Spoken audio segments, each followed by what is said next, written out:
truth is treated like a crime. Living honest in a world that forces you to toe the line. They twist the words, they sell the fear. They keep the masses blind. But deep inside the fire's growing, and it's burning through my mind.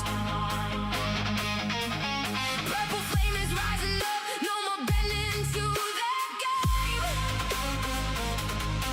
Anger turns into rebellion, and the rebellion calls my name.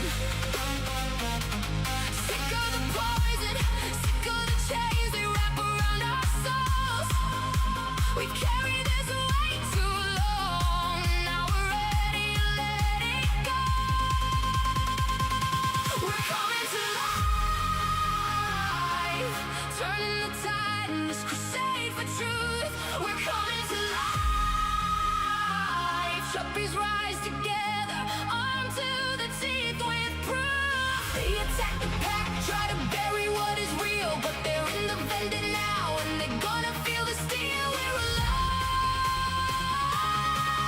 tonight.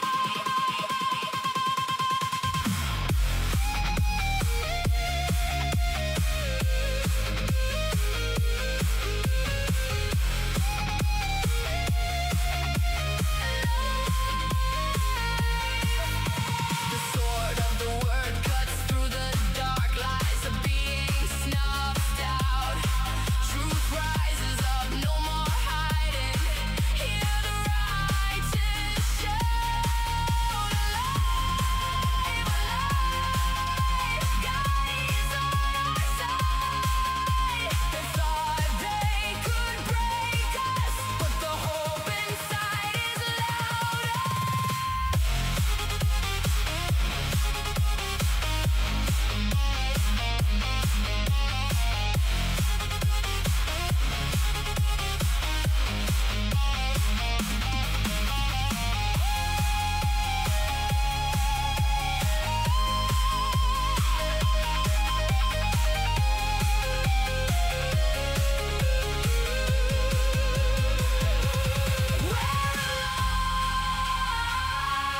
Turning the tide in this crusade for truth.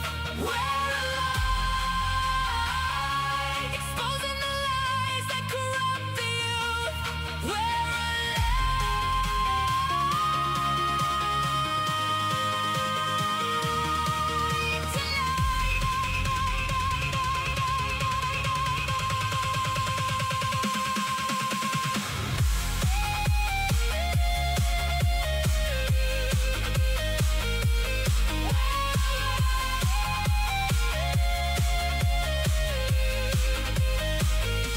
We turn the tide.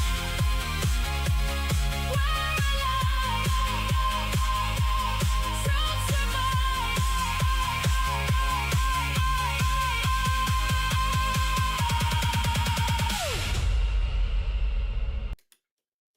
Hello, friends. How's it going, everyone? Welcome to Saturday stream. Let me just see if Chione is all ready. Okay, Chione, I'm good whenever you're good. I'm just going to read some chats, but Okay, Venatrix. I'm just gonna move everything off of just chatting, and then I should be good. Oh wait, we're still just chatting for a while. Never mind. the categories strike again. It's duo stream today. Forgot all about that. That's right, Essence Thief. Welcome. Zevelyon says, love the new hairstyle, Chione. Thank you very much. This is actually my original hairstyle, but my 2.0 model has the twin tails, so I try to wear the twin tails more. Dober Buddy says, it's the holy team. God bless this squad. God bless the squad, and God bless you, Dober King. Hello, Purple Guy. Hello, Imagine Gyarados. Okay, Chione and I have lots of relevant reacts today and some political and economic stuff to talk about. And we're going to play Space Marine 2 and have a great old time together. I love me some Space Marine too. Dober Buddy said, Vena, tell Elias to join the Mecha Chameleon team. So I guess that's a passed on message to you. Sweet. I'll have to tell him. He's been wanting to play Mecha Chameleon. I don't know if he's a good artist, but it would be kind of fun to make fun of him. I've never played it before. How exactly does it work again? Somebody told me the other day, but I forgot. You're like this white canvas looking character, and you hide somewhere and you try to paint your body to look like whatever you're hiding in, and then it's last to survive wins. Like, I think if you, as the hider, outlast the timer, then your team wins. Oh, that's fun. Yeah, I've been seeing it everywhere, but I have not played. Have you've played or you've just watched it? No, I haven't played. I've just watched it. I know that I have a repo stream coming up soon, which will be very fun. I haven't played repo in forever. Is that a similar kind of game? Whoops. I don't think I've heard of that one. I just looked It's it one up. of those like friendship slop games. You play as a little repo character. You go and find pieces of valuable equipment or treasures in a house. But then there's bad guys that try to kill you the whole time too. Oh, fun. Those games are fun. I feel like I should play more often. Thank you for the Yeah. hype, Yanuka. Thank you. Okay, Chione, are you good if I pull up some of the reacts? I am. Okie dokies. Let me switch this. Okay, so this was a TikTok from this You didn't girl. have to share the screen with me, Oh, I'm remember? sorry. That probably would be helpful. We're going to play charades, and Chione is going to try to guess and react to things that I'm not sharing with her. Is it a gun? A goat? Maybe a giraffe? Okay, let's switch it so that you can actually see what the heck I'm doing. Okay, that hopefully should be good.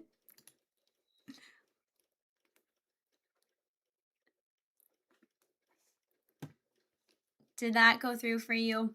Yes. Okay, perfect. So, anyhow, this is mostly not really even about the influencer. I'm pretty sure she's just like a model influencer from Los Angeles, but this happened to pop up on my TikTok, and I thought it was a good example of, I don't know how you would say it, kind of like the bitterness sometimes that you see from women who are not trying to be traditional women, or women who are anti beauty standard, what it means to be a traditional woman, objective gender differences, whatever you want to say. I don't actually know if these women are lesbians, but they kind of gave me the lesbian vibe with how they were. What's a lesbian vibe, Venatrix? Like, how do I explain it? I feel like I've met lesbians in real life that are like this before. They just, they have like a certain look to how they're styling themselves, but also just like, I don't know, how they were kind of paired together and interacting. They could also not be lesbians and just be bitter women. So that's my caveat there. Okay. So it's a story of what happened. The girl will show part of the video first, and then she's going to talk over it and explain, and then show, I believe, the rest of the video after. So let me know if everybody can hear okay. That people next to you don't see you talking about kicking them in the uterus. Sorry. At the beginning of this, they show some screenshots, and saying that they're about kicking and they're them in going the to show these screenshots later as well, but this one says, I'd bring my violence and punch her uterus. So that was taken over the shoulder of this girl for the women that were sitting next to her, and then they're going to go back and tell us the story that happened. uterus, and saying that they're See. We'll show you that full thing at the end, but I'm literally shaking. I need to give you guys some context. I just got back from a flight, Tampa to LA. Wake up at 4 a.m. to get to this flight. It's a very early flight. When we get on the flight, there's someone in the middle seat between us. We're in the exit row, Delta Comfort. This woman got put on our flight on standby. I was like, hey, do you want the aisle seat? She was stoked. And her best friend was right behind her in the aisle seat, okay? I sit down. I'm gonna sleep on this flight. Everyone was sleeping. And before we leave, I take a little Dramamine tablet that I had just bought in the airport that genuine children can take. I had just one, just in case I got motion sick, very normal, not a big deal. At this point, these two women switched seats. They kept getting up and whispering to each other and like laughing at us, and Anderson thought they were taking photos of us, but I'm like, whatever, no. I go to sleep, I'm laying on him, wake up, and I see she is taking photos. Look at her phone. She was not hiding it, by the way. It was like this, brightness all the way up, and the text was big. And it was a like middle of the night flight, everyone's sleeping. What I saw, I could not believe my eyes. I start taking photos of these to pass my phone to Anderson, like, hey, is this real life? Like, is this happening? I don't have all the texts, obviously, but these are the ones I got photos of. Brace yourselves. This B word next to me brings out her box of Dramamine and can't open the tablet. I told H I need a swift switch. Effing can't deal with that. Then they say, the effing Dramamine, and I'm like, B word, you and your long hair are incompatible with life. So, like, the immediate, like, why are you criticizing someone for having long hair? Right? I was about to say this sounds like jealousy to me because she wants long hair, or she's like, I can't believe that people are like you exist, Yes. and men prefer that to like someone like me who has short hair and like is actually capable of opening a Dramamine. Yes, that's exactly what I was thinking. Who's now sitting next to us suspects knockup. I'm hoping, since she's too much of a child herself. Okay, so this is what I thought was ridiculous. They're saying they're in like a group chat, I suppose, these other bitter women on the plane, and their names are blurred out, but suspects knockup. So suspecting that she's pregnant because she's sitting next to her boyfriend. I'm hoping spontaneous abortion since she's too much of a child. And I don't know if you can speak to this, Chione, but somebody was saying that spawn AB or spawn ab is like a term that people like nurses use or like in the medical industry. So are these women like also working in medicine? They could, and the nurse, like the bully to nurse pipeline is so real. I was actually looking through TikToks today before stream, and one of them was, do you know the documentary like style sound that's out right now? And it's like when the documentary people come and they ask me about bullying in nursing, and the sound is like I think so, yeah. I do yeah, think I know that. and that was one of them. A girl's like sitting down, and in her caption it reads like, we're all human. I don't know why this is such a hostile environment when we're trying to help other people. And so yeah, it's super super mean, super rude in this profession. It's very hard to stay pure and nice and all that. And to keep friends is also really hard. That's why I don't tend to make friends in this profession. There's a lot of backstabbing. Why do you think that is? Like, do you think there's something about the nature of the job or who it attracts? Or Well, I know that people want to seem like good people, like people that are really rude or want to feel superior to others will go into more helpful type of jobs so that they can have that moral superiority over others, where they're like, oh well, I help people for a living. And it's like, okay, well, but do you help them? Like, do you put your tasks onto other nurses? Are you making the other nurses' lives harder? Are you giving good patient care to the patient, their family? Because the people that you're helping are people that are, maybe they're super rude and inconsiderate and cursing and all that, but they're at the worst parts of their lives right now. They're in the hospital, they're, having a baby. It's not hunky-dory normal stuff that you're dealing with every day. You're dealing with people at their worst, and you're still expected to be the best.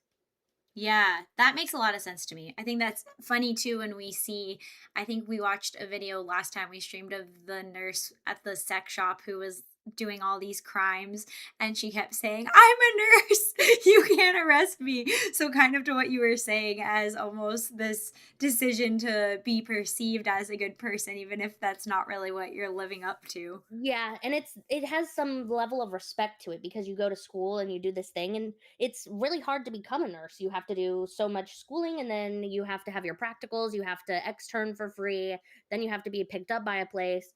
And that's just the beginning. That's the beginning of your career. That isn't how much you're still going to be learning on the job and learning new stuff from doctors or the different patients that you deal with throughout your career. So it comes with a level of respect, which I think also draws people to it because they feel like they want to be respected, but they don't really want to earn that respect. Like they get it and then they just want to keep it. That makes a lot of sense, actually. Checks out. Cher said, what, women bully each other? Tell me it ain't so. The worst. Women bully each other the worst. That's why I'm not friends with men. Yeah, same. Men is really cool though. Same thing about Chione. It's hard to get along with women in real life. I'm sure a lot of men think that, but there's some of us who think that. Since we're talking about lesbian relationships, aren't they the most violent? They tend to be most violent in relationships. I'm pretty sure. I don't know what the exact stat is, but I'm pretty sure they're the most likely to get divorced. And I want to say I've seen something about domestic violence too, but I can't speak to exactly what that was. Yeah, women hanging out with women, not a good idea. When standards get so narrow by women that making it through to become a Navy SEAL is easier than finding a halfway decent woman. That's funny. Oof. Catch that last flight out of Nam. Zevelyon says, look it up. Hold on. Maybe I can look up the statistic on the lesbians. Let me switch my tab. Okay. How do I phrase this? What is the divorce rate in lesbian marriages, even though they shouldn't be called marriages, gay marriages, and straight marriages? Maybe it won't be so biased if I'm not asking one directly. Hang on, let me move that down. Is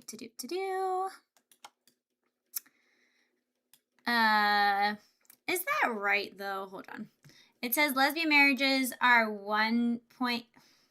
I feel like Gemini is biased. 1.8 to 2.2. Oh no, but it does say lesbian couples are statistically the most likely to divorce. So it says 1.8 to 2.2. That's how many of them get married annually. Oh, I misread that. Yeah. Okay, yeah. So they account for 66 to 72% of all same-sex divorces, making up just over half of same-sex marriages. So they're the most. Is that the idea? And then the most of all same-sex divorces are so that lesbian. Includes gay men too. Right. And then it says gay men have the most stable annual marriage statistics and account for only about 28 to 30% of same-sex divorces. The way they organized this data was weird because they threw in the straight marriages for the rate of them. Like, the 1.8, the small percentages here are confusing me. Yeah, I think it means of all same-sex marriages, 1.8 to 2.2% of them are lesbian. But the weird thing is, how could 1.8 to 2.2% be lesbian and 1 to 1.1% be gay out of all same-sex marriages? Or is it saying out of all marriages? Like, it's giving low percentages for all of them. But those percentages don't add up. Looking at annual rates provides the most accurate because the same-sex marriage has only been widely legal for a relatively short time compared to different sex marriages. Looking at annual rates provides the most accurate screenshot of modern trends. I think I understand. It's saying each year that's the percentage, but on a whole, it's 66 to 72%, and on a whole, it's yeah. And then the long-standing divorce rate for straight marriages is between 40 and 50%. So basically, women are the problem.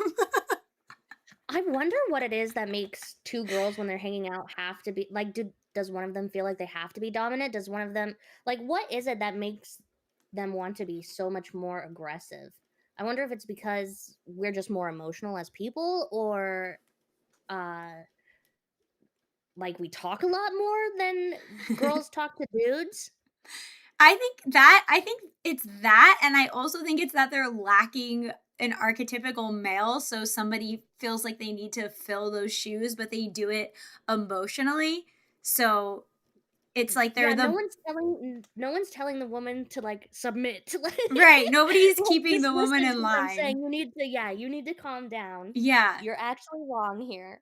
So they're like missing that masculine energy that I think is archetypically what it's supposed to be one man, one woman. So like subconsciously somebody tries to fill those shoes, and then the other lesbian is probably like, you're not the boss of me, what are you trying to mansplain me? And then maybe their fights explode from there. Meanwhile, I feel like gay men are probably just like, oh great, I have like a bro to hang out with too, and I can have sex with him, so we're not likely to get divorced.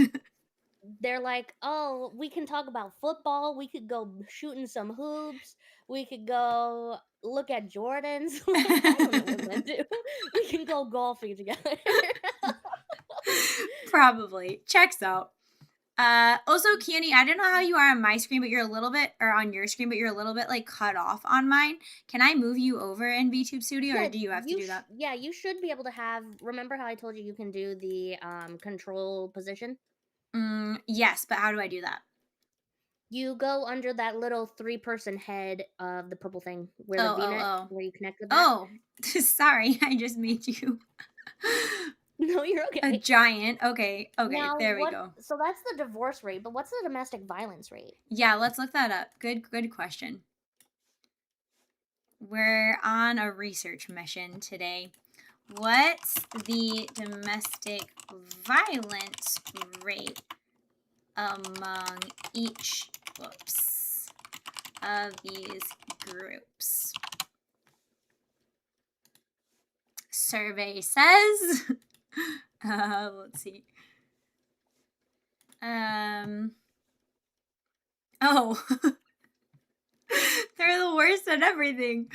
Lesbian women, 44%.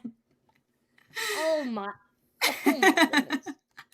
Nearly. Heterosexual is 35 and heterosexual men is 29. I think we have a Nearly 1 in 2 lesbian women will experience intimate partner violence. This just sounds like a really bad, like, this is a bad gamble. Yeah. I would never. No, this is terrible odds. Exactly. If I was a betting woman, which I'm not, I would not bet on this. Do not, if you're a woman, do not bet on other women. It will not work out. That is so funny. And then men being stable here. Oh, that's so funny. Heterosexual men, 29%. Gay men, 26%. With the lowest they're just rate. Like the lowest of everything. I wonder if that bet is skewed. It might not be, but it's just weird that both key like things that we asked, they're low for both of those. Isn't that so funny? There's no worse lesbian woman. Look up bisexual men. I feel dudes are really good at just like being monotone. Like some dudes are really, really good at controlling their emotions. Obviously not all dudes, but I feel like most dudes are, and maybe that's why the gay men being together is so low. Yeah, I think that makes sense. Beat each other up like and actually hurt each other, so maybe that's another reason. That's actually an interesting point. It's almost like the game theory of their ability, because like when women freak out and are emotional, yes, like women could be violent, and certainly are violent, but the level that they can take it to is inherently kind of capped. Whereas if a man is super emotional and violent, like he can be like the most damaging. You know what I'm saying? Yeah, well, depending on his build, he could definitely like take you out and you be gone with just his hand. But girls, you have to have a weapon. Mm-hmm. True. That's so funny though. So you were right, Chione. Women are the problem. I tend to always be right. It's a woman thing. No. Said by a woman.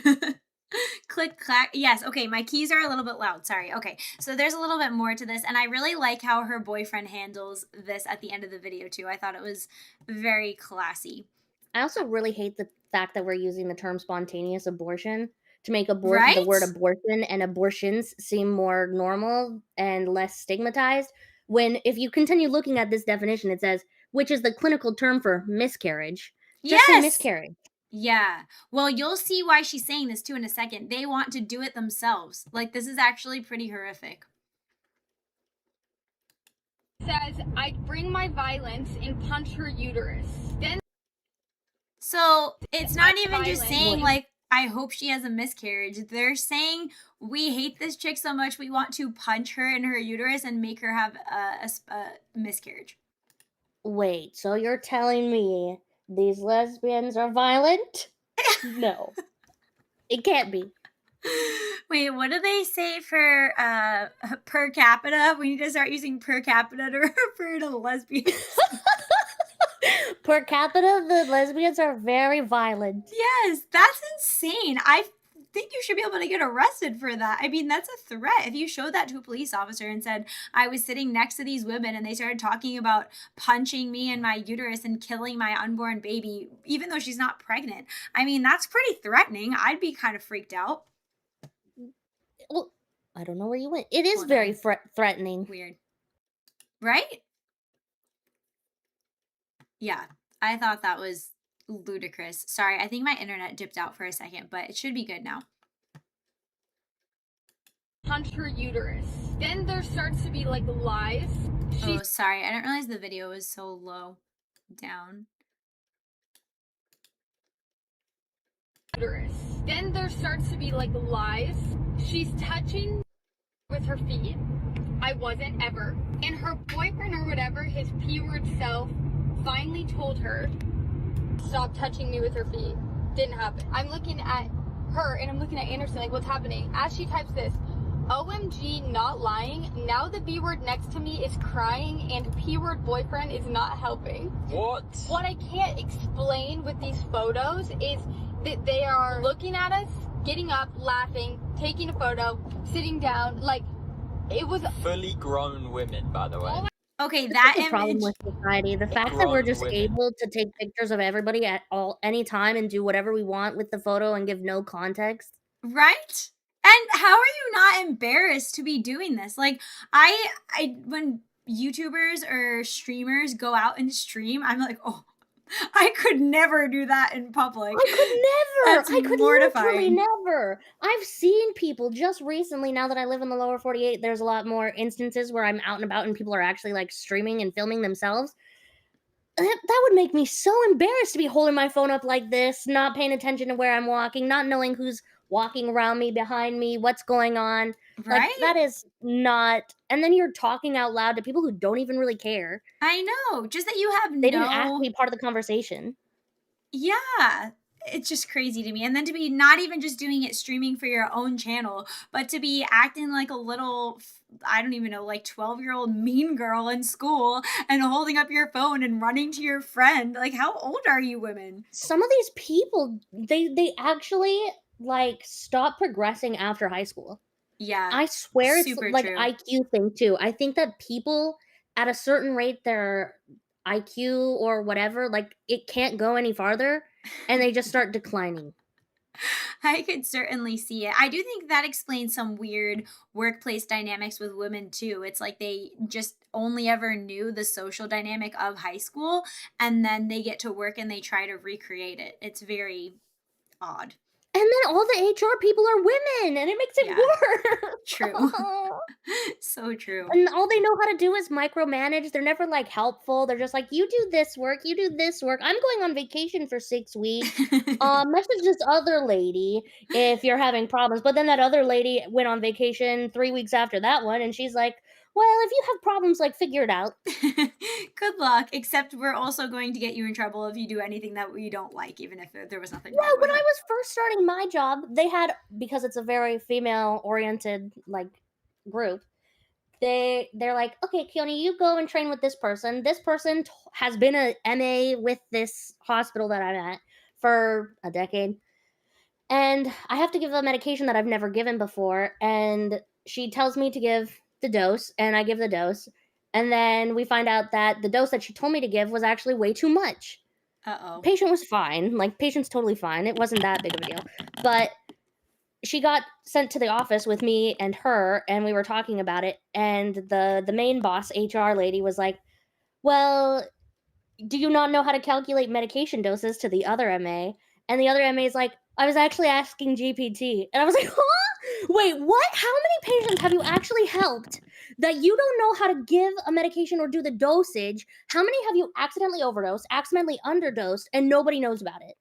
Oh my gosh, that's crazy. Sorry, my model froze. I think my phone is overheating, but I think it'll chill out. She's so That's blown away nuts. and shocked by the terrible Oh my the God. terrible lack of brains in medicine. That's crazy. That's like super disturbing too, because like you said before, when you go into the hospital or go in to see a doctor, you're not like having a good time in your life, you know, like you're having something go wrong and then you're supposed to be able to rely on people. And it's like, are they going to poison me? What's going to happen? Yeah, well, and then you see these TikToks of other nurses that are like, I would never help a patient who's like pro whatever stance. And then it's like, well, I definitely don't want to go to the doctor with you. I'm kind of at the point where, and I even work in this field, I'm like, I don't even know if I want to go to the doctor ever. You guys are scary. I know. I feel totally the same way. I'm like, I'll take my risk. It's okay. It'll probably be fine. If I get struck down, I get struck down. Yeah, like literally. I could be overdosed on a medication because my nurse doesn't know how to do drug dosages. I know. That's so disturbing. Okay. Do you mind if I just try to disconnect and reconnect my phone? Because Yeah, no, you're totally fine. I'm just stuck like this. So hold on just 1 second. Sorry for the scuff. I have my fan on and everything, and it is just not liking this today. Let me just switch this. I'm thinking maybe it's because we're doing a collab. It's like more power from my computer or something that's freaking out.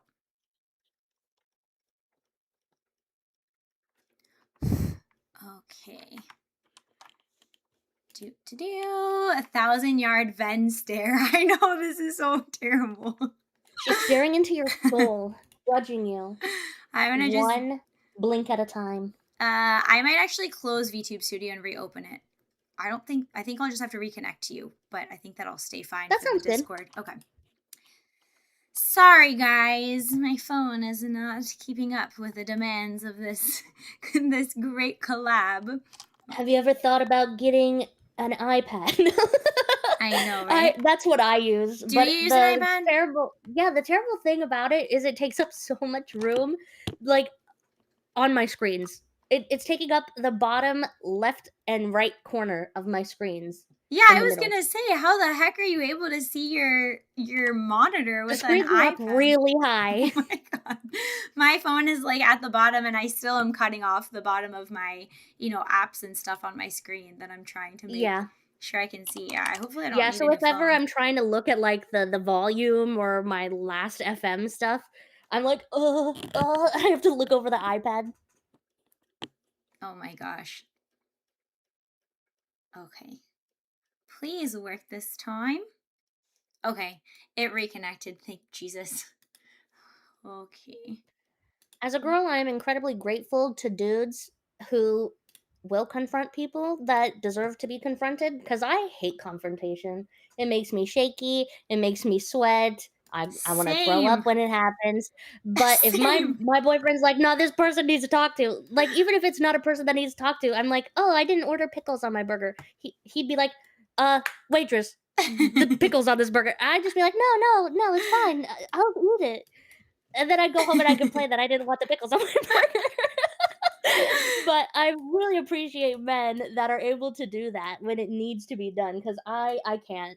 Yes, I totally agree. I don't know what that is, but I feel the same way too. I'll even have in my head like, okay, I need to talk to somebody about something serious at work or whatever, and I'm like, in my head it's going to be fine, and then the morning comes And I'm like, oh my gosh, I can't do this. I'm gonna throw up. Like you said, I'll just pretend it's fine or like not talk about it. It's just so uncomfortable. Confrontation is so uncomfortable. Definitely, I think a general man-woman thing. For sure.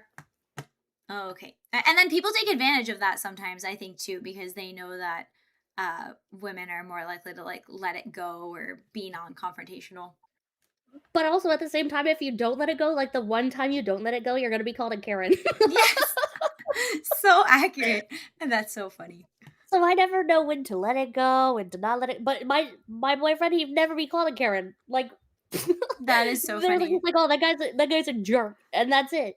I will say there was one time where I was running late to work and I don't even know what the guy was advertising, I forget exactly what it was for, like pulled into my driveway as I was pulling out of the driveway. And I was like, I can't, like, I'm not interested. I need to go to work. You're making me late. And he was so afraid. He like got in his car and zoomed out of the driveway. And I was like, okay, that was my first successful confrontation. Nice. Oh, she's back. Okay, I think it should all be good now. All right. So yeah, those look like some guilty and not nice faces. By the way. All I want to do is some of those stitches they did on the Dominican fight. I don't know what that means. All I want to do is some of those stitches they did on the Dominican flight. Maybe that's like a reference to like TikTok stitches. I don't really know what that was about. We had to sit there for 2 hours as this is happening. I'm shaking, and then I'm like, you know what? I'm gonna feel bad though because Anderson's gonna say something after to them, and they're gonna be like, I'm so sorry. Like, we had a couple drinks. I don't know what we were thinking. They laughed in our face. See, that's so funny because that's actually what we were just talking about, Chione. She didn't want to say something because she thought, okay, maybe they don't mean it and I don't want to confront them over it. And then they're going to say they just drank and it was just an accident. I mean, it's not better if they drank, but it's a little better if they drank. Yes, right? It's even worse if they did it sober. I know. I'll show you a clip. What brings you guys to California? Oh, we're going to. Of course, it's California. Oh, no way. Yeah, but we were supposed to go to. Oh, yeah. And our flight was delayed, so we were missing our connecting flight. Oh, so no then we way. hopped on this one instead. That's So, because we're okay. going out of we're doing a cruise. You want a recommendation? Yeah. Turn your brightness and your font size down so that people next to you don't see you talking about kicking them in the uterus and saying that they're a etc, etc. Just a tip, yeah? Just talking about my fiance, so just a heads up for your connecting flight. Uterus. Yes. Uterus? What's that? That's crazy. They are just so, like, awestruck that someone even talked to them about it. Right? That somebody called it out. But I thought that was so great that he started talking to them like as if he was going to give them like a restaurant recommendation. And then was like, turn your phone brightness. Start nice and Yeah. then finish Totally. how you finished. He baited them with a good cop act. Yeah, that's so funny. But that's also weird, like how you have no embarrassment that your screen is even getting seen. Like, forget the getting up and taking pictures and running around, but like turn your brightness down if you're going to talk about people. What the heck? Seriously, and now, like, even some of these new phones, I think the Samsung phone is coming with a built-in privacy screen.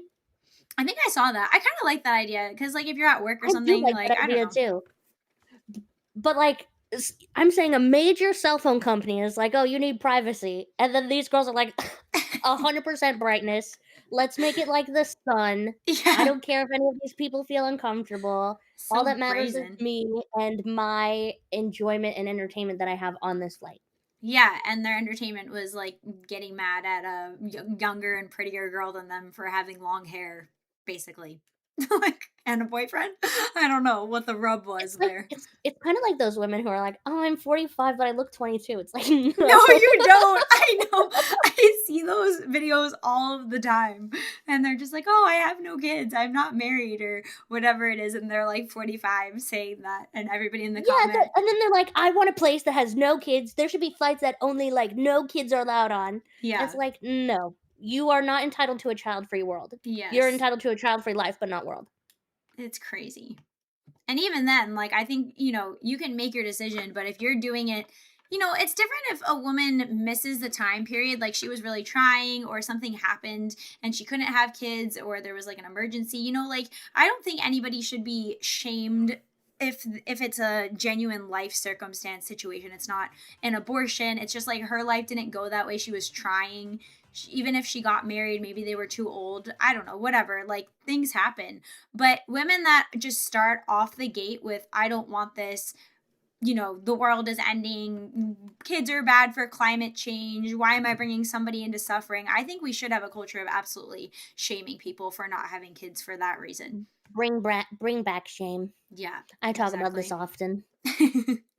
Make shame great again. Yeah, it's interesting too because there's been such a push against shame. And I mean, I feel like as a woman, it doesn't feel good to feel shame. You know, like I get why people don't like the way that emotionally feels. But even when I went into teaching, the way they try to get you to talk to kids where you can never call out a kid's behavior in front of the other kids. And it's like, okay, that's not the way life works. If a kid is acting in an unsafe or a totally out of controlled bad behavior way, you absolutely need to be able to call that out in front of the other kids so the other kids learn, oh, we're not allowed to act that way in here. That's not the socially acceptable thing. But it's gotten to the point where like you can't make anybody feel bad ever. You can't tell kids no. Kind of like gentle parenting. How does that work in a job market though? I What go do you- into a job, I don't know how to act, I don't know when it's appropriate to talk. I say whatever I want because I've never been told no before. I throw chairs, I'm rude to my coworkers, I disobey direct commands, I can't sit still, I don't know how to stay off of my phone. Like, if nobody has ever been taught how to actually have good behavior or how to act in like public or different professional circumstances, I feel like we're just doomed. We're cooked. Yeah, completely. And how fast would you be called out by a coworker or your superior in a job if you pulled any one of those things? Like, it's funny, but it's also really true.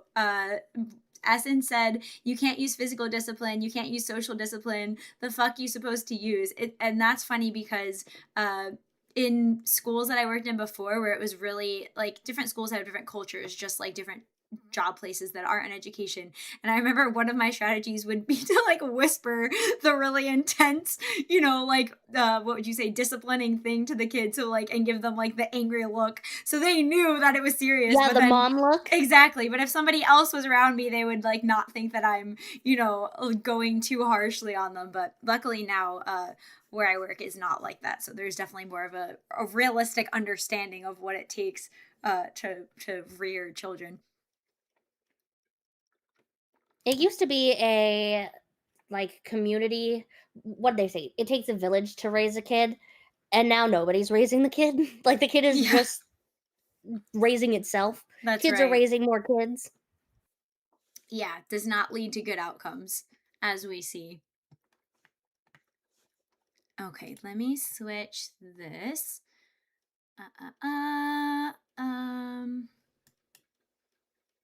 Chione, I cut out that one economic Nazi video because it was like a bit long and dry. I thought we could maybe save that for another time and do the Asmongold one with Rupert Lowe next. Does that sound good to Definitely. you? Okay, cool. All right.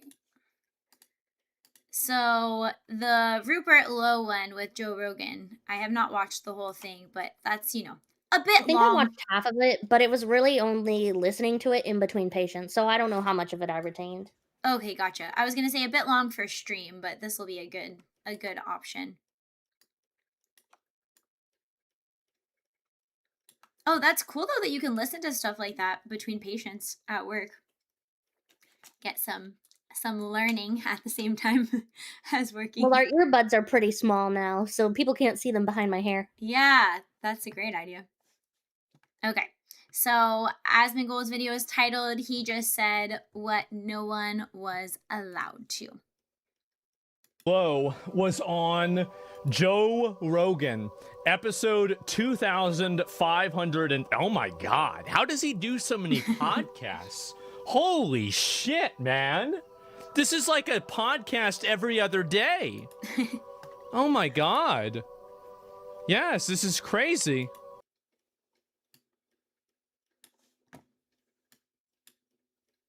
Why is my super chat not working? The heck? Okay, I'm going to read this super chat. For some reason, it didn't work. Might not have been connected, but Ace of Spades sent a super chat, $2. Don't forget to hydrate Venatrix and Chione. Thank you, Ace of Spades. Thank you for the super chat, and thank you for... I will definitely be hydrating. Yes, thank you for reminding us to hydrate. Let me just make sure my stupid thing is connected. And then we'll watch this video. Okay. What do you mean my YouTube connection has expired? That's trash.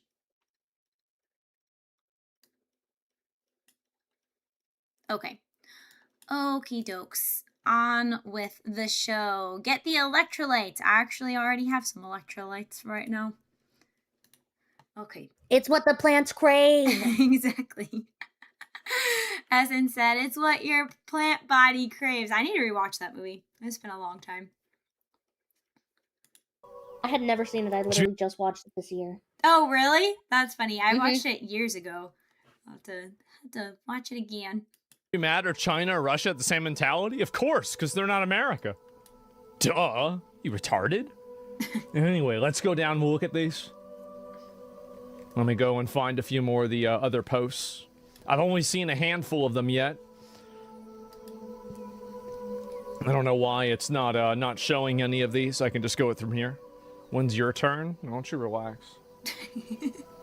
Where we've got these Islamic settlements which effectively operate, and there are large tracts of the country now where we've got these Islamic settlements which effectively operate almost as a sort of parallel society. They do. I don't know whether it's quite the same here, whether you've got the similar thing with the Somalis in Minnesota. You do in Dearborn, it's Michigan. anti-assimilation. It is, yeah. It is. When you do it too close together, like when the immigration becomes so overwhelming that they can build their own parallel societies, that's how you know you have way too much immigration. Enclaves, yeah. And I've actually been thinking about that too. I don't know if you've seen anything with New York City with Mamdani not putting Little Italy, and I think there were a couple other... We saw that, yeah. That?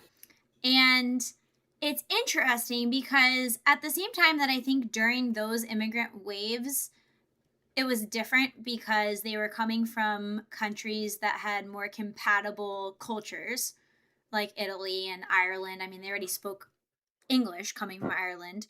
At the same time, when I like think about how people think about those enclaves in New York City, I don't necessarily think that we should hold having your own little country in another city as a good thing for the country, even if it was Italians or Irish or German. You know what I mean? Like, I think sometimes people look back and they say, well, look, the Italians that did the low-level labor work then, they built the city and, like, they were part of it, but not the whole thing. And so, therefore, the Mexicans should be allowed to have their enclaves now because it's just the same. And, like, I don't know. I just think the way that people have always tried to preserve their little immigrant groups when they come into the country in enclaves and like preserving that culture, not that you can't have it with your family, but like the way that they do it where it's so ingrained, I don't really think that's ever been like the healthy way for us to Well, and I was going to say that too. I was going to say the things that you do at home and the traditions that you keep at home are way different than the traditions that you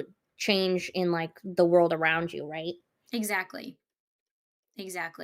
Yeah, somebody in my chat said the Italians were very stubborn to assimilate too.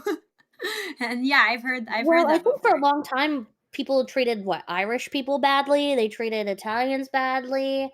It wasn't just one group of people. And at one point in time, I believe that both the Irish and the Italians were both not considered white. And so people in the US were like super unfriendly towards them. Right. And I just think like when we're thinking about having a nation and having that mean something the same way other countries get to have their nation and that being tied to the ethnicity of the predominant people that were there and founded it in the first place, I don't necessarily have a problem with people, you know, having issues with immigration problems as far as like people not assimilating or people not wanting to become part of the country or immigrant numbers that are too many to, you know, bring into this kind of melting pot, because I feel like we ended up with a salad, but the melting pot was the way to be able to actually do immigration in a way where it benefits the home country, because you're getting the benefits of different people with different experiences and, you know, who have different trade skills and whatnot. Maybe your country is lacking, but you're not overwhelming like what made your country the country in the first place. Yeah, it was a lot more homogenous, and I feel that cultures that are more homogenous tend to last longer. Rome lasted a really, really long time, and they were all very homogenous. They had some different types of people in there, but the majority of them were Roman people. And then once the fall of Rome started coming, you can see that the Romans started giving land and job opportunities to different people from all over the place. People stopped having kids, the money became worthless. It's all really parallel to what we're seeing now. People often say that history doesn't what repeat, it rhymes though. Yes. It's like we've seen this play out before, but I think it's really weird that people now kind of have this, not everyone, and certainly not a lot of people on the right now, but there is a common sense or a common thread I feel in the culture of people thinking like history is done, like that we're not going to have big wars anymore, that nations aren't going to rise and fall, and that things that we do and policies can affect that. Like that is so weird to me when we look at history and see that how many times this has happened before. It's built into human nature, so yes, we can't afford to not be aware of that. Yeah, we often feel like there is no more history. We are the history, and the history is over and done. But history is going to continue long past me. It's going to continue long past my kids, my grandkids. Nations and countries and empires, they all rise and fall. And I think it's really funny that we try to say that history is done and everything that we have here is going to be the same forever, because when you watch these places become so stagnant, the people's lives start to get worse. Yeah. Yeah, for sure. It has a real effect. And we haven't made any new things. Like, what are we doing creatively, or what are we doing to make our lives better in the future? We went to the moon at one point. People argue that we didn't, but we've made huge scientific leaps and bounds, and right now we're just playing on computers. We're like, oh, let's make a smart computer, a really, really smart computer.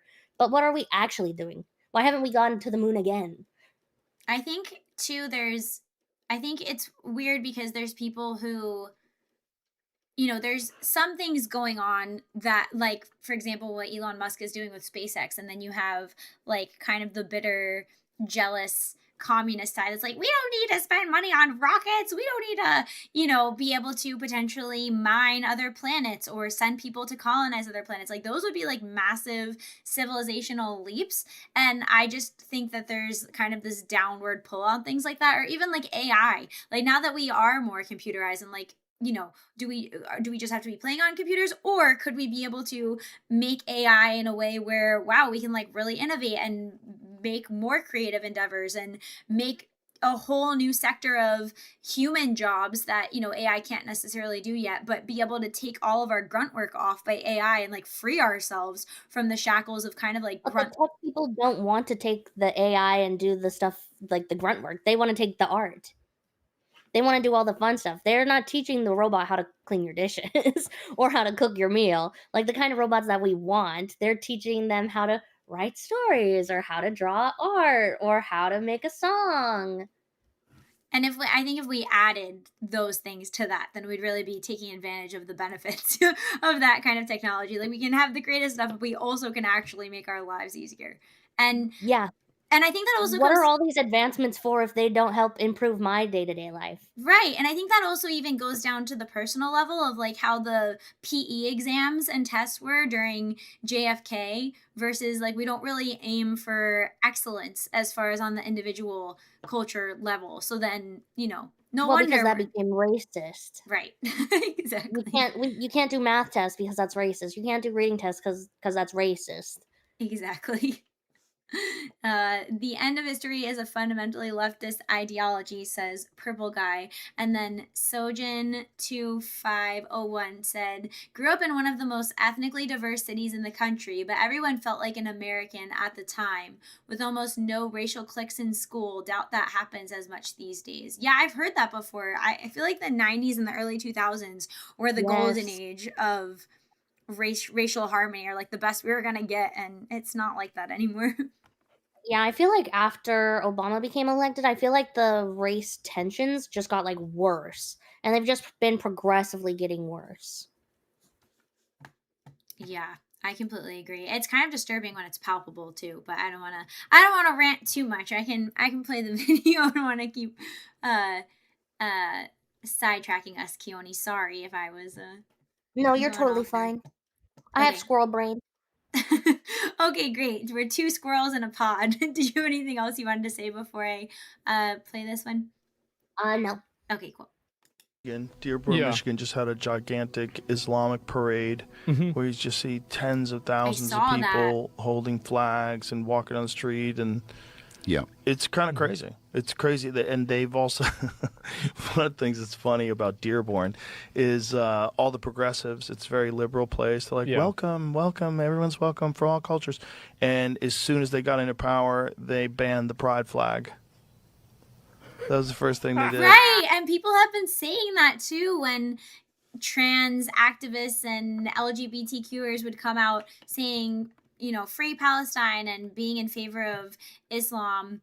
And then their critics would say, like, okay, well, how do they treat your type in their country? Like, why don't you go live over there? And that's so funny because I feel like we're seeing history repeat itself, because I'm pretty sure that's what happened in the Iran revolution, where the leftists supported the regime and then they got in and then they started executing them and basically turned on the leftists, if I understand correctly.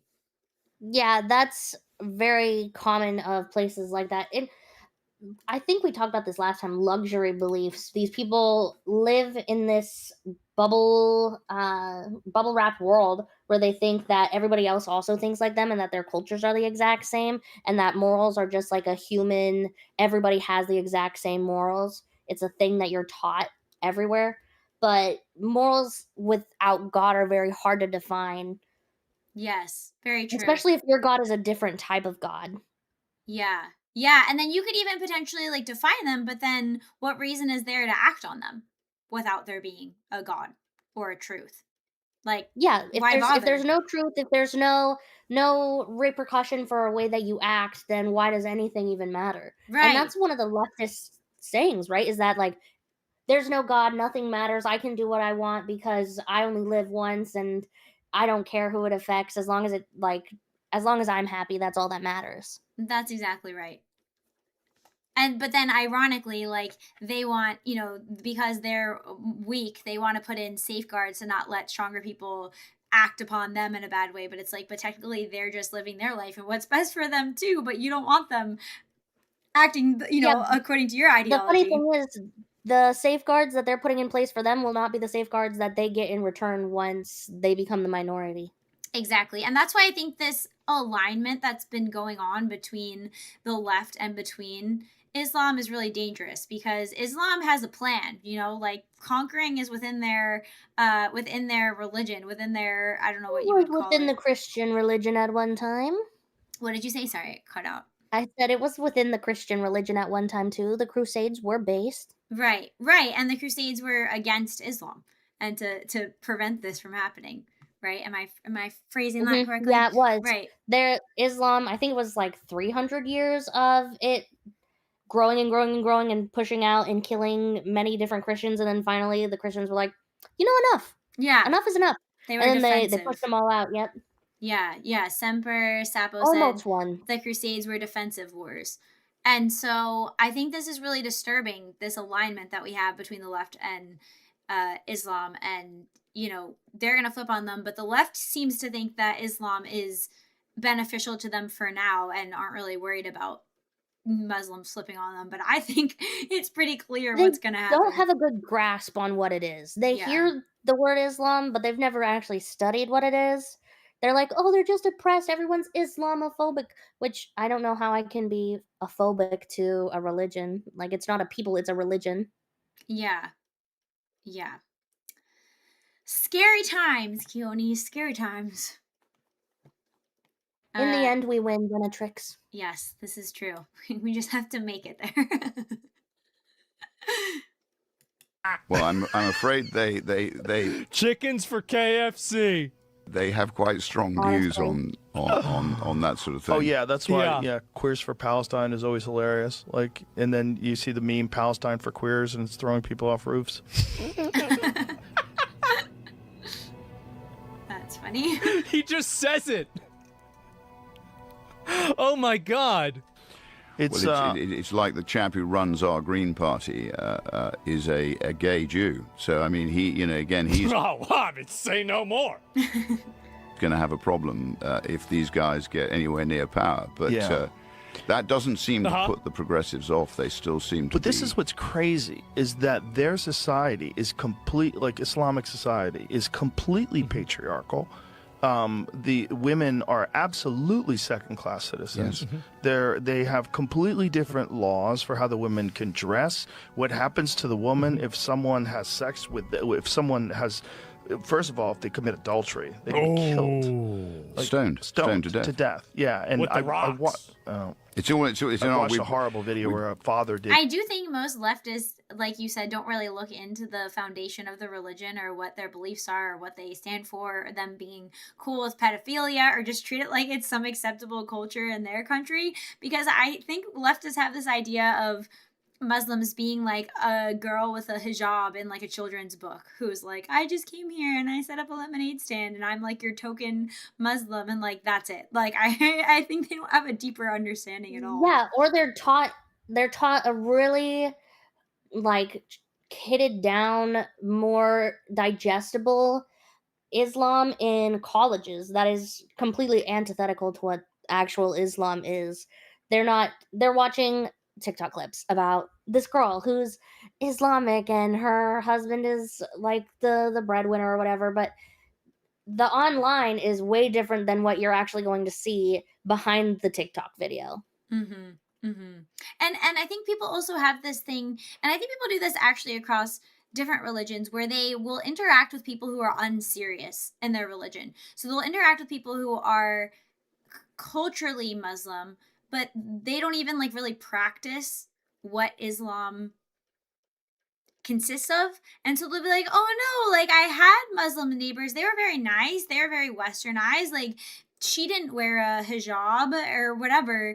And it's like, okay, but they're not representative of the religion. Like, it is true that there could be lots of people that There's say always they're exceptions to the rules. exactly, or people that say they're of the religion and then don't actually practice it, like people who say they're culturally Christian but then have like a horrible Yeah, understanding. I think Dawkins does that. Dawkins is like, oh, I'm culturally Christian, but I don't believe in God. Like, what? Yeah, like that's not somebody who you use then to represent the religion. That's just not like a good faith interpretation of the question of, Yeah. is this compatible? And I talked about that the other day, is that it's like a spectrum on how religious a person is. There's like the extreme fanatics, and then there's like the people who they've touched it a little bit. They believe in quote unquote God or a God or whatever, but they're not strictly beholden to the rules, or they've never read the Bible or a version of a Bible that they believe is that God's. Right. Yes. Yeah. I think we have a lot of very unserious people, and like I get it happens, people are busy and stuff like that, but you definitely can't then take those people who are unserious and hold them up as like representing the religion that you're maybe critiquing or not, because that just will not be an accurate representation. Yeah. Did it to his daughter. Yes, well, you do get these killings. Honor killings. Yeah. Yeah, or brothers. The brother will kill the Yeah. daughter if the daughter shame the family. It's like, Naturally. hey, guys, how are you progressive when you're supporting this? And it's because the concept of... But I'm pretty sure, don't Muslim countries have like a pretty communist economic system? I should probably look that up. Have you heard anything about that ever, Chione? I don't know. I don't know much about the economics in like Iran. So what kind of economic systems do Muslim countries tend to have. I don't remember exactly what it was, but I thought maybe that's something that made them compatible. Like, I feel like State-led capitalism.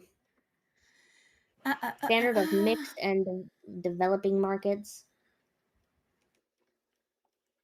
I think this is what I was thinking of, that while they sell their oil or their resources, that these countries, Robust social safety nets for citizens, right, aligning heavily with Islamic principles of community care, though the framework itself is thoroughly capitalistic. Yeah, so they're capitalistic, but they have looks like some pretty good social security nets, but that's more for the men typically in um Islamic countries. Like women don't have any of the safety nets. It's most of the dudes because women are treated as lesser than. They make up like what, for every dude they're like 1/3 of a vote or whatever.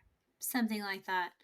Yeah, that's interesting because I guess that's how they're able to have their stay-at-home slave wives that they have, because I mean, I wouldn't think that they have very strong economies otherwise than like the oil exports is probably the biggest thing that they do there. Yeah, oil, gas. I'm not seeing anything about like metals Right. or gold or anything like that, which could be used for computers. It seems like it's just oil. Yeah, this is I for do their. know that most of our fertilizer, I think, comes from the Middle East. Oh, does it really? Mm-hmm. Interesting. I actually didn't know that.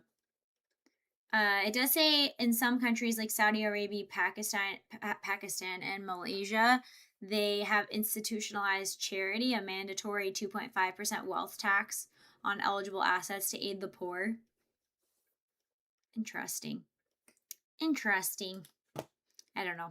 I was just thinking maybe that's a compatibility between them and the left, that they want to enact their patriarchal, like tyrannical society, but they're willing to, like in New York City, they're willing to give welfare to their own people so they can basically Legislation across these countries universally bans or tightly regulates industries deemed harmful in Islamic law, like gambling, alcohol, pork products, and highly speculative financial derivatives. Makes sense. I wish that we could make some things illegal. Yeah, I feel like I haven't thought like a ton on that, because I know some people want to make like, things like OnlyFans illegal, or there's a guy in Florida, I forget if he's Fishbach. Yeah, is that him who wants to make Yeah, like a tax on he's OnlyFans? Yep.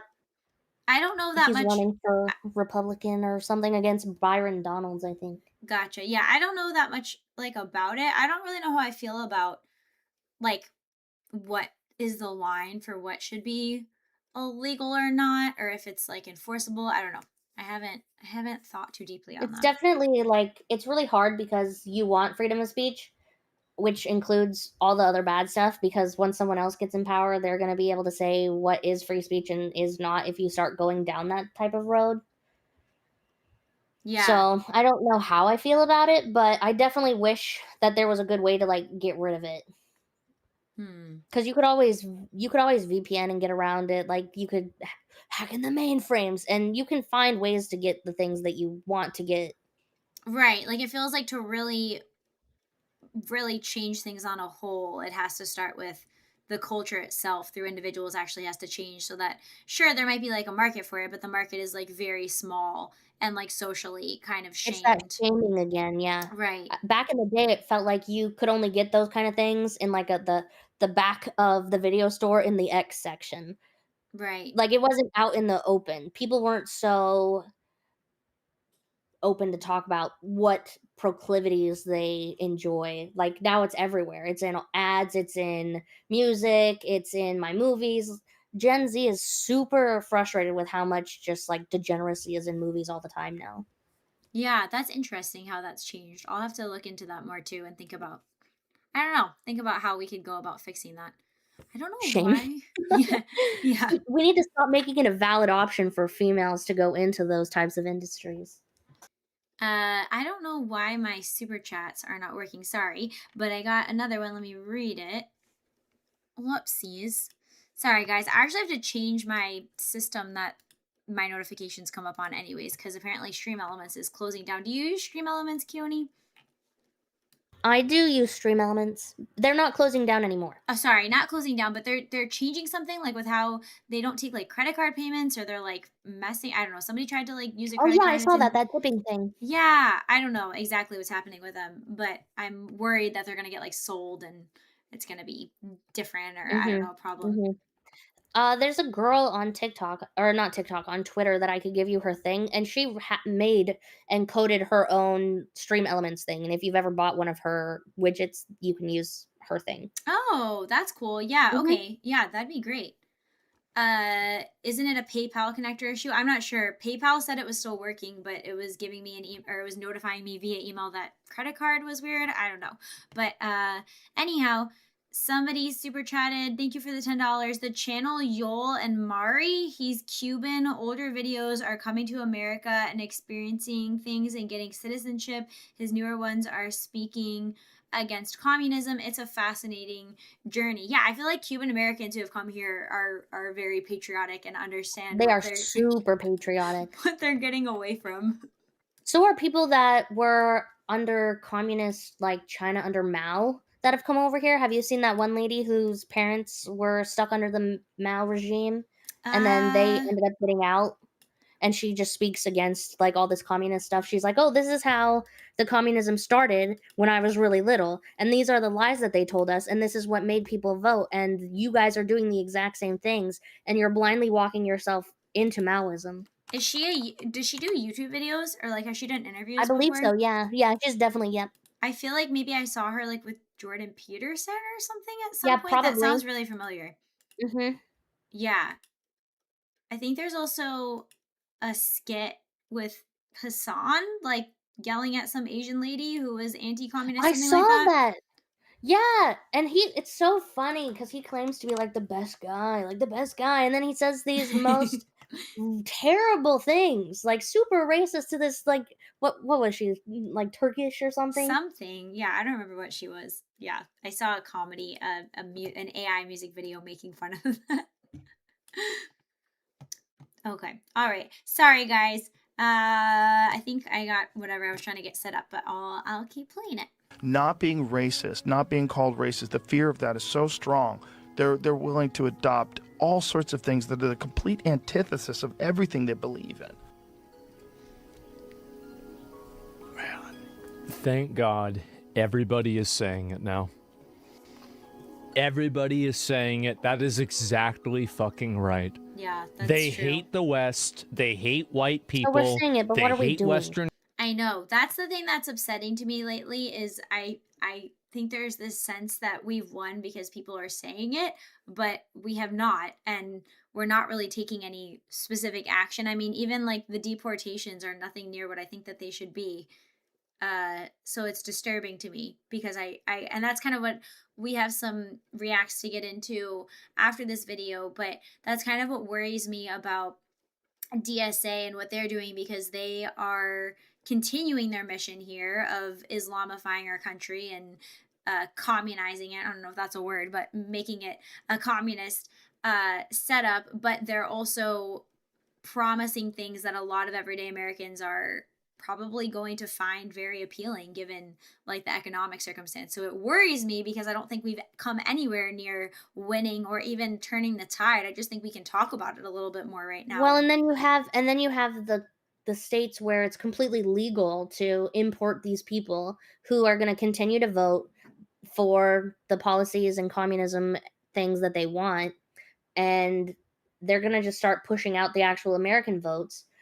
And you can only do so much from a big government level. It has to be a smaller, more state by state issue. Like you have to start going to your school boards, and you got to go to your representatives, and then you got to go to your house and your senate and your government first to get these taken care of.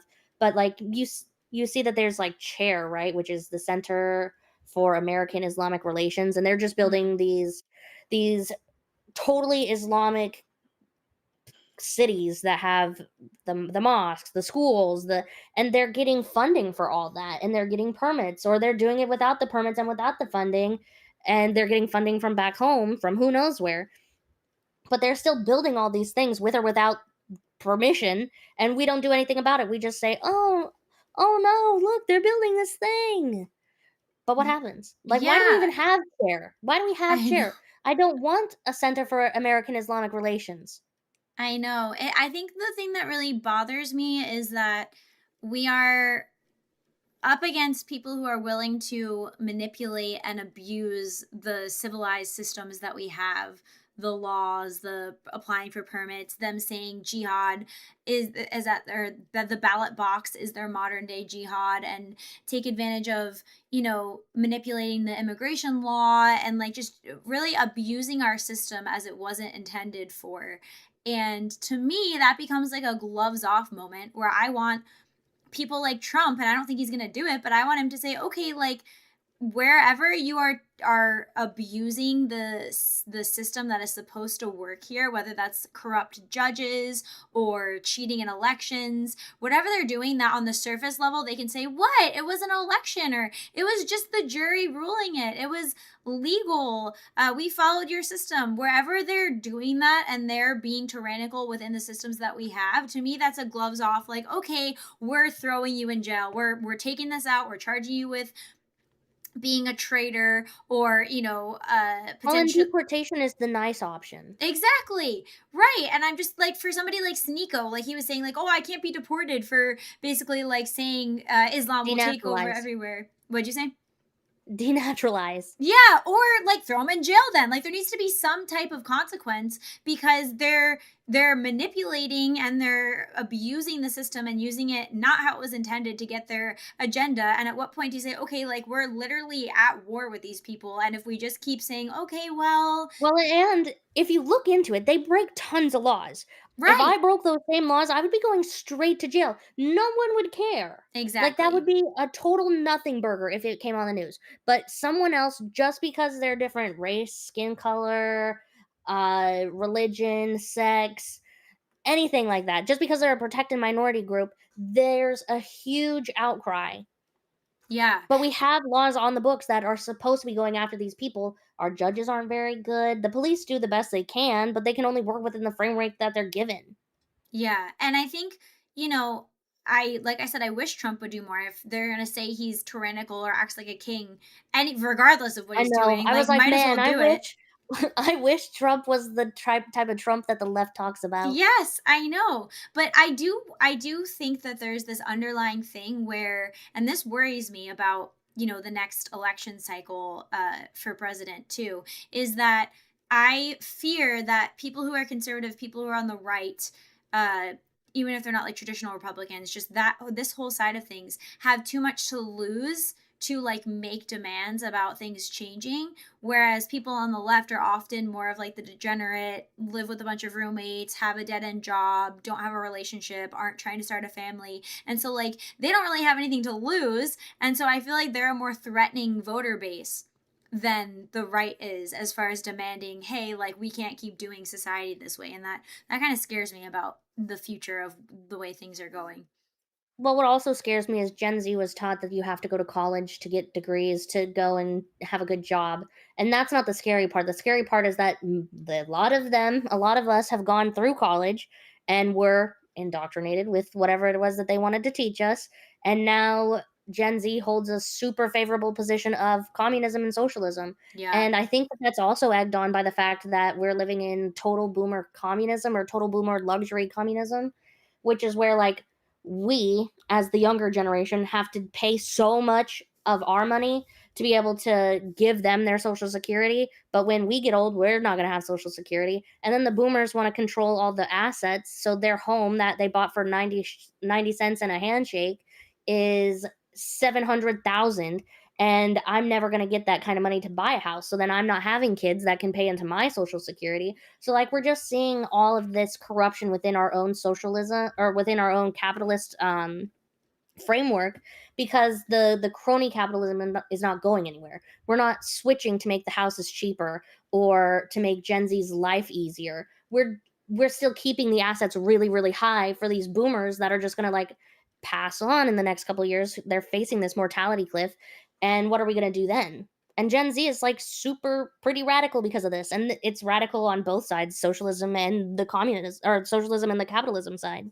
Yeah, I think that's why we're seeing, like, on one side we see the communists, and the other side we see like the Nazi kind of movement that's happening, with people kind of taking both extremes. But I absolutely agree with you that the economic situation is especially bad, and I only hear the left being the side willing to even make, like, to give some economic bones to even talk about economics. And I don't trust them. Like, I don't want to vote for them for it. I don't think they're going to do it. I don't think they're going to do it right.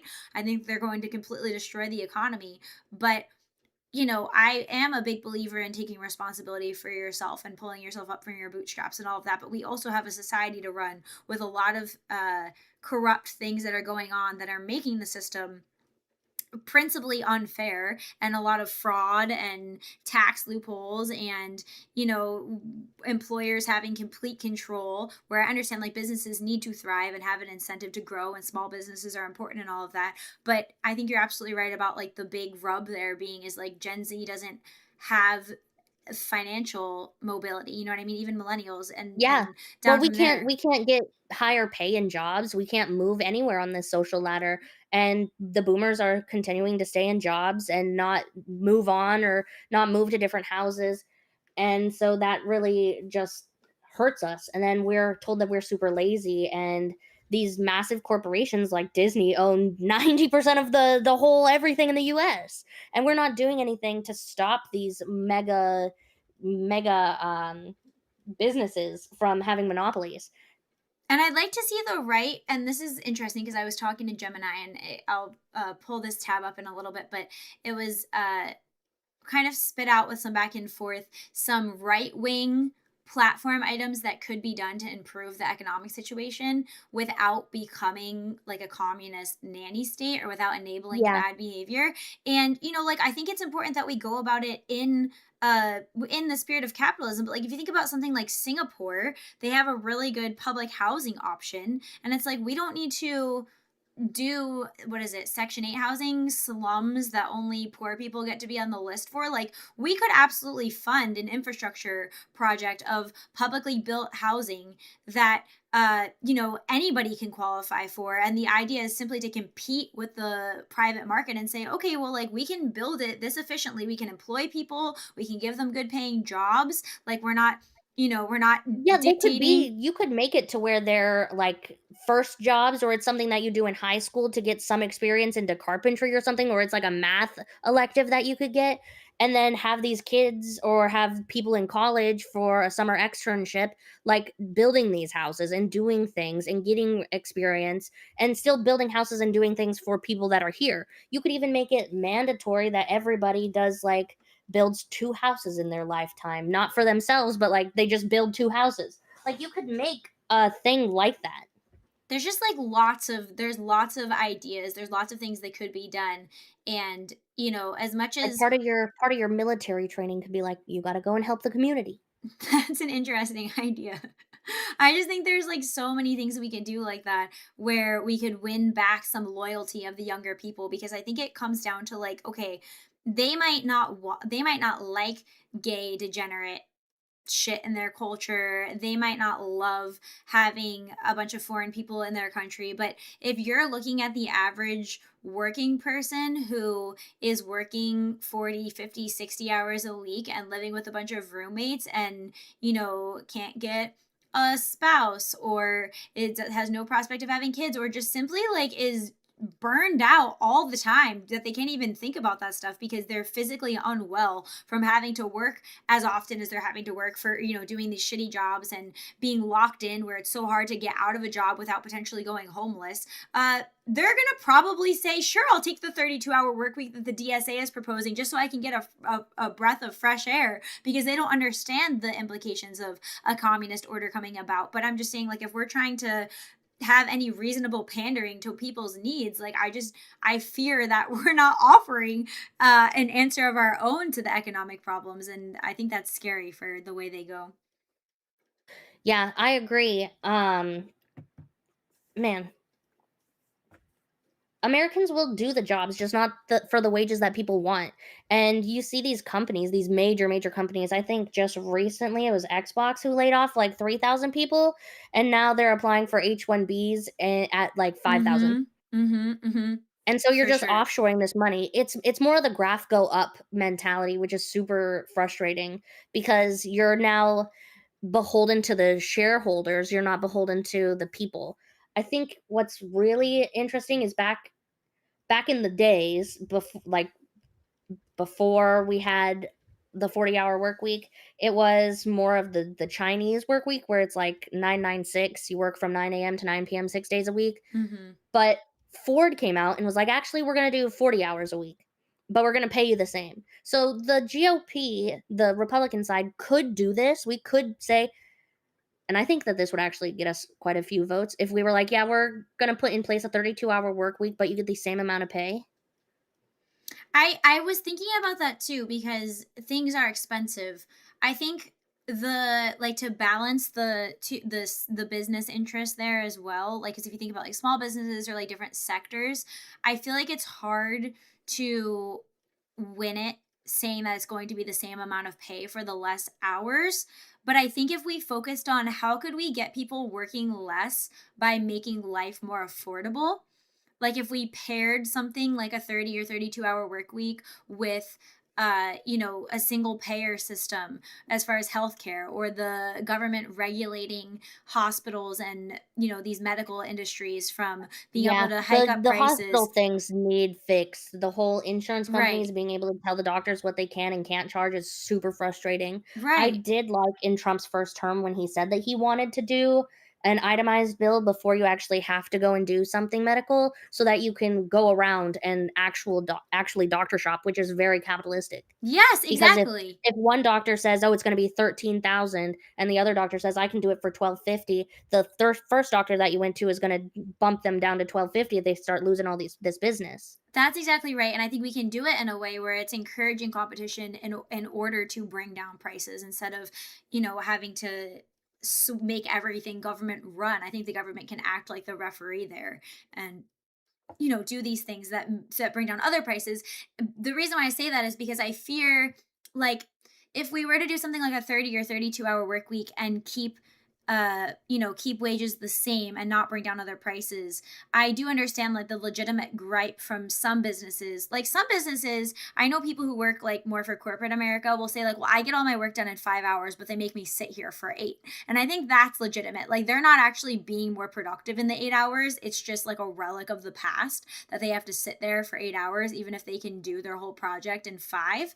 But if you think about like food businesses, or like, let's say like The hospital salons. system, like, I can't just be done at 3. Exactly. Or like salons or barbershops where, let's say, they're really trying to like meet their bills and make a reasonable profit. I do understand that if they're cutting their hours by 2 hours every day, they are going to take a significant legitimate loss on like, well, we're not open for as long as people are out and want to shop. So that's why, like, I think it's complicated because there's so many different industries that But you it's could do, like, PRN, like, you could, like we were talking about before stream, you could have those part-time jobs again that's true. to You fill could do those that. 2-hour slots. You could do that. I think it depends on what. I think there's a lot of ways we could do it. I just think it depends on like what the requirement is. Like, do they still have to pay for benefits?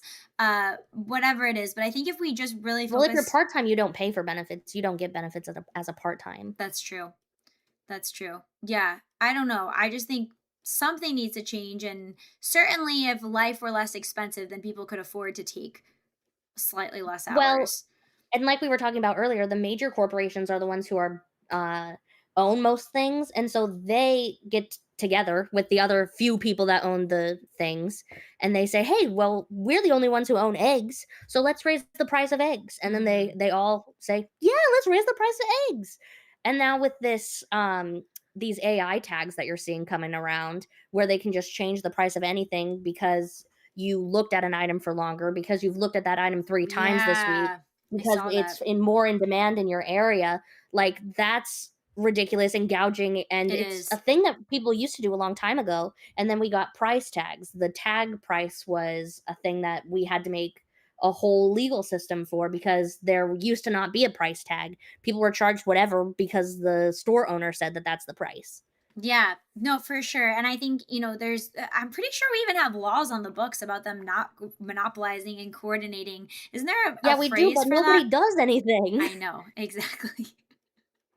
This We is talk not about it. going We talk about it, and well. we talk about it, and we talk about it, and we talk about it, and then Yeah, nothing happens. yes. Oh, it's But it's very because a lot of the frustrating. people that make the laws are the people that own the stocks, that continue to make money because they own the stocks and they regulate them. That's why I would really like Congress to get out of being able to buy stocks, them and their family. Like, maybe they could do like general stocks, like an ETF or something, where they don't get to pick what's in the stock bundle. They just pick a stock. Like, Yeah, or you're not allowed to have that dual, like the double dipping when you're in office. yeah. Yeah, you're not allowed to Yeah, regulate the company that you own stock for. it's just only Jesus can save us now with how Seriously, crazy there's so many everything is. I problems. know. Okay, let's keep listening. I hope we get somebody like a Rupert Lowe in the U.S. I hear Rupert Lowe is actually in pretty deep water right now. Oh, really? Over what? I think he said something about how he doesn't really care about immigration or something, as long as it's legal, or it was something like Oh, that. I hadn't heard that. Albion in my chat would know more about it. He told me about it the other day. Oh, interesting. I'll have to look that up. I hadn't heard And that. then who was the other guy? Nigel Farage just fell out of, like, literally dipped out of his thing to do a by-election, to force a by-election. Huh. Oh, I had not heard about that. Interesting. Culture, they hate America, they hate Christianity, and whatever, and they're terrified of being called racist. That's it. Do you think that this perspective that society has sort of adopted in the UK about white people being bad, do you think this was there was architecture to it? This was by design? That this was done? Or is this just a natural response to people being called racist? Because of course, in the past, there was more racism than there is today.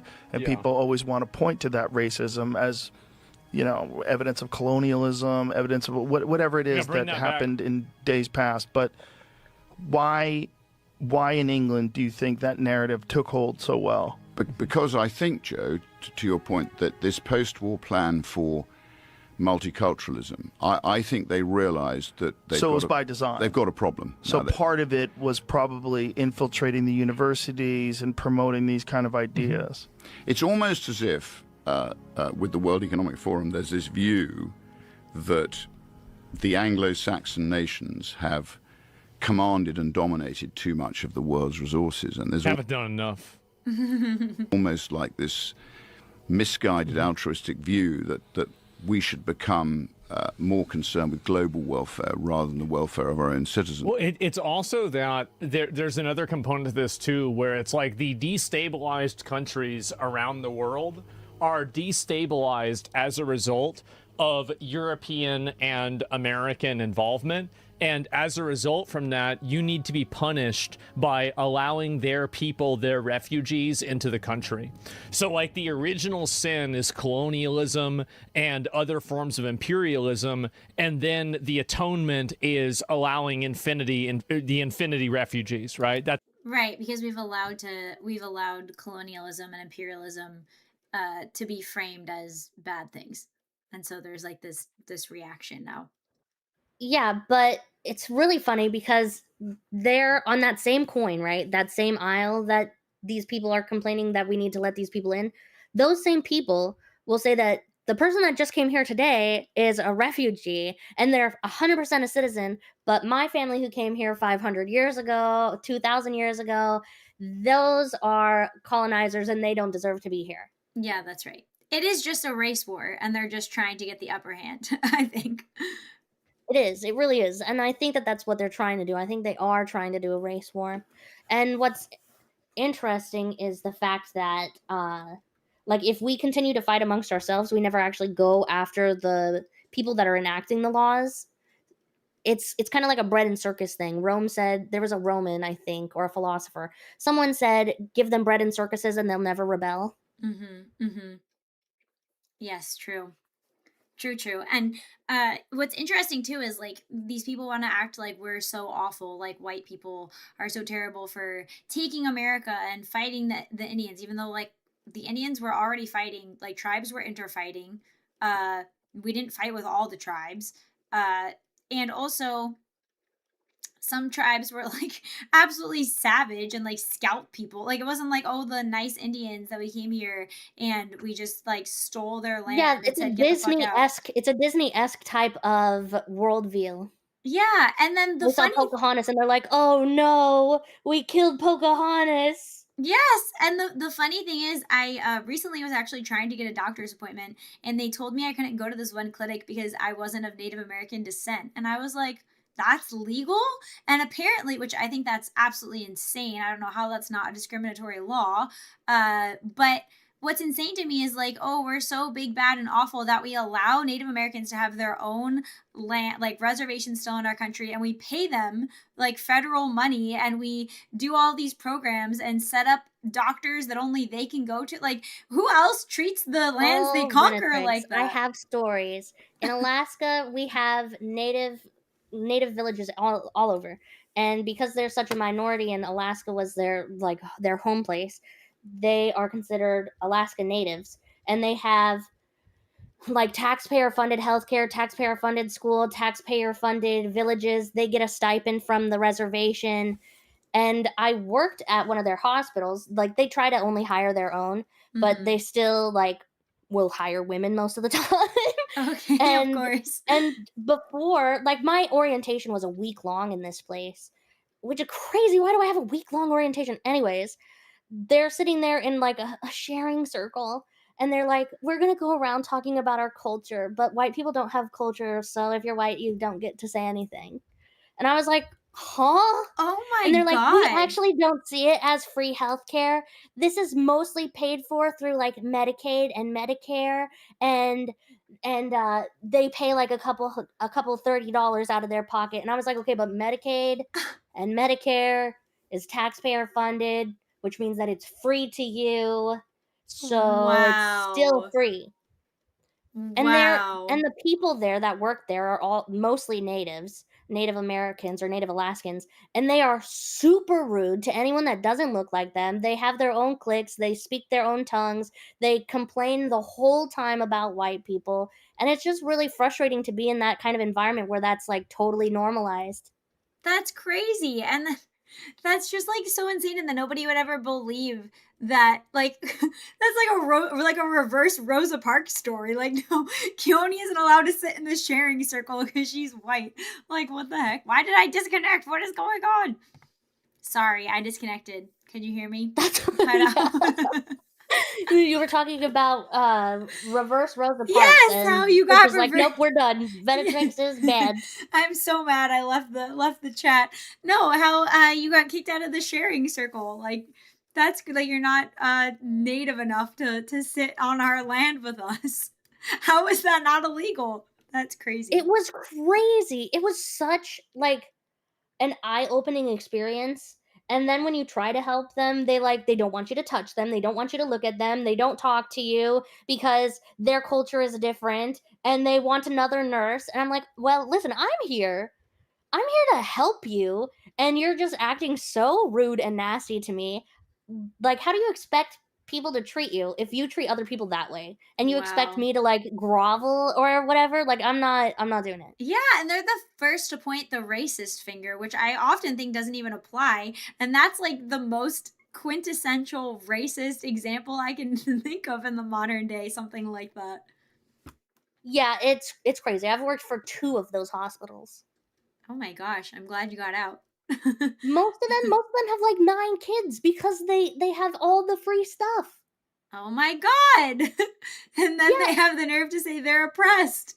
Yeah, I know. And then they work on the big, like, the oil fields, and so they get really good money, and their food is all paid for, and their housing is paid for, and then all their kids and stuff is paid for. Like, that is insane. Wow. What is And because going they're in the on? villages, let me tell you, this is gonna sound really rude, but I'm telling you, this is a real thing of a person that I literally worked with. She, and it's very common in this culture, they are very proud when they marry their uncles. They like brag about it. What? Yeah, they brag about it. There's one lady, she's like, I've had 4 sets of twins. With I actually married my uncle. He's like my dad's brother, so it's not weird. And I was Oh like, my I mean, God. it's still weird. And she's like, yeah, and we have like 13 kids, and I'm about to have another, and then I'm going to school for free to become a nurse. I was like, huh? What is Huh? going on? That's so weird. It is Wait, weird. so they marry their uncle? Did they ever marry their uncle like who's on the blood side too? Isn't that illegal? Not in their culture. What? And like who? I guess like who you gonna be with it if you're in the bush? Right, because they only are with their own and they don't want anything to do with other people. What other laws do they not have to listen to? That's A crazy. ton. I think there's stuff with drugs too, right? Like they could do like peyote or whatever, and technically it would be illegal. Well, they're also so we're not allowed to hunt whales or seals, but they can. What is this? We were too nice. We need to be less nice colonizers. We need to be That's the crazy. colonizers they fear we are. That's crazy. Wow, I did not know that. That is Yeah, it fascinating. sounds terrible, and it sounds like I'm being super racist, but I've literally worked with these people. No, you're like an investigative journalist into their sneaky hospital tactics. That's crazy. Yoni, do not sit in our sharing circle. Get out. Wow, that was incredibly insightful, actually. Huh. Welcome to America in 2026, everyone. We have too many too many good discussions to talk about from this. We're doing We have a problem. yeah, but you know, if we're all enjoying ourselves, is it a problem or is it a blessing? Both. It can be both. They're not mutually exclusive. That's how it works. Do you want to go back to colonialism? Yes. We need to have more Yes. colonies. We need a lot more I colonies. need to manifest some destiny. I really want to manifest destiny again.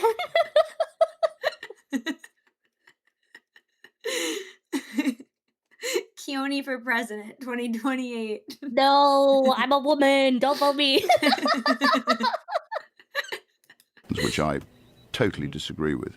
Well, there's also the Yeah. you will own nothing and you will be happy, No. This is your Which- Klaus Schwab. worked. which is palpable hilarious that someone nonsense. would even say that out loud. I know. You will own nothing and you will be happy. Like, know. A bunch of nutballs. is this a part of an Orwell book? Because this Feels doesn't seem like like a it. real person would say something like that. Because who the fuck Yeah. is going to listen to that? It doesn't make any sense. Well, they dress like James Bond villains, and they look like it too. They're idiots. Here we go. Can I pause you for a second? So what you think is that the multicultural invasion, the way it was set up, was on purpose, and it was on purpose to sort of diminish the idea of nationalism? Yes, I think that. Well, Fucking exactly. Yep. And so this was like a long plan. So this was something that And remember how he said the other clip, post-war. What war is he talking about? World War II. World War II. This is exactly what I've been saying. they must have had to sit down and like who would be involved in this sort of a discussion where you would be Yep. willing to diminish patriotism, diminish this idea that World War 11, Britain by yeah. itself is exceptional and the people are exceptional. it was a long, deceitful plan. So I always say Who implemented it? the European elites in league with our elite, who effectively, if you remember, in 1975 we had we joined what was called the European Economic Community. It wasn't effectively anything other didn't than know an about this. economic union, but that very quickly changed, and effectively they tried to politically integrate Europe. That failed, and then This is why, too, I'm pretty sure you can look this up, that billionaires and like the very richest of the rich people like getting the leftists into office. They like predominantly are the ones who back the leftists, because the leftist policies are what allow them to have tyrannical control through the, you Hmm. know, surveillance state and the take your vaccine or lose your job. And Yeah. like all of those policies, you know, are very top down, and you can't have patriotic national you know, have your militia You can't go to rights. church because the COVID is around. Yeah, exactly. So and then having nationalism and all of everything that goes with that, having that exist as a culture is just is like the foiling of their, you know, one world Well, and it order. allows them to continue firing Americans because then they can import more cheaper and cheaper labor. We never like we got rid of quote unquote slavery, but we never got rid of slavery. Yeah. Yeah. It was the Fabian Society, and they infiltrated U.S. academia too. I have heard of the Fabian Society before. Have you heard of them before, Keone? I mean, I think I've heard the name, but I don't Yeah, really know who they are. let's look it up. Um, who was the Fabian Society? I feel like it has something to do with the elites that he was talking about, the European, British, and U.S. elites. Rupert Lowe talks about them too. The Fabian Society isn't a single person, but rather a highly influential British socialist organization founded in 1884. Unlike revolutionary socialists of the late 19th century, like the Marxists, who wanted to overthrow the government by force, the Fabians wanted a slow, gradual transition towards a socialist society. So they were like really subversive. The society was named after a Roman general for his Fabian strategy. Instead of fighting Hannibal in huge, decisive battles, Fabius used tactics of attrition, wearing down his opponents gradually over time. I mean, that makes a lot of sense. They believed socialism could be achieved peacefully through democratic processes, education, and legislation rather than a violent revolution. That kind of checks out with what we're seeing here. Their strategy was to permeate existing political parties, universities, and institutions with their ideas until those ideas became mainstream. So I bet they're behind things like DEI. Oh yeah, for sure. Oh, H.G. Wells was part of them, the legendary science fiction author from War of the Worlds. So Suffered. famously flashed with webs over Yeah. how the society should be run. Yep. And then this famous. Oh, and a suffragette leader. Yeah, that's what I was just looking at. To the surprise of no one. Well, I was just talking in my stream about, or not my stream, my Discord about feminism and how women didn't really want the first wave of feminism. It was infiltrated by other, like CIA, government, different corporations that wanted to be able to have more workers to force down labor, but also governments who wanted more tax money. Yeah, that's right. I was listening to Rachel Wilson's book on occult feminism, and in one part she goes into the history there of, I forget where exactly it was, where the first like referendum was held to put women voting on the ballot, and the women voted to not put it on the ballot, so they like rigged the election or something to get it on, or like overrode them because they wanted it on the ballot even though women didn't Yes, want it. voting has always worked. Yeah. The people who benefit most from more regulations are the big companies with lawyers to comply with the new policies, while the smaller competitors fail from lack of funding to comply with those same regs. Yeah, I mean that checks out. And that's why you see like administrative costs grow so much. Mm-hmm. Yeah, it's gatekeeping. I'm also convinced that the working schedules are gatekeeping too. Like your individual employer might not be like consciously doing this, but I think the idea that the norm is an 8 to 5 workday is because like that's just enough time for you to keep going without you having any free time to like start your own business or you know, do your own election research or whatever. Yeah, people back in the day, like not even that long ago, started doing their own businesses, a bunch of their own businesses. And now you hardly see any like small businesses. Most of them get purchased from competitors. Yeah, true. And or they go out of business because they can't keep up with Exactly. the regulation and everything that it takes Or to like the $20 minimum wage. Yeah. Yeah. Team Prime super chatted $10. Thank you for the super chat. I saw a clip of this exact interview with Decoy and the immigrants get more dental care than citizens. Do you want the good guy that much that you care about tourists than your own citizens? That is what Team Prime HQ said. Pretty disturbing, all the free stuff they get. And, you know, if we got rid of that, maybe they wouldn't feel so inclined to come here if they knew, like, you're getting nothing when you come here. If we got rid of that, maybe Gen Z could afford a family. I wouldn't have to pay so much in taxes. I might be able to buy a house. Crazy. Absolutely crazy. In 97, they tried to force it through with... The Jews? Everybody says it's the Jews. It's the Jews. Guys, if there were no Jews on the world at all, period, you'd still have these problems. Yeah, true. You are falling for a subversion in order to compartmentalize your anger and not have it accurately accounted to the right people. You are being misdirected to being only mad at the Jews. The Jews did not do this alone. Even if you think the Jews did this, they were not alone. You can't see. Oh, I'm sorry. Sorry. My bad. Sorry. Okay, hold on. Let me go back a second. Actually, I think Asmund is really good on this stuff. Hold on. Yeah, I do like that he's like, even if you think the Jews did it, they didn't do it alone. Well, it's just people from every society have elites. At least every European or civilized society have elites that have an interest in taking this kind of control. And even if you know, people say like, okay, well, it's disproportionate. Like there's more Jewish people that are disproportionately in industries of power or powerful industries. It's not disproportionate like to the, like they don't like make up 70% of the industry. It's like they're disproportionate for their 2% population in the world. You could say that for like the Indians that exactly. Get hired into a CEO role and then they fire all the Americans and hire more Indians. Yes. And then there's like all these 7-Elevens that are owned by like Indians and their Indian family. Like you could say that it's the Indians. That's exactly like you could blame right. it on whichever group that you want to blame it on, but that doesn't mean that it's right.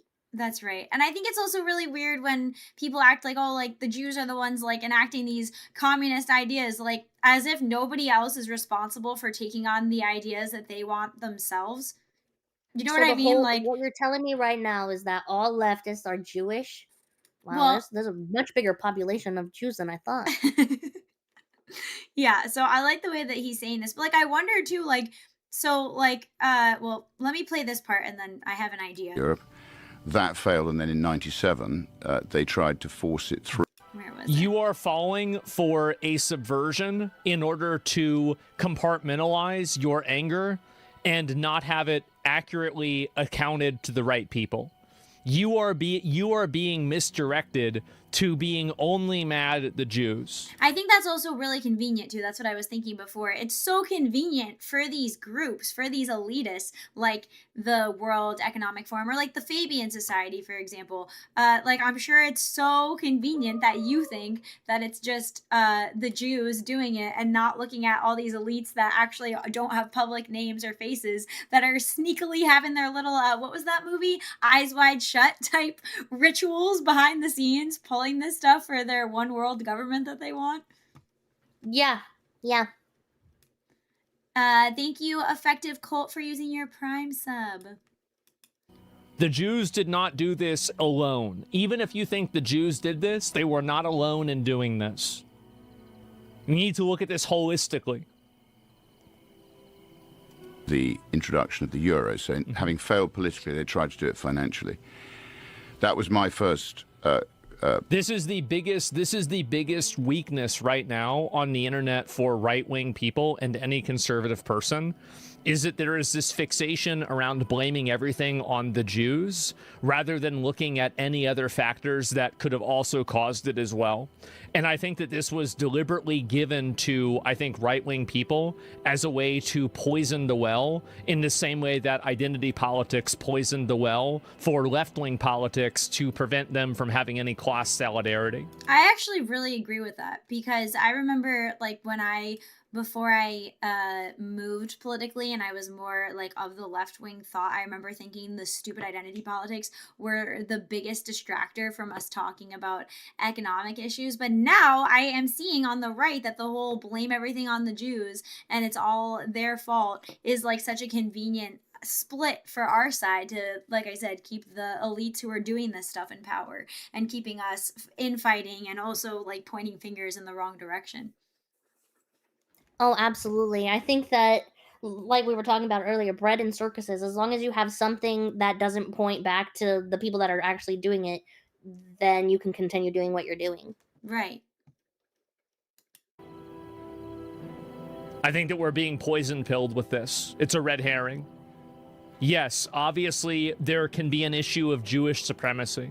There could be an issue of Israel, involvement and Israel bad behavior and the Rothschilds. Like, all of these things can be true, but that's not the whole story.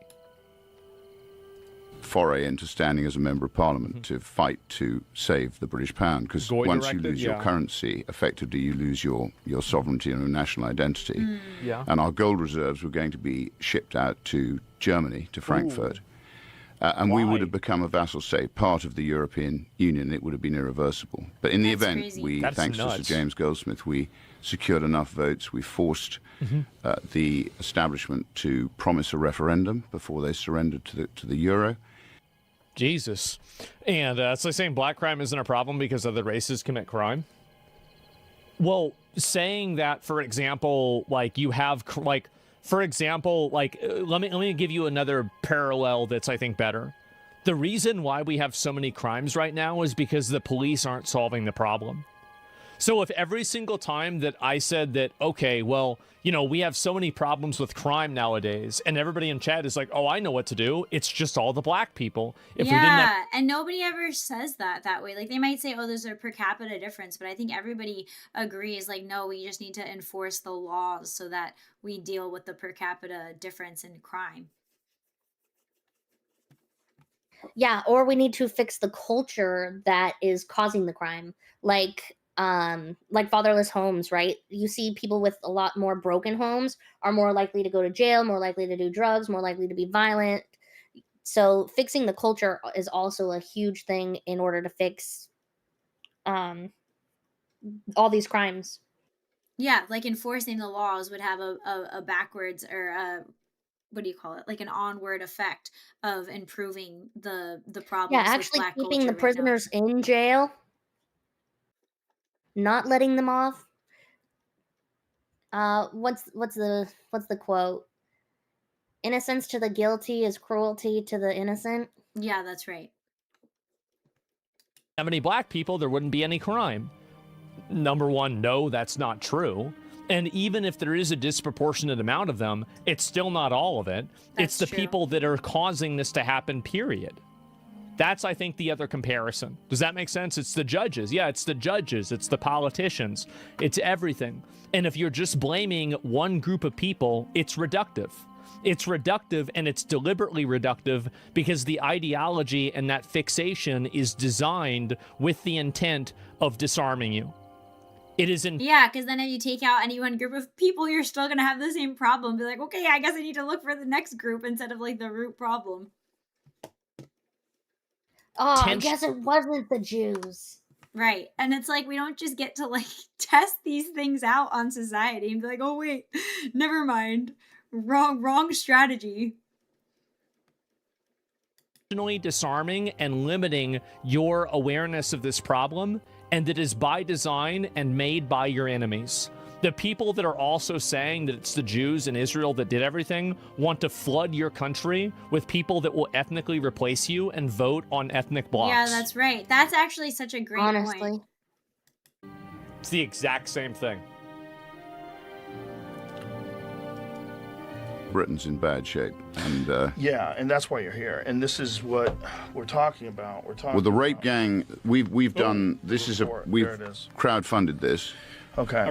Which I'm very. You know what I was wondering too when we were when he was talking about the Jews there, and like people will say like, oh, they run the world, whatever. I wonder, like, okay, like, is this Fabian Society, like, were they founded by Jews? Like, because that was Is the, Fabian Society Jewish? yeah, what ethnicity, or let me put it this way, were any of the founders of the Fabian Society ethnically Jewish? No. It None says of them. Wow. none of them. None of the core founding members were ethnically Jewish. The society was founded by a small group of largely middle-class Anglo-Saxon British intellectuals and social reformers who split off from a utopian group that was called the Fellowship of New Life. Quaker, English, Scottish, English. So, just an example, like a prominent group. Let's see one more thing. Specific examples of things the Fabian Society has influenced.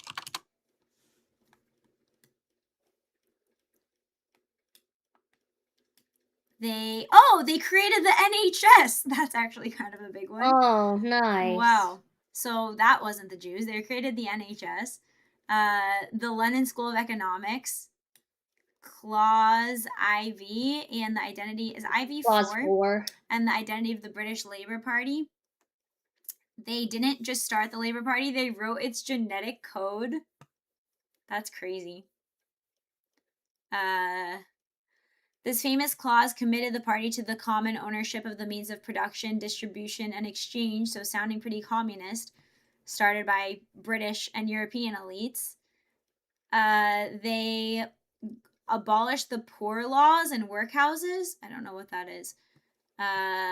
Britain dealt with the poor through the brutal workhouse system. The Fabians launched a massive public campaign in the 1900s based off of Beatrice Webb's research to abolish poor laws entirely. I don't know it was replaced by a modern safety net. So that one might have actually been an improvement. I don't really know what the poor laws are. Have you heard of that before, Chione? I hadn't heard of that, but someone in the UK named Albion, one of my friends, wants you to look up Fabian Society coat of arms. Okay, let's see. Whoops. Whoa, sorry, my tabs are going crazy. Oh, why did you switch like that? Okay. Fabian Society. Is it going to be something super demonic? I have no idea. I misspelled it, but... Coat of mirth.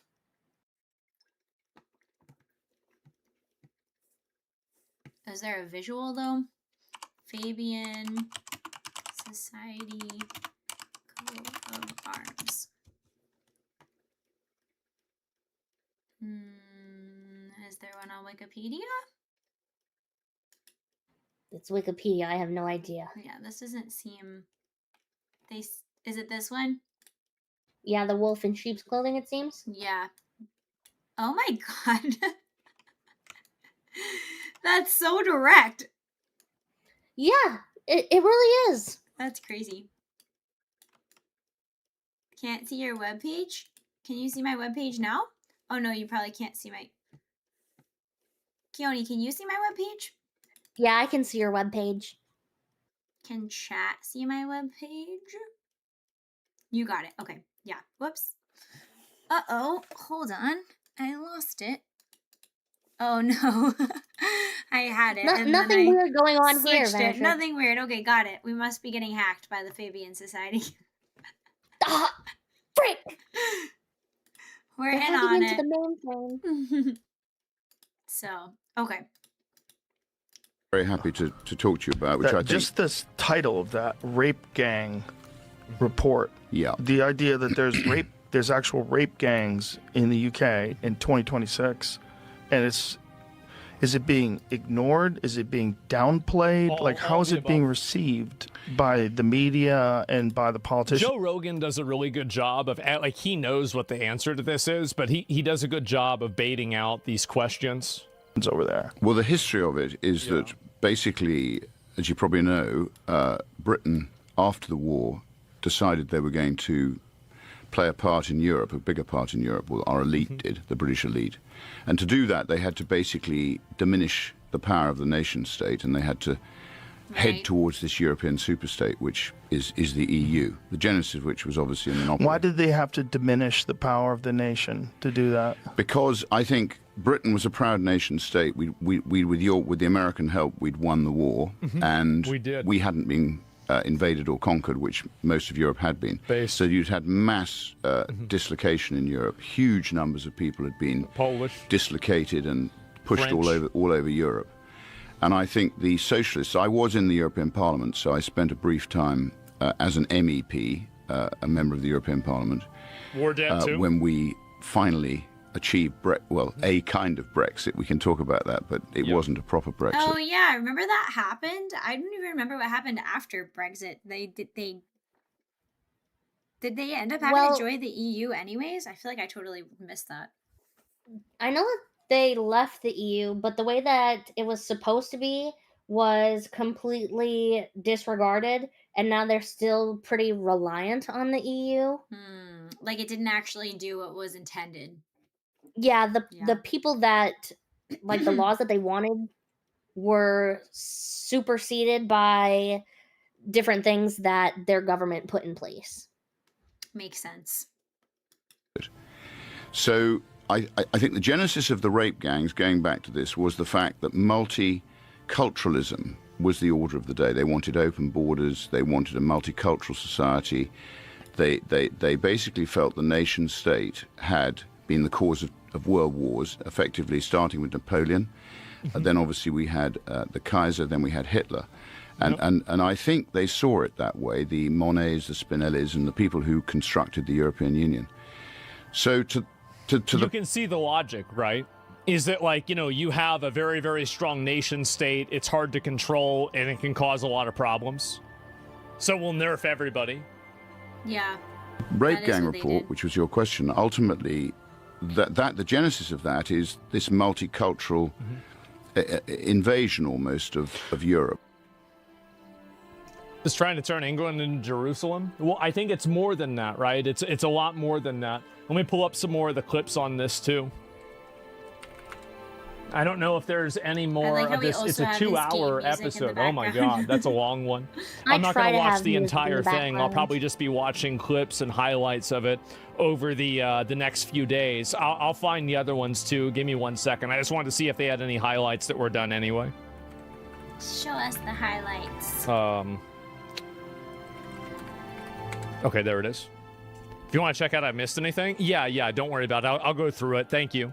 Yeah, I want to make sure I find these and I don't miss any of them. Okay, here we go. But you know, our woke culture is not protecting the interests of the British people. And it's also a massive incentive. If you live in a terribly poor country and you can just get to England and then instantaneously Big you will get money. money and housing. Yeah, That's right. Why would you not do that? everybody would do Well, that. not only that. I don't even blame the immigrants for doing that. I don't. Like, whenever it's the same with the... I do. I think it's a low character thing to do. And like, you know that you're going to end up in a situation where you're in a country illegally or something. And then you're going to cry when you get separated from your kids. Do It's they like, know, though? Do they know? Like, are they aware enough to know? to know that they shouldn't be doing it, you mean? Yeah, or to think that they could get caught sometime. I mean, they might think that they're not going to get caught because they're so emboldened to do it. But I think just on like a human level, like a tribal level of like, oh, I'm going into another tribe's territory. And, you know, that comes with some risks. I would. But when the tribe welcomes you with open arms, Yeah, I get what you're saying, because if that's what's predominantly happening, I don't know. I feel like I do put it in people's personal responsibility to know. Like, if you're moving somewhere else in the world, you should know enough about what you're doing that it's your fault if you don't. You know what I mean? Yeah, there's people that have been here for 40 years and they still don't even speak the language. Yeah, that's a problem. That's a big problem. Illegals here in America. Like, I know that we have illegals here, and like, I don't have any animosity towards the illegals. I don't have any animosity towards the Haitians. I don't have any animosity towards, you know, even a lot of the Somalians in Minnesota. Like, they're simply just following their own best interests. Yeah, like, I know, have was just animosity thinking towards them that. to the extent that they are committing crimes. But like, if they're just coming here, like, no, look, Well, like, look. you're committing a crime if you're coming here illegally. That's already the crime. Look, guys. If you're in Peru, you want to go to America. If you're in Colombia, your dream is to get to But America. America's For the many most of these racist, people, it terrible, is their evil dream. place ever. I understand yet that they they all wanna want to come be here. here. If I was in Colombia, that's what I would want to do. Peru is fine. Is it really? I guess maybe I'm off. But anyway, like, incentives drive behavior. Okay. Well, what I'm saying is that I don't think these people are profoundly evil. They're just simply trying to seek a life that's better than what they have.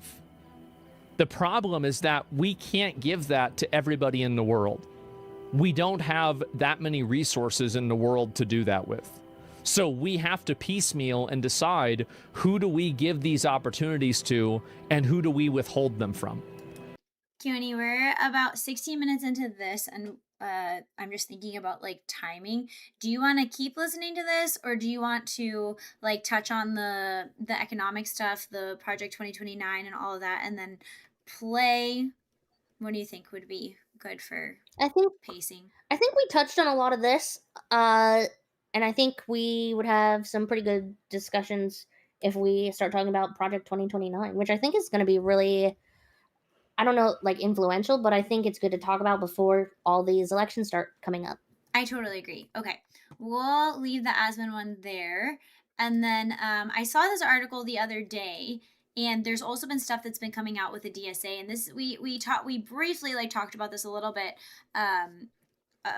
on when we were going over some of those other reacts, but the essence here of what came to mind when I saw this headline, and I'll read a little bit more in this article, is that I think we're sorely lacking on the right of a platform that tries to address any of the economic issues in a way that resonates with the voter base, especially the younger people, like Chione was saying before, as far as Gen Z and millennials and people who, you know, are being told, pull yourself up by your bootstraps, take responsibility, build your own house, get married, go to church, have a family, but that there is a real on the ground situation that we're all facing, which isn't really good for anybody in society.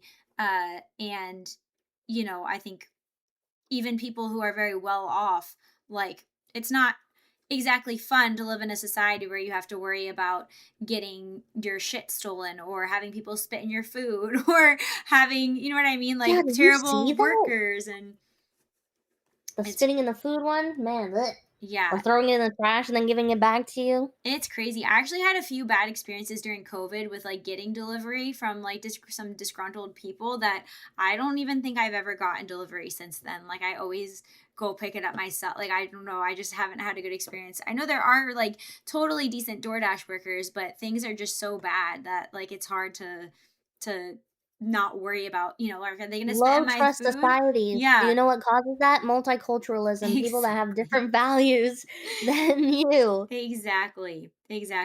So this was from Fortune magazine the other day. Project 2029 floats free childcare, or $1,000 per month it'll be to stay home. And Project 2029, as far as I understand, is like a group of, I don't know if they're like exactly a think tank themselves, but like a Democratic. I feel like it was the same as the Heritage Foundation for Right. the Republican side. Yeah. I think you're right. So it says, according to them, the next U.S. president should endorse publicly funded childcare for all, or $1,000 monthly credit for families with young children that don't utilize it, according to a possible early blueprint for Democrats. The proposal is part of Project 2029, which is a collection of recommendations by think tanks. So it's like multiple agencies kind of in the think tank advisor space, former Democratic staffers and other progressive figures. This guy who was an advisor to Biden and Cory Booker is involved with it as well. And the left, he works for the Center for American Progress. So under the plan, the federal government would offer families those two choices that we just said, meant to offset costs or lost income associated with becoming parents.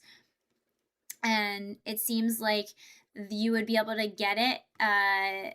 You'd be able to enroll, but you could only get the stipend if you earn less than $400,000 a year. So that's appealing to quite a large populace of people. And, you know, they go on to talk about we have a serious problem with childcare. And, you know, this is obviously an aim at doing something about the people not wanting to have children situation. And immediately when I saw this, what's worrisome to me is like, oh, crap, this is gonna like really be appealing to a lot of young people who either already have kids or don't have kids or whatever it is, and then they're gonna get drawn into the rest of their communist platform basically because they're willing to throw some economic bones out there. Meanwhile, like, you know, staying home with your kid is one thing, but how many people are gonna say no, throw them into daycare with minimum wage workers, you know, straight out the womb basically because the government will pay for it. Well, and what I was kind of talking about with you in DMs was like, okay, now here's another thing that it's free childcare, but it's taxed, so I'm still paying for it. Mm-hmm. But also, these daycares will now know that we can charge $1,000 monthly per kid. Yeah, that's I think, so why not? Why shouldn't I raise it to $1,000 a kid? right, it's like a perverse incentive. Mhm. And I don't know like how this would work with like, is the government, it weren't very clear, like, is the government going to pay for the, like, who's paying for the public daycare slot, Well, and then you know? okay, and if it's a public daycare, is it a public daycare that, like, is it a specific one that only the government owns? Or is it Right, a like, daycare? Is it any daycare in the country? Is it like more of like a voucher program? they Or said they would develop, states would work to develop networks of approved daycare providers. yeah, so it's government taking more control of your kids at even younger ages. No thanks. Yeah. So, you know, in theory, people need more money to stay home and, you know, childcare is a part of that. In practice, you have to have your kids vaccinated with how many vaccines before they go to a Your child, you kids know, have to learn about approved. Right. LGBTQ. Exactly. Like, I think They have to be okay with a trans person being their daycare provider.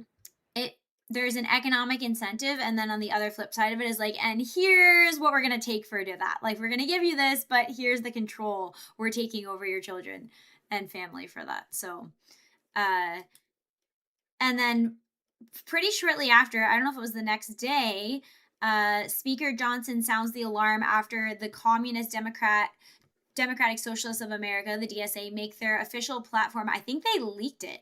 I don't think it's like official on their website yet, but I think this will be coming out. Like, they're in some convention now.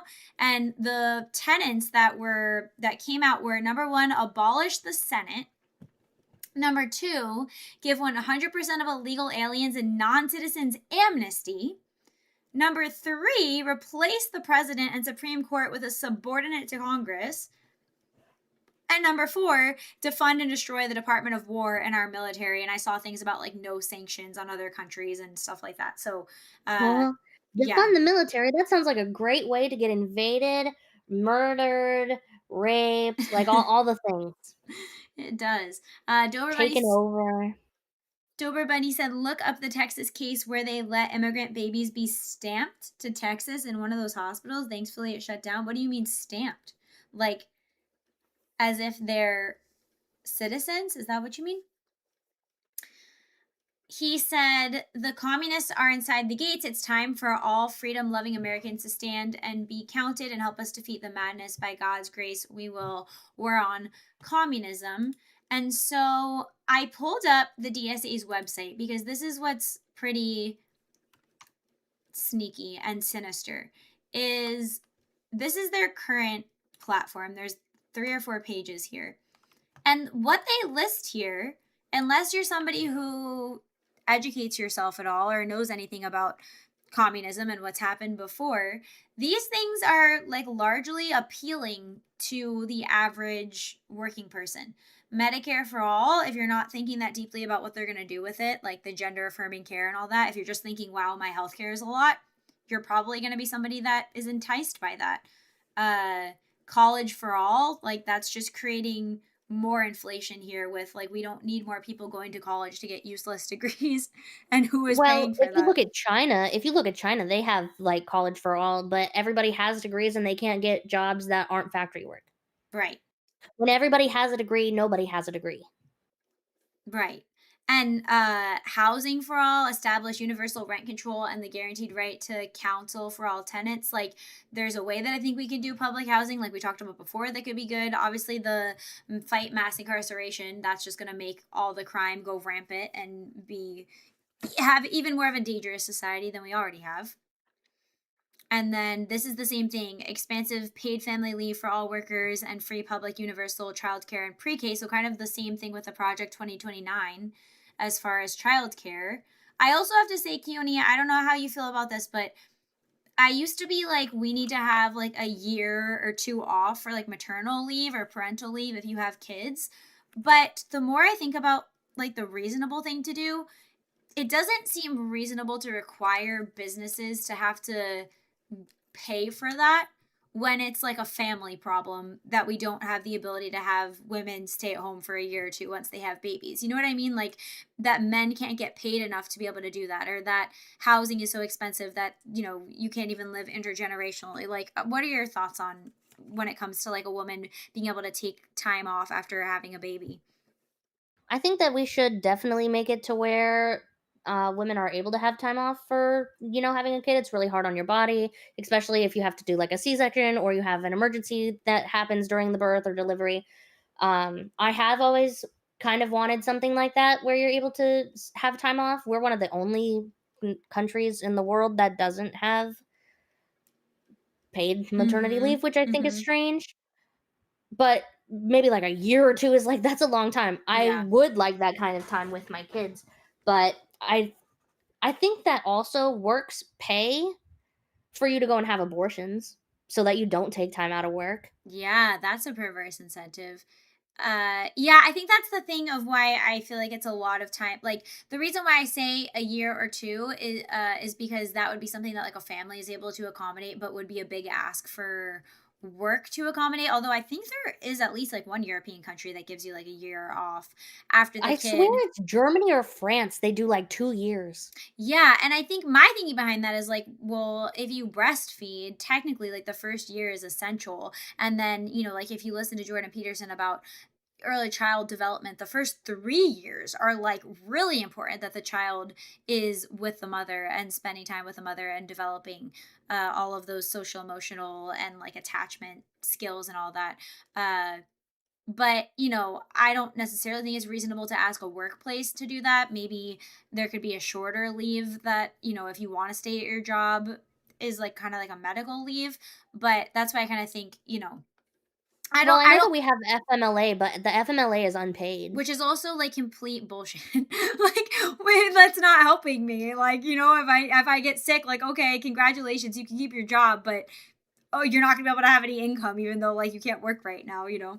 Yeah, and you can keep your job, but when you come back, we're actually going to fire you after that. We're going Right. to find some arbitrary reason to fire you. Yeah. I just, when I try to think about these policies, I think like personally, oh yeah, like as a woman, like sure, like paid maternity leave sounds great through my job. But then I think about like what would be received well by, you know, a right wing kind of ideologically aligned side. And I think, well, they probably would want it to be made easier for families to be able to support a mom who wants to stay home so that a business doesn't have to always take on that responsibility. So I don't know. I just think maybe something along those lines could be helpful.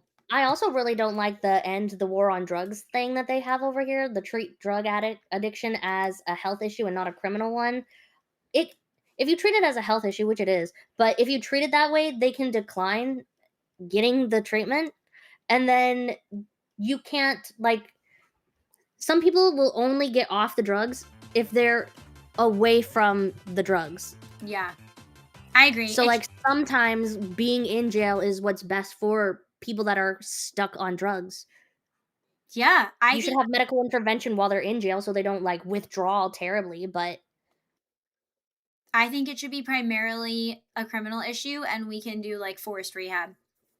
Like, yeah. you're doing this because Well, it's on our. if I can put someone on a like a 56, 60, I think is what it is. Mhm. It's where you can force them against their will to stay in the hospital for like a day Right. without a warrant or whatever, without a judge's signature. Mhm. If I can do that, why can't I do that for like drugs?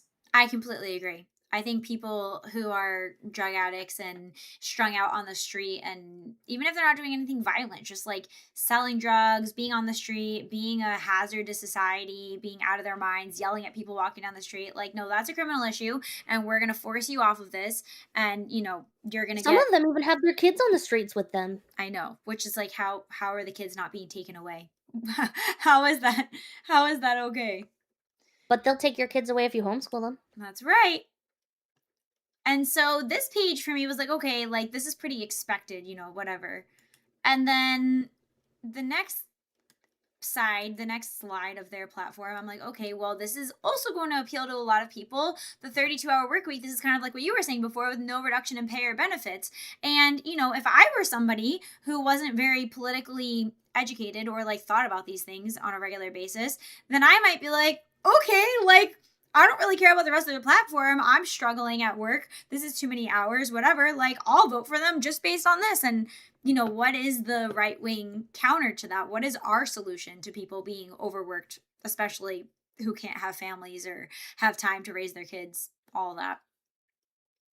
I still do think that there would be a way to introduce a 32-hour work week. Like you were saying earlier, most people are doing the jobs in quicker time because of the technology that we have, and then they're forced to just sit there. Now, you couldn't do it for all types of jobs like we were talking about earlier, but giving more people the ability, like a corporate job, to have a 32-hour work week, and I don't think that you can do that governmentally wise. I think you'd have to do it like state by state level or company by company level even.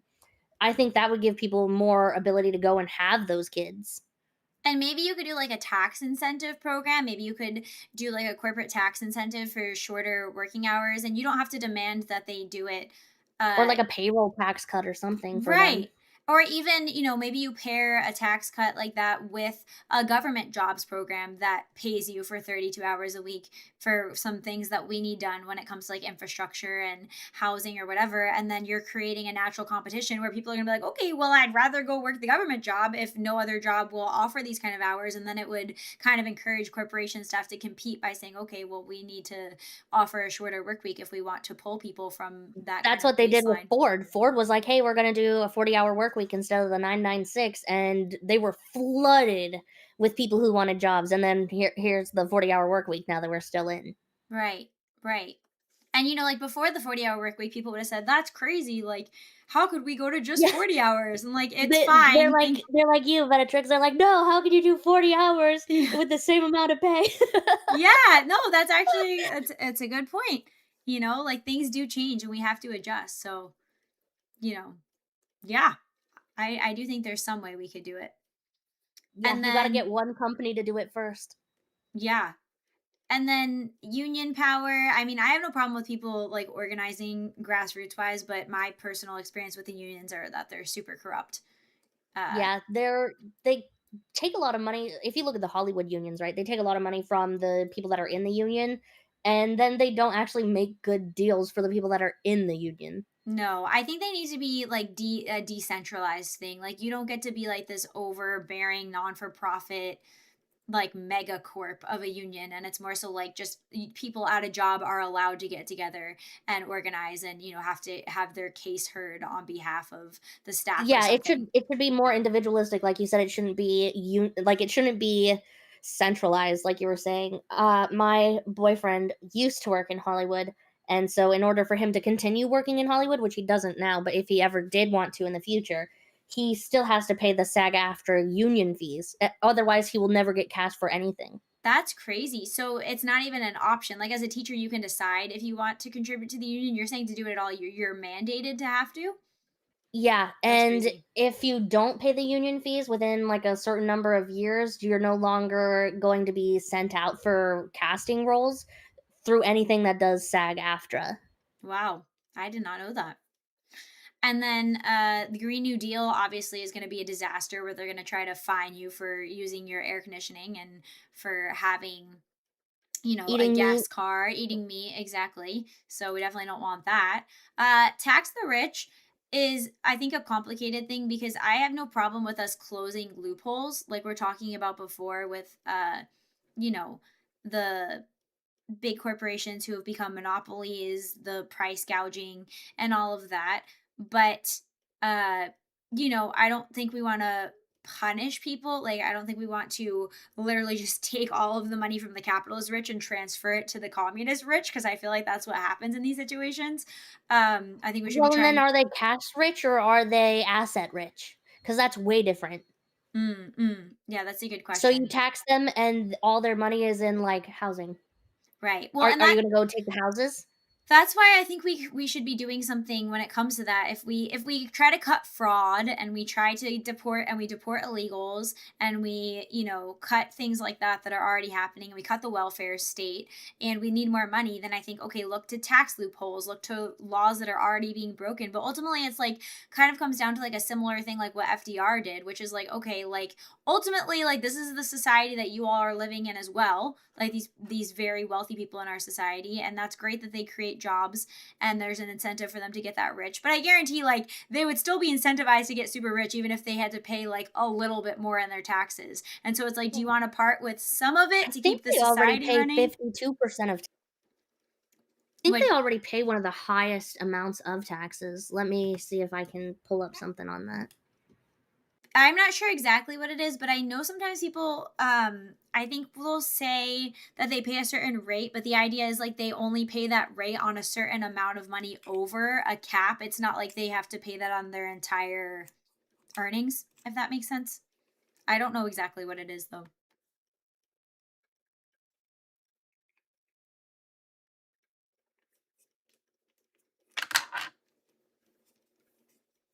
The Teamsters Union. High Oh, sorry, go ahead. high income earners in the US pay between 3% and 45% of their total income in taxes, with the top 1% paying an average effective tax rate of about 26 to 27%. Interesting. Did it say anything about them paying it like on all of their income, or is it like an average between all their income or like that extra bit? You know what I mean? Yeah, wage income versus investment income. Income from wages, earned income from salaries is subject to the standard federal tax brackets plus payroll taxes like Medicare, Social Security. All, although the Social Security tax wage has a cap. Income from wealth. The ultra wealthy often derive most of their income from investments like long term capital gains, and qualified dividends are taxed at lower rates 0, 15, 20, plus a 3.8% net investment income tax for higher earners. This is a primary reason why some billionaires pay lower effective tax percentages than middle class workers. Right. Let's see. For 2026 tax year, the highest marginal federal income tax bracket is 37%, which applies to taxable income over $640,600 for single filers and $768,700 for married couples filing jointly. Okay, so for those tax brackets are for people who are earning like traditional wage income. But then when you get that wealthy, most people are earning their income from like assets and Mm-hmm. you know, what's it called, dividends and all of that. So I'd be okay with us like raising those rates. They don't need to be anything enormous, but we could certainly make it a little bit more on those things. You know what I mean? That still it's an incentive, but like I said, I feel like it's a does the rich class at that point, if we don't have enough money to fix things, you know, because of monopoly type behavior and price gouging and things that are like actually, what did you call it before, like crony capitalism? uh do they part with some of it to keep the rest like during FDR and the New Deal, or are they just going to let everything crumble like they're part of that society too? You know what I mean? I feel like that's a conversation that could also be had. Yeah. If we seized 100% of the net worth of all US billionaires, it would fund the federal government for only 9 months. That's crazy. That's at 100%. It would only fund it for 9 months. Yeah. So I think that we're still in a losing battle, regardless of if we tax them more. Our social security nets are like our social safety nets are so expensive. Our defense budget is so expensive, but it's also because not only because our defense, like we're not only paying for our defense, we're paying for the EU, for NATO, like the UN, like we're paying all this stuff that nobody else is paying for. And that's one of the reasons that these other countries can have these really robust security nets because they're not paying for the things that we're paying for.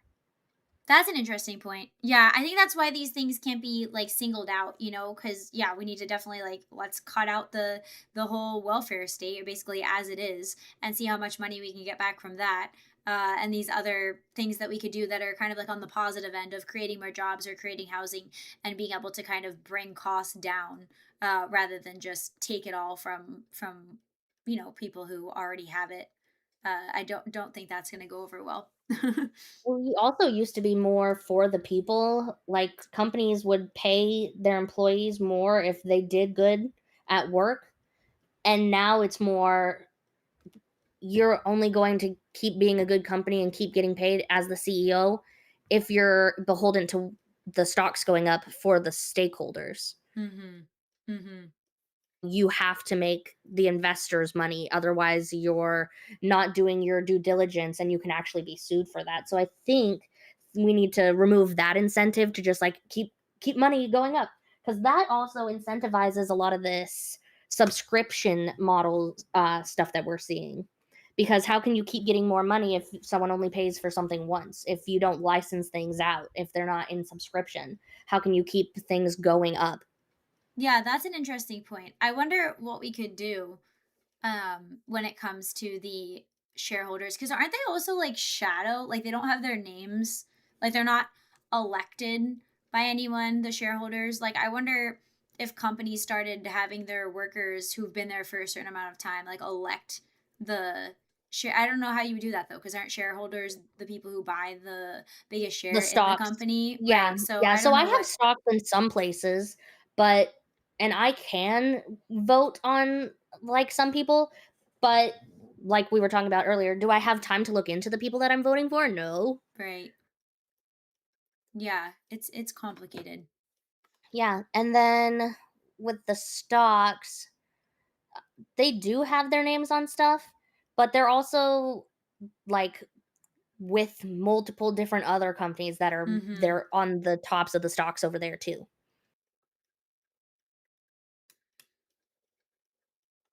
I think the disturbing thing about this too is like, so then you get like what the left wants to do on those economic issues, and then on page 3 they just slide this in: free Palestine, get rid of the military budget, basically greatly reduce, no more sanctions allowed, And then weapons sales to Israel. Wow. and then this one right here, yeah, this one right here, freedom of movement, allow workers to freely migrate between countries to seek employment without restrictive immigration controls, demilitarize the border, end all immigrant detention and deportations, immediate amnesty for all immigrants regardless of their current immigration status, and provide access to jobs, labor rights, and social services to all immigrants. So wow, that really fills the globalist agenda of organizations like the Fabian Society. Yeah, this just sounds like worldwide what Maoism, like obviously one world government, Yeah. but the allow workers to freely migrate between countries. What's that going to do besides create a global homogeneity, which wouldn't even really work? And then they all go to one country that's paying the most, and then those countries get like the other countries that aren't doing good, they're desolate, and then everybody's crammed into one tiny little city, kind of like Japan with Tokyo. Yeah, and then, it would accelerate the issue of like, oh, I can just hire somebody cheaper from India, like I can hire somebody cheaper from anywhere. So it's just going to be like a slum world Yeah, basically. I can literally just slave labor anyone I want. Yeah. So what's disturbing to me is that these ideas are crazy, but then they bake in the 32-hour work week and the childcare and the healthcare and Well, yeah, they have to give you the pretty stuff that doesn't sound crazy exactly. first. And even if they don't follow through on it, like, okay, that's going to sound pretty appealing to especially young people that want to start families, like I said before, compared to, I don't really see anybody on the right talking about like these economic issues. You know what I mean? Like I get the, like, we want to deport immigrants and that would have a big effect on the economy. And I do agree with that, but like, we haven't really done that. Like, we've deported some, but like nowhere near what we would need to, as far as I Well, apparently understand. it's super expensive to find them, round them up, put them on a Yeah. plane, take them somewhere. Yeah, like we've gotten ourselves into quite the mess. So Well, yeah, back in the day, they started allowing these people in because people didn't want to work jobs for the prices that they wanted, and they wanted to keep everything really cheap. So you import workers that'll do it for really cheap. But now the chickens are coming home to roost. But the people that put in the laws are like no longer here. that's right. That's right. You And don't have to so deal with it.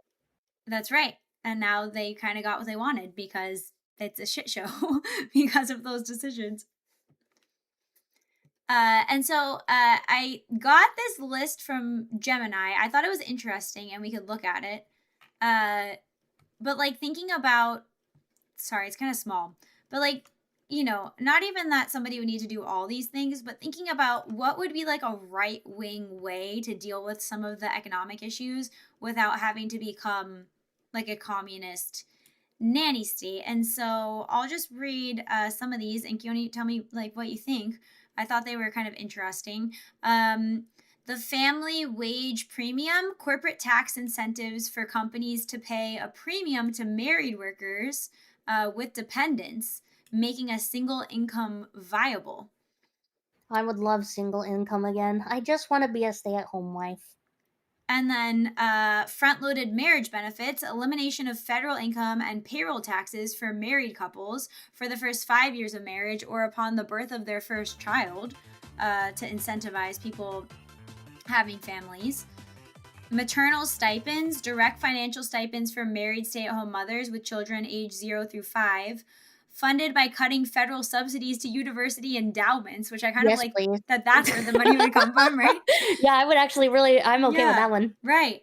Ending cohabitation loopholes, restructuring municipal zoning and tax brackets to heavily privilege legal marriage over unmarried cohabitation. So I feel like things like this might even have an effect on what we were talking before with like the porn industry and OnlyFans and all of that, if we really incentivized people getting together. Yeah, well, and if I feel like if we incentivized it, what we're seeing right now with Gen Z is a lot of people are unmarried, never talked to the opposite sex, not really having relationships like that, and giving, people privileges for being married, making it an actual incentive to be married and not just oh, you're married, yay! Like, it might Totally. incentivize people to go and do those things again. Totally.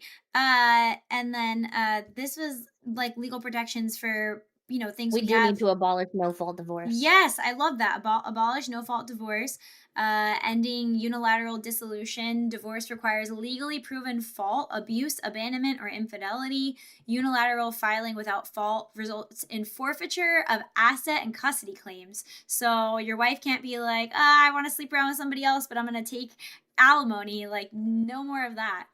That's something I see a lot of men who aren't active in getting married. They're like, well, I don't want to do it because she could just literally do whatever she wants and then take half of everything I have forever and have the kids. Which I is have no valid. safety net. That's right. And then women will be like, I don't want to be a stay-at-home mom because he's going to leave me and take my stuff. And it's like, no court is going to let that happen. You're going to get child support and you're going to get alimony, but men don't get that benefit right now in a lot of places. Yeah. I'll read some more of these. Chione, I was thinking I'll just kind of read this list and then we could take a break and then we could play. Does that sound good to you? Yep, sounds good. Okay, cool. Where am I? Punitive damages for infidelity. I think that would be fascinating. Proven infidelity results in statutory forfeiture of alimony, loss of equitable property distribution, and a legal presumption against child custody. So don't be a I cheater. feel like they literally just did this in China. Did they? just I saw said something they like that. just said to women that they can no longer take half of what a husband owns. Oh, great. If they cheat on them, you mean? I think so, yeah. Maternal security protection, so mandatory permanent alimony and primary asset ownership awarded to stay-at-home mothers if the husband breaks the marital contract through proven fault. I would be okay with that too. Right. So no more saying like, I can't be a stay-at-home mom. I have to go be a boss babe because my husband's Well, gonna then, take and my there has stuff. to be some sort of repercussion if the husband is in fidelity, whatever, Yeah. to his wife too. Yeah, I totally agree. And then this, you're gonna love this, the 30-hour family shift work week. Full-time redefinition, shifting the federal full-time benefits threshold to 30 hours per week to give dual earning or transitioning parents more time for a home life. Yeah, and then you could still have your single workers working the regular hour shifts so you can still get, your hours in to get money. Yeah. But then that would also encourage them who are like, man, I don't have to work as much if I have kids. Maybe I should go have kids. I know. We need some behavior management in this society to get people moving in the right direction.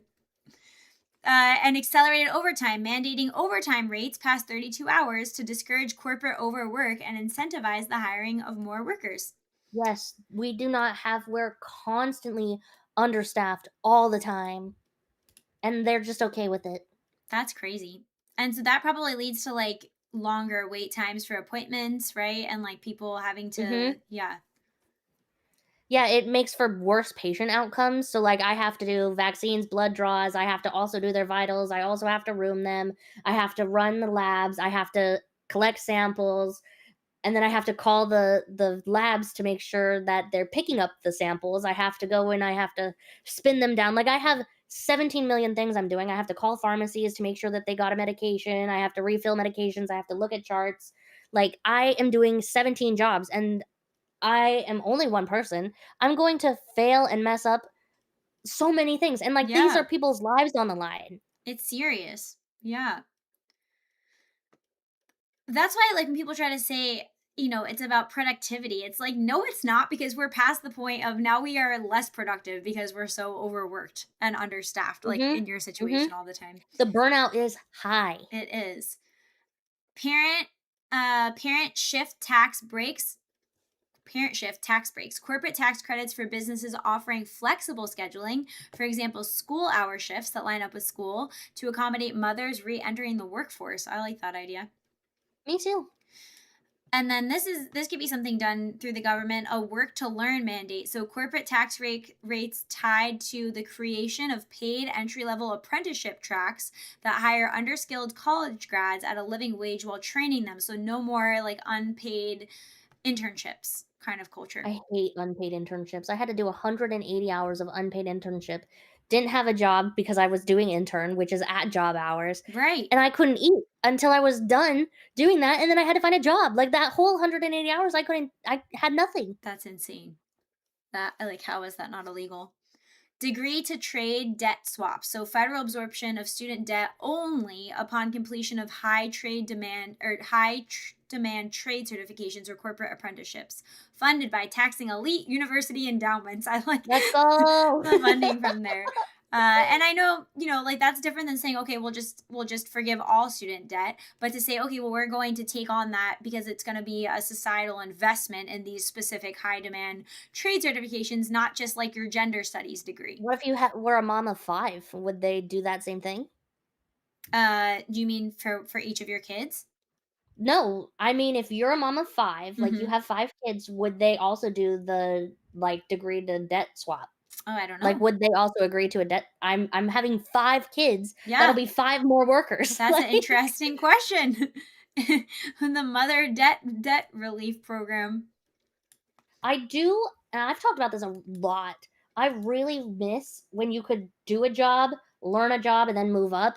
Like, I work in medicine right now, but I could never go and be a nurse. I have to take another $80,000 worth of school to go and be a nurse. But I used to be able to shadow and then test and then become a nurse. Like, now you can't do that. So I would really like if we would do stuff. And it sounds like with the work to learn mandate, like it sounds like you could put it under that. Yeah, I totally agree. I think that's all about gatekeeping. Like I was even looking at like I don't know if you've ever heard of like speech language pathologists, but they're paid pretty well because they're not in demand. And they're not in demand because if I wanted to take my situation as a teacher with all of my schooling degrees, certifications and go become a speech pathologist, the minimum I'd have to pay is like $65,000 to go do a program for 3 years. Even Yeah, and though that's the minimum. exactly, even though most of it is transferable skills. Like it would kind of would be moving up, but just like your situation, like not allowed because then we'd have too many people in that field and we only want, I guess the Well, rich, the kids we to be need able our to do money. that. Yeah, exactly. We only want certain people to get those jobs. Automation and National Resilience Corps, the Job Guarantee, a state-managed, federally funded job guarantee offering a 30-hour work week at a family-supporting wage for workers displaced by AI and automation. That's kind of interesting. You should make that paid from the AI companies, not from federal. From taxing Not the a AI federal companies. funded, yes. Yeah, that's interesting. Like taxing them for every, like the more workers they cut, the more they get their tax increased or something like that. So they're paying for it on the other end. Tangible output focus, restricting these guaranteed jobs strictly to hard infrastructure, domestic supply chain manufacturing, grid modernization, and agricultural security to avoid bureaucratic welfare, because we certainly don't need more paperwork pushers. And then this I thought was interesting for the healthcare. Two-tiered healthcare utility reform. The urgent emergency tier would have legal capping, so we can do the price gouging, standardizing and auditing emergency room and acute trauma costs nationwide to eliminate the emergency monopoly. So you'd be able to like look at, be like, this emergency room only charges this much for this, and this one charges less, so I'm going to go to that one, and then that encourages them to bring their prices down. Yeah. The only thing I worry about is like if you make kind of like the UK, when you make it super cheap, everybody's gonna go there. Like nobody's gonna go to their regular provider anymore because the ER is actually way cheaper, so wait times will be longer. So hopefully they would also do something else on the other end to fix it so that it's not only the emergency and urgent cares that are coming down in price. Yeah, well, I think that's this next part is not doing like a government healthcare, but keeping primary dental and elective care fully deregulated and cash transparent.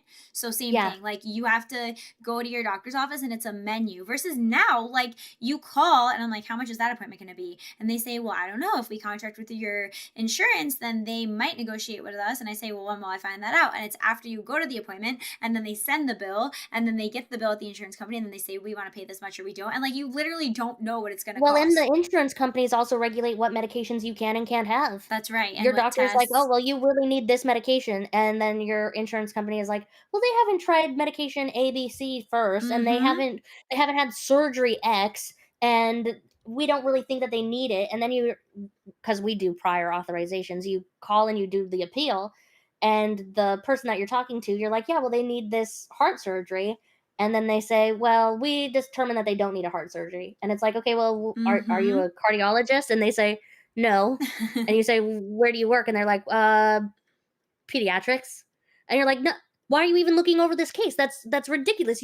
I am a cardiologist, went to school for this, and you're telling me I cannot give my patient a heart surgery. Yes, it's another super perverse incentive. Emergencies can be capped at a decent amount, low enough that you can be helped and not be completely destroyed financially, but high enough to discourage casual use.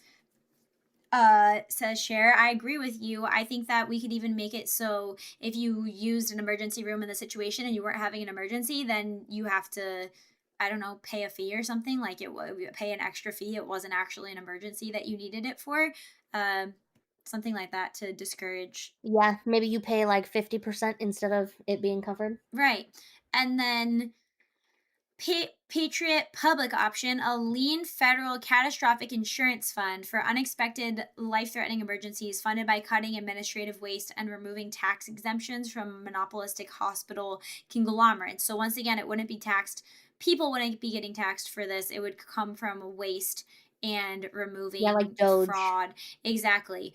And so it would be a federal version. So it wouldn't be like there's an insurance company that has a bad incentive to be able to hike up the rates or not pay out or anything like that. And I do kind of like that catastrophic insurance fund. I think that would be nice because people shouldn't have to go into medical debt for life just because they broke an arm. Exactly. That's exactly right. Or because you go in to an urgent care or a hospital and you say the wrong thing, so they bill you as an emergency room when it was supposed to be billed as urgent care or something like that, and then it's like thousands of dollars. And I just put down here on top of the need to deal, like, all of this will be really helpful, but we also need to deal with the illegal and fraudulent immigrants, pass the SAVE Act, get rid of the fraud and waste, and actually prosecute criminality, or else, then this including system... in the government, the people that are Exactly. doing the criminality in the government. That's exactly right. So that's the platform. I thought it was interesting the way AI kind of organized that, but yeah, there's a lot of good stuff in there. Right. And even if we just got like some of these things, you could do one from each category. And it would make a big difference, like, let's just talk about it. Okay. Shall we do a break and then we'll play some Space Marine? Yes, we can definitely do that. Okay, perfect. Do you want to do like 10, 15 minutes? What sounds good to you? Yeah, 10 minutes works. Perfect. Okay. All right. We'll be right back to play some Space Marine. Don't forget to like, subscribe, follow Chione and me if you like what you're hearing on here and enjoying our stream.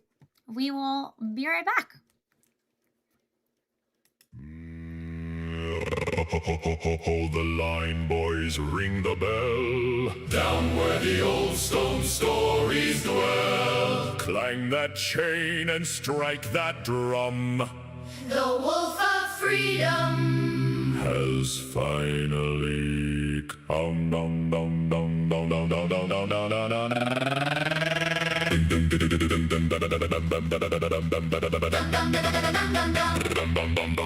dum dum. Kick to the stone and boot to the ground. Smoke in the sky and the bells ring loud. They drew a little circle and called it free. Venatrix laughed, not enough for me. The Alamo burned in the midnight glow.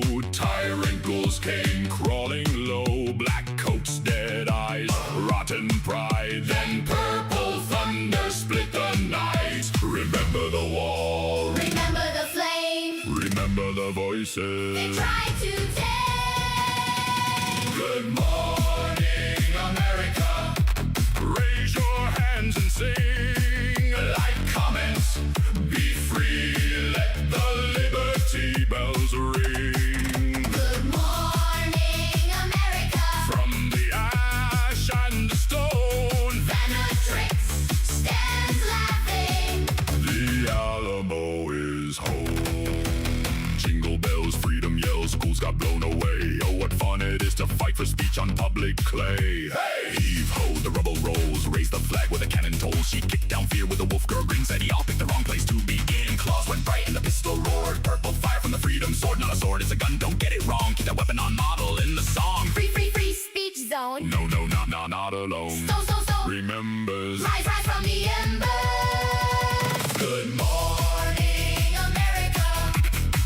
raise your hands and sing. Like comment, be free, let the liberty bells ring. Good morning, America. From the ash and the stone, Venatrix stands laughing. the Alamo is home. Their silence shattered, their mark wiped away. Every voice that dares to rise lies to see the day. Good morning, America. The smoke becomes the sky. Like comment, be free, let the old ghosts fly. Good morning, America. One last bell, one last cry. Remember the Alamo. Be free.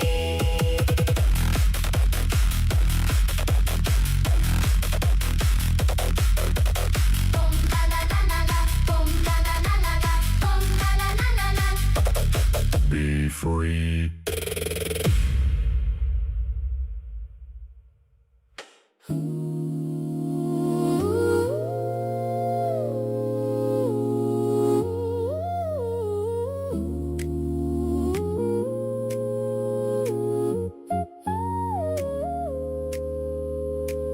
Gummy bears, tiny little NPCs, smiling in a bag like they know something. Gummy bears, fruit-flavored allegations, tastic little prophets of the snack simulation. Venatrix sat in detention, Catholic school fluorescent glow, crucifix above the chalkboard ceiling, tiles in perfect row. Sister Mary watched the clock like time ran Windows 98. Venatrix stared at a gummy bear and whispered, "This is not a play." Red one looking sus, green one smelled like government cheese, yellow one said, "Trust the science," but the science disagrees. She put one on her tongue and saw the truth behind the veil. It tasted like a Barbie shoe left inside a Lunchable pail. Is it candy? Is it food? Is it fruit? Is it rude? Is it joy? Is it glue? Is it something Scooby-Doo would refuse to chew?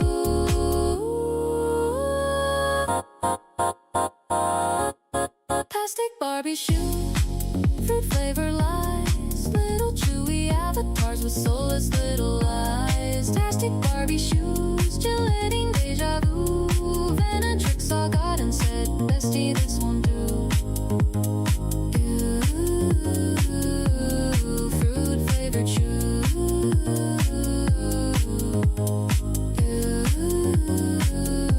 Ooh, ceiling gummy glue.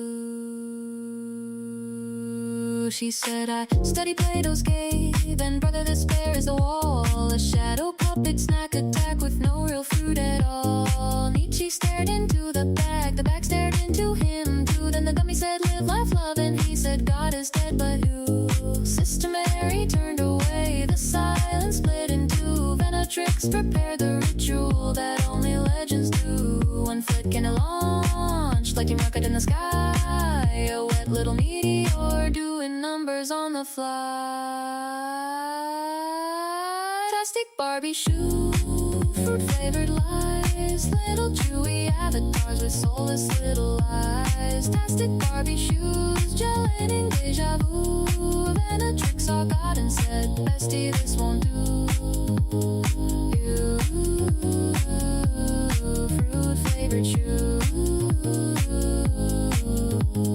You, ceiling gummy glue. They said it's just candy, she said it's regime. They said it is fruity, she said in your dreams. They said it is harmless, she said that's the trick. They said please stop flicking, she said skill issue, click, click, click, click. Ceiling bear, watching from the upper air. Ceiling bear, fruit flavored 1,000-yard stare. In the beginning there was sugar, and sugar was good. Then came little bears with dead-eyed neighborhood energy. This is not a snack, this is not a vibe. This is a psyop in a resealable tribe. Plastic Barbie shoes, fruit flavored lies. Every little gummy bear is wearing a disguise. Plastic Barbie shoes, sticky little blues. Venatrix knows truth, and the truth is you. You, fruit flavored shoe. You, ceiling gummy glue. Gummy bears, tiny false prophets. On the ceiling they go.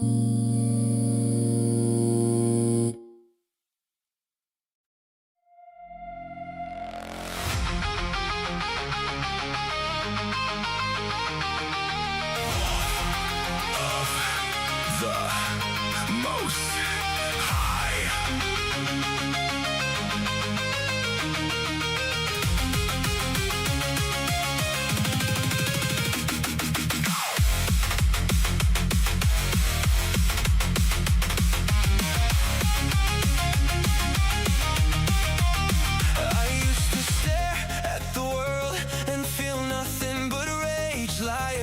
Cheaters climbing high, no price on the stage. Honest hearts left left in the dirt, couldn't explain why it's wrong. Even the good ones sold their souls the second they saw they could get along. Weak every last one, frustration turned to fire, burning holes in my lungs. I was full of red rage, don't wanna be Messiah in vain. Wanted to be the greatest, rewrite the game. Stand for the weak, challenge the throne, defend every underdog, fight it alone. Thought they rise up beside me, thought we burn it down, but they turned their backs, left me bleeding on the ground. The world isn't broken, it's exactly what we made, and that truth lit the fuse, set my soul ablaze. I gave up, started lying, started cheating, started playing the game. If it's all just me and dust, then I'll take what I claim. Power, status, money, women, step on it to get paid, but the cause called me hollow, left a red rage that never fades. Nothing but red rage.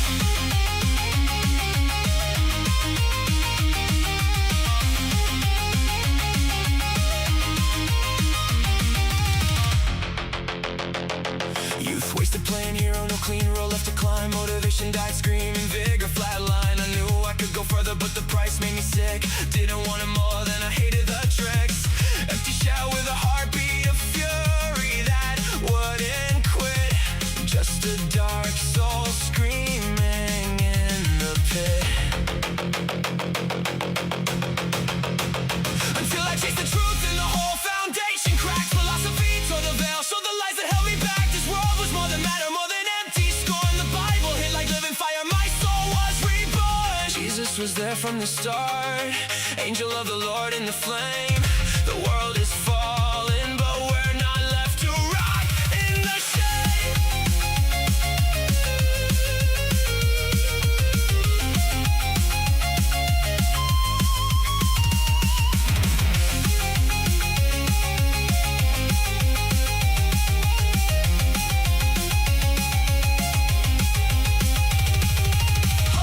Flooded in like lightning.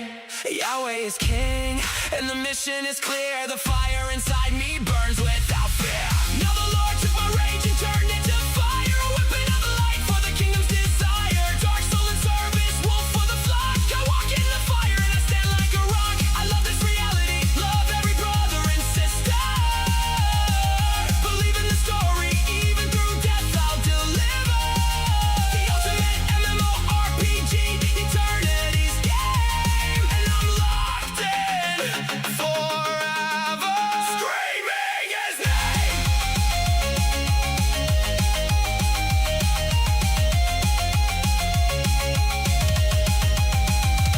The world loved me when I lied, rewarded every cheat. Now I speak his name and they want me in defeat. They hated him first, now they hate me the same. But I'm used to the war, I was born for the flame.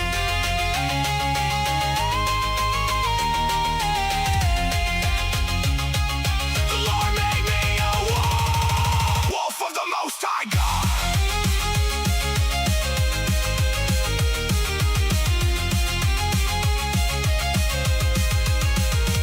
I'm not struggling inside anymore. I know the mission, I know the fight. Kingdom of light, got a dark side.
Okay, hello. We're going to be back in just a second and playing some Warhammer. So I'm going to let Chione know and then we'll go ahead and get started.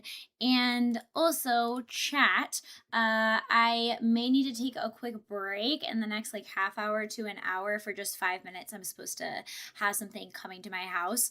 And so we might just do a super fast break when we're playing for that, but then we'll be on our way. Okay. Let me switch.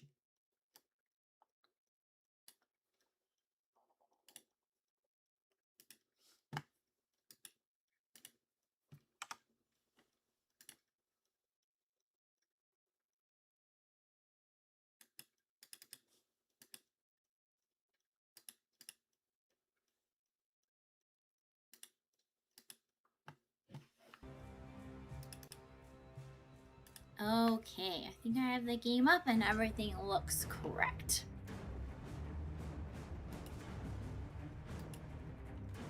I'm just getting us over there. Okie dokies.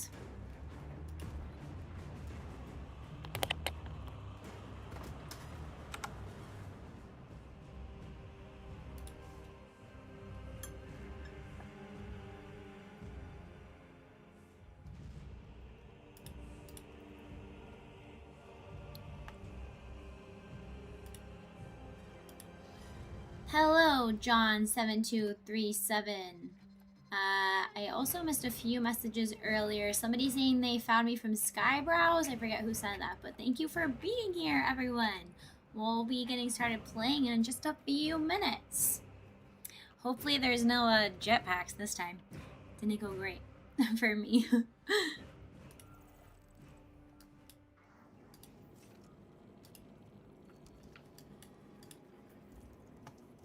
Okay.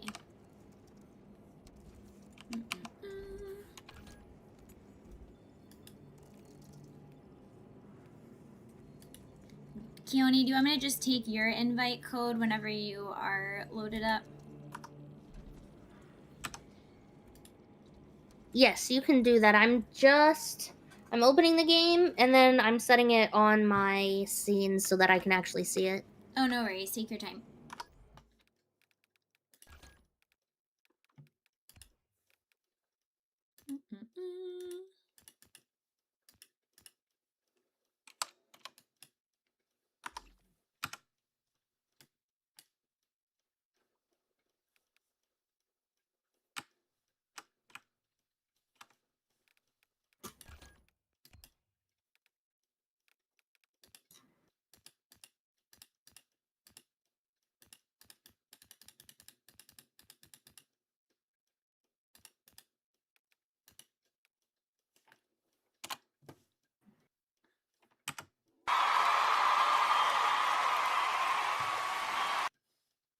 Thank you for the bits, Stober buddy.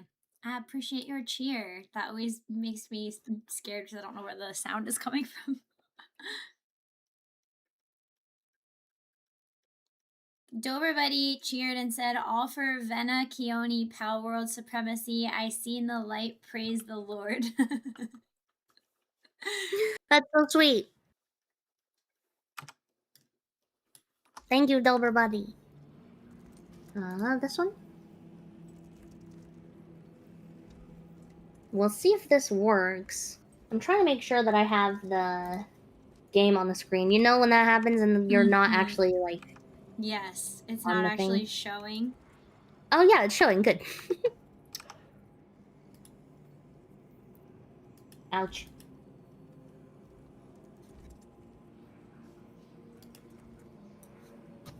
Wait, is Chione, can you talk? I want to make sure the audio is good for you. Hello, my name is Chione. I hope you Okay. guys are enjoying Venatrix's stream. I lowered her down a little bit. Did that make things better? They were like, ah, loud, Chione. I think I had you turned up too high. Sorry. That was my fault. Dober buddy says, Chione will love cuteness and peace of Pow World. Praise thy Lord. Praise thy Lord indeed. Have you ever played Pow World before? I haven't played Pal World. I had a boyfriend who wanted me to play Pal World, but I have not played it actually. I hear that there's a big update coming out. I only played it like once or twice when I originally was streaming a few years ago. It was cute. I don't remember doing very well in it, but it seems fun. Yeah, it's like it's Pokemon-esque. Yes, That's why they keep getting in trouble. Exactly. Essence Thief said now's the time with the big update going live yesterday. Oh, see? So the update's already live. I think so, yeah. Yeah. That's what we call my grandma. Yeah? Yep. That's funny. Apparently it's Italian for grandma. Or at least that's what my mother told me. She could be lying. I've never heard that before. That's so funny.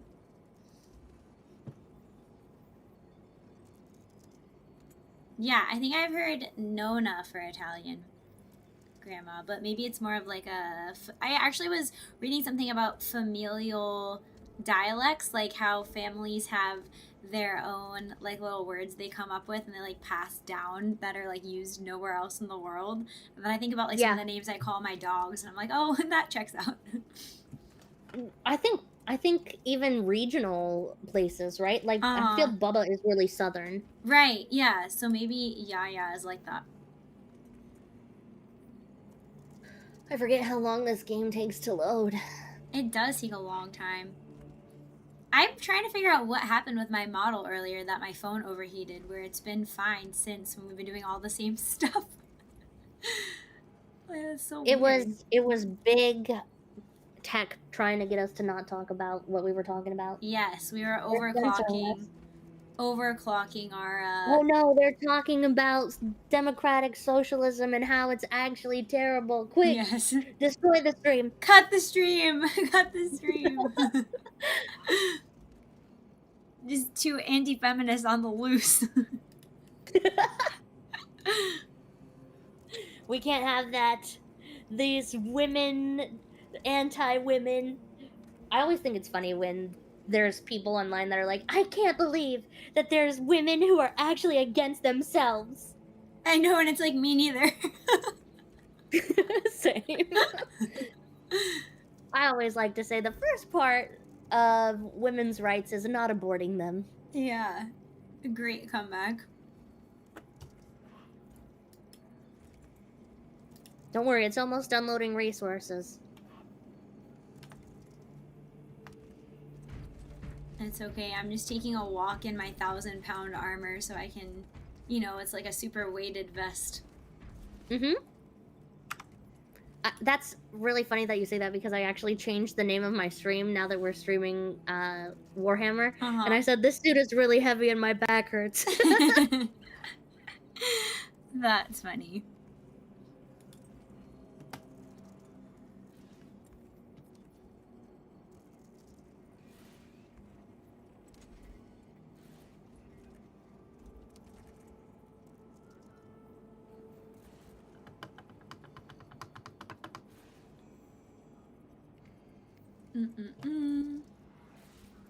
Kick says just chatting. Well, Kick shouldn't be doing that because I told Kick not to say just chatting. Weird.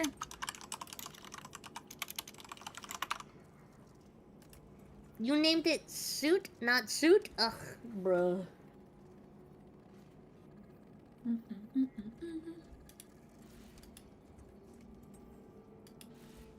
I did sweet instead of suit. Maybe I should name my stream Chione and I are brothers. Brother. What is it? The family meme? Family.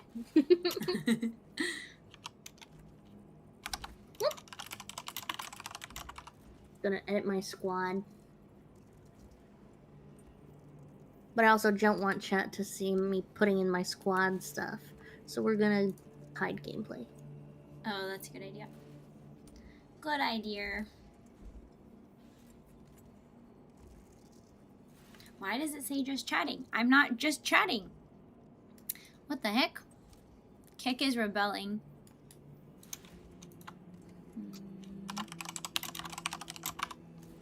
I sent you the game code. Okay. I'll grab that in a second. Warhammer. Okay, what the heck?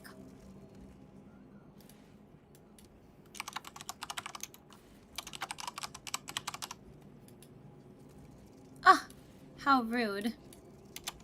This stupid thing on my stream is being 2. Okay.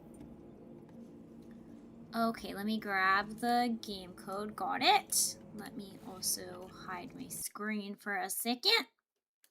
Calm down, Vin Diesel.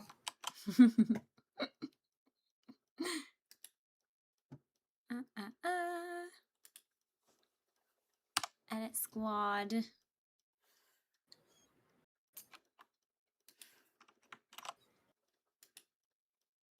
Okay. Venatrix, join my campaign. We did it.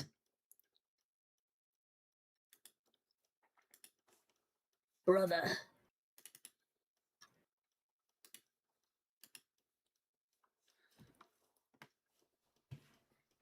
Why is my kick being like this? How weird.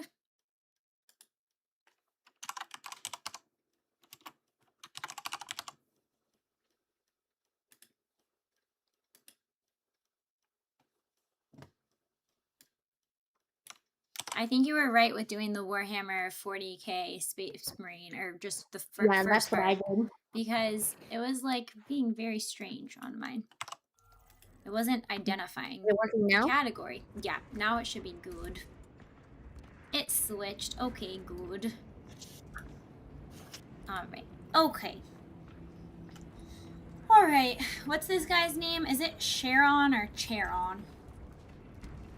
And Sharon, like the thing you sit on a chair. Okay.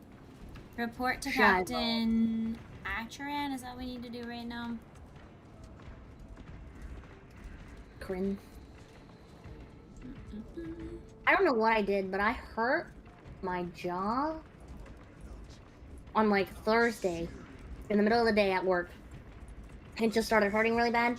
And I was like, oh, well, I'll just go home and take a nap and it'll stop hurting. And then it didn't. And now it's been hurting for 5 days. Oh, no. And the quickest I can get in to see a dentist is next month on the 28th. And I was like, oh, no. Is it like a tooth So, like, thing or like a clenching your I jaw don't know, thing? chewing hurts and Oh, it could be TMJ, but I have no idea. that's not great. So I've just been eating a lot of soup.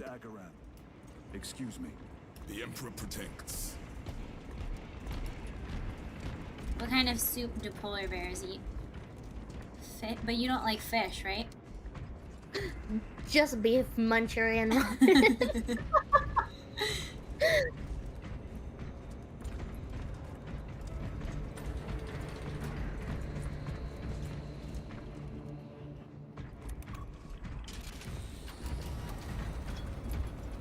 I do like potato soup. That's one of my favorite soups. Or tomato. soup is great. Yeah, tomato soup is good too. I'm trying to stay away from carbs, and apparently carbs are in everything. They are in everything, and there's so much sugar in everything too. A handful of cultists. Yeah, I do a bunch bring of down a thunderbolt. zero sugar, like, drinks. The arch enemy is here. They chose to reveal their presence. There must have been a reason they wanted Nozick dead. This kind of gives me a more advanced, like, Deep Rock Galactic vibe. Nozick was assassinated. The Adeptus Mechanicus report said engine failure. That's not what I saw. Sergeant. Traitors. Chaos. Uh-oh. You're sure? Now things are getting serious. No mistaking it, sir. Clear the bridge! Nozick was head of a highly classified project. Aurora. What is it? A weapon. And the minions of Chaos learned of its existence. With Nozick dead, there's only one man capable of continuing the work. Who will it be? Morius Luz, Nozick's apprentice. He is currently missing. His last known location was a Mechanicus facility on Avarax, one that is now overrun with Tyranids. This will get you into the cogitator within the facility. You can access Luz's tracker from there. We are on course to Avarax now. I want you ready the second we enter orbit. Sir, what was on the ship with Nozick? What concern is it of yours? The Mechanicus seemed eager to retrieve it, and yet the enemy left it untouched. Whatever it is, without Luz, it's useless to us. I wonder if it's like technology or a weapon or something. Or a mineral. Yeah, or like an alien. Lieutenant, the journey to Avarax will take time. Enough for a brief diagnostic. Very well, if it will put you at ease. Magus Gallio will be in the armory. My Dang, chat. Venatrix, that's nice hair. Oh, thank you. I just brush it with grease and sweat. That was a style back in the day. It's just unshowered hair is the trick. Some people shower with egg. That's crazy. I did see something a long time ago where you can use egg as like a face mask, but then like you also could potentially get salmonella from that. So I just use my beef tallow. I always wanted to try beef tallow. Does it feel greasy? Most of which was redacted. If you put a lot on, if you don't put a lot on, it doesn't. But you also get used to the feeling. We will find them on Avarax. Unless Luz is already dead. Whatever those tech priests are working on is still here, in this system. I expect the greatest battle is yet to come. Dover Buddy said Chione with the Lord's Cookbook based because my chat is talking about your tomato soup. Yeah, tomato soup is fantastic. What's funny is everybody in my chat hates my cooking takes. Really? Yes. That's funny. Because I'm not one for like chocolate, and I don't really like steak unless it's well done. And I don't like fish. And they're like, Chione, what is wrong with you? I'm like, I just like potatoes, and the only seasoning I like is garlic and salt. You're a simple polar bear girl. If the arch enemy is You could say that again. present, any weakness could grow into a cancer of the soul. Bind yourself to the pages of the Codex, and it will His shield outfit's you cool. from the glare of heresy. My faith is without compromise. I will not waver. Okie dokies, thank you. You look tired, Merrick. Oh, so I guess we're stocking up before we go on this mission. Ships extended to 22 hours until The armoring hall has been stocked, yep. recalculations will be issued. Magos Gallia. Titus, I heard of your incident on Kataku. I am greatly concerned. It was brief. Likely a result of the surgery. You suffered catastrophic damage to a number of primary organs at the hand of that. Merely a flesh wound. While in that state, you underwent radical surgery. Your body was ripped open from head to foot. If some error was made and remains undetected, it could cost you your life. Brother, we cannot afford another episode like that. The apothecaries may not have time for a thorough diagnostic, but they've given me their sanction to do so. Now settle in. This will take time. Okie dokies. We're supposed to...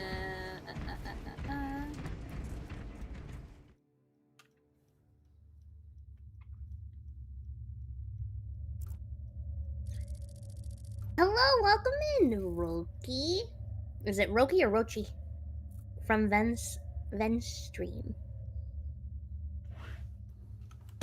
Oh! Rochi. Roki? I don't know, but he's over here. Yes, I saw his name before. For combat, I can find no explanation for the symptoms you experienced. Then I have duties to attend to. You have the blessings of the Omnisire. One question. What do you know about Archmagos Nozick's research?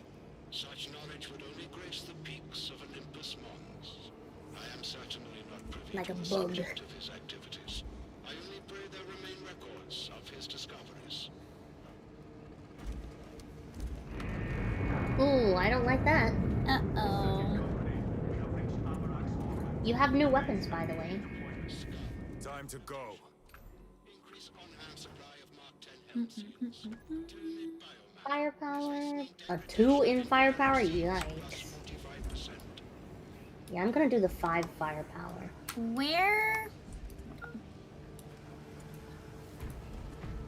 Ooh, that one. That one has a 10 accuracy. What's the accuracy of this? 1? That one's just a better one. Yeah, I don't know what I want for this time. Bolt rifle.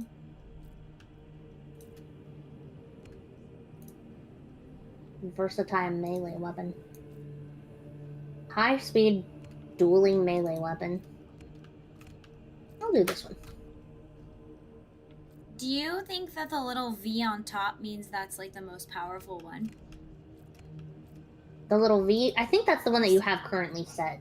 Equip. Okay, equipped. I think I'm gonna switch to Stalker bolt rifle. Yeah, it is. What's this? The gold's kind of cool though. I like that the Stalker one has a little scope on it. Mm-hmm. Okay, we'll do that. Very good. And... oh, what's this? Power sword. The chain sword was very fun to play with. I might switch back to that. I'm gonna do it. Okie dokies. What about our appearance? I don't think we're able to do anything with that situation. No. I just saw that I could put gold on, but that's only in a DLC, and I'm not purchasing a DLC. I'm trying to get back home. And if I'm crowdfunding to get back home, so if I buy a DLC right now, I feel like the crowdfunding, the people that donate would be like, wow, really, Key? And I mean, like, the appearance doesn't really matter to them. I've like, if I want to change the appearance, I want to change like the color or like, I don't know, something more impactful than just the gold. Yeah, can I make it pink? Exactly.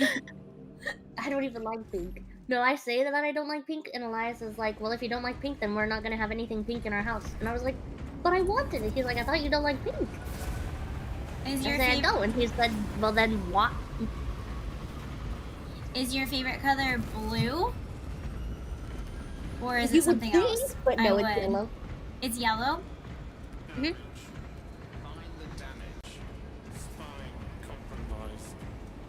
I feel like you don't usually hear people say yellow as their favorite color. Usually it's like blue blue because it's or like red. sunny and bright, and Yeah, that makes me sense. into happiness. Makes sense.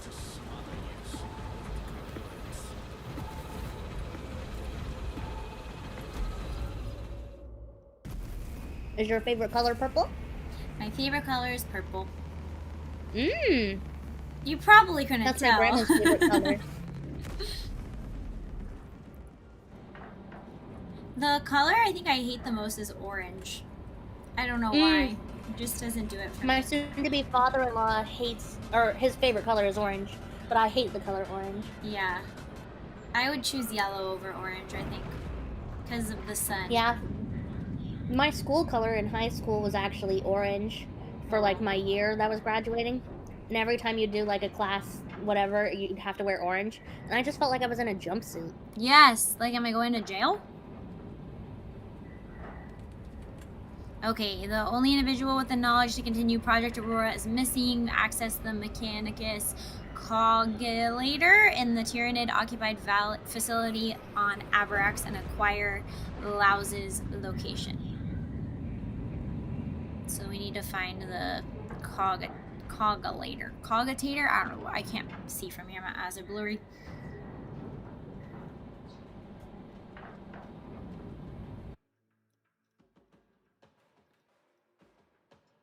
My school did not have like school uniforms, but I feel like I would have liked that, like anime style. Don't need to think about what I'm wearing. Whenever we would do debate club, I would always debate for things that the class hated: year-round school and uniforms. That's funny.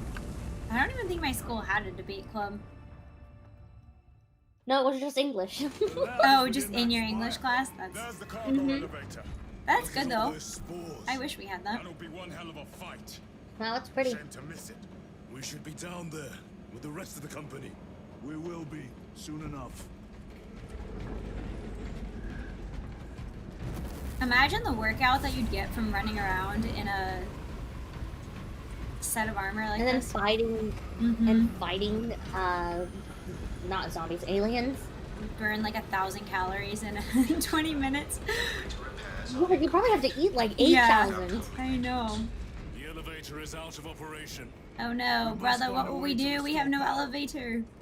We'll have to take the stairs. We need that elevator functional. I hope you didn't skip leg day. Have you seen these legs? I never skip leg day. Look at them. They're the size of a human torso. Thick. The main entrance is destroyed. I'm a thick space I found marine. an alternate route. Mhm. Crossing now. Check your display. Oh, up there, huh?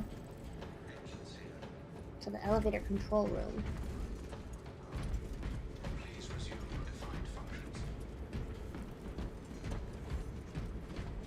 Oh, cool.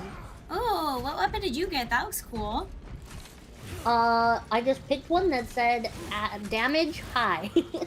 I like it. Me Wait, too. hold on a second. How do It's I... a power sword. Watching. Or a It's combat knife. blue. It's one of those. Oops. Sorry, I didn't mean to shoot at you. Just checking to see if you're paying attention, Chione. Shooting at your feet. Well, I wasn't. So, it was, I needed that. Get your head in the game, soldier. Turrets! Give no quarter. Urge them! I liked that flamethrower I had before, too. I also liked the flamethrower. I need to get me one of those. I really want like a flamethrower in real life. Friendly fire will not be tolerated. For home defense purposes. Yeah, exactly. For zombie apocalypse related purposes. And you could like multitask with it. You know, you could like burn some weeds if you needed to. Yeah. Start a fire, like a campfire. Roast some marshmallows. Fighting's everywhere, but Cook hot dogs. what you call this? These are leftovers.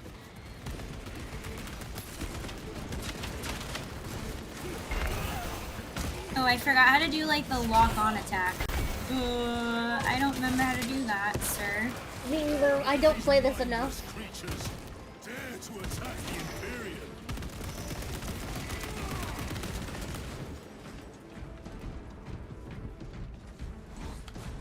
Oh, okay. C. Weird. C is typically my crouch The button. whole spire is infested. I The think. control room may be out of action. I forget how to use my We will meet victory, thing. one way or another. Well, we're not doing anything right now, so you can look at your... Yeah, let me take a look at this. I'm confused about how to use, like, you know that superpower that we have? Mhm. That you get like a... Yeah, I forget mine what is it's Q, but... that doesn't help. I'm just going to the controls. Let me see. Finisher is an E. That's not helpful. Tell me the controls.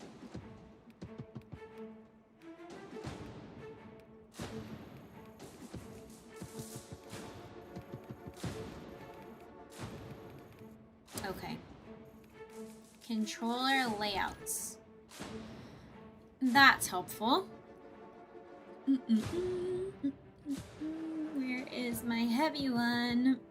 Parry, shield block, move, sprint, blah blah. Finisher is... Oh, it's right stick, I think. Maybe. That's okay. I'll learn through experience. It'll be on the job training.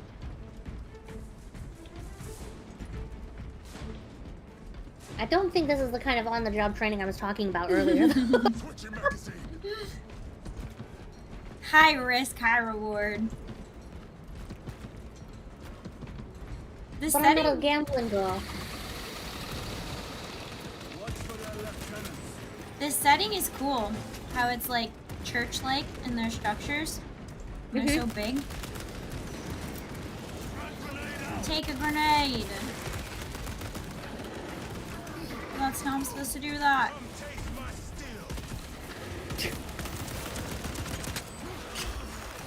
Did you say come taste my steel? My character did. That's what I didn't. mean. Ooh, Okay. bonk Oh, him, sorry. bonk him. I stole him from you. That's my Oh, bad. you're fine. This is too easy. The quickest way up is over the rooftops ahead.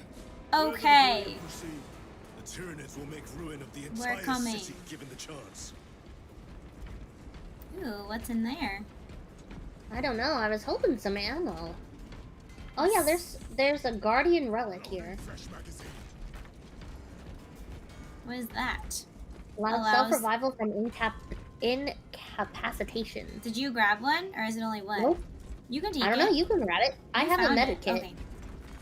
I live Alright, thank you. Can you be used to recover from There's a heavy bolt pistol over here. I think I'm using that one already.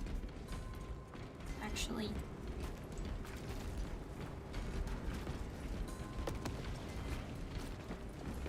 Chat, is the game sound at the right level? I don't even think I adjusted it. Tell me if it's too loud or too quiet.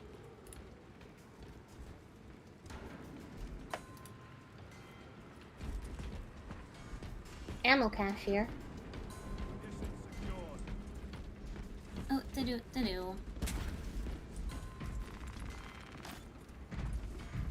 Yeah, I really like this building. This architecture is super pretty.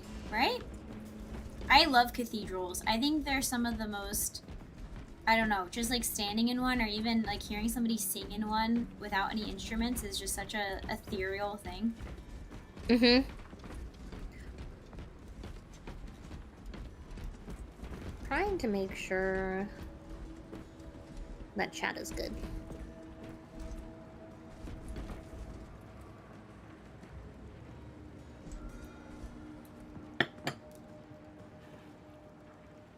Interact. Wow, Chione, did you just do arm day? You're so strong. I did, yeah. Lightweight.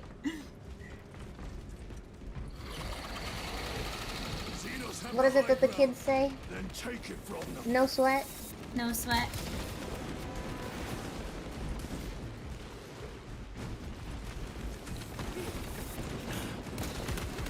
Ouch.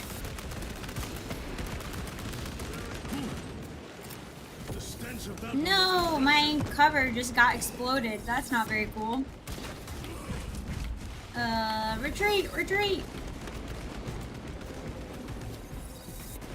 No, Oh, they're push, you gotta lasering push. me! Ouch! Yeah, no, you're right. But my Oh, my cover is no more. Ah! hello, Oceanus. Oh no. Oh, I'm trying to find the one that's shooting at you right here. I got your back. Thank you. Thank you. No! I forgot how to do my special execution on you. Oh, got it. I love the executions. Those are so fun. They are really fun. There's some guys up here.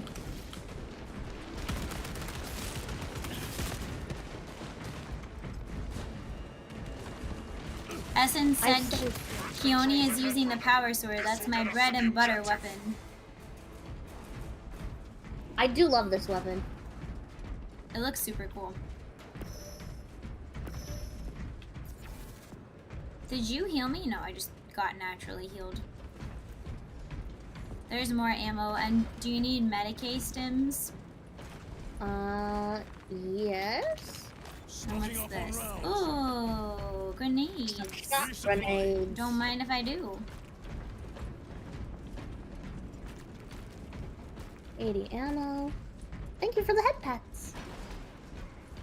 TennoCon this weekend. It's been fun. I've never been to a con. Have you been to a con, Venatrix? I have not. I'm too introverted for that. Although I would be open to going to one in the future.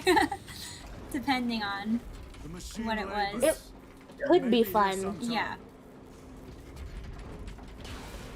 But people scare me. Yeah. I say as I work in a people job. Same. I think it would be fun though. I think it would be fun to like anonymously meet fans like in real life too. Yeah.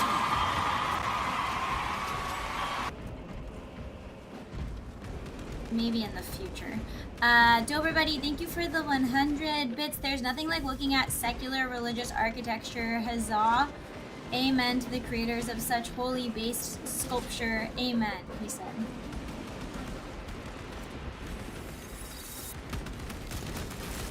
Our architecture used to be so beautiful, but it's not anymore, and that's super frustrating to me.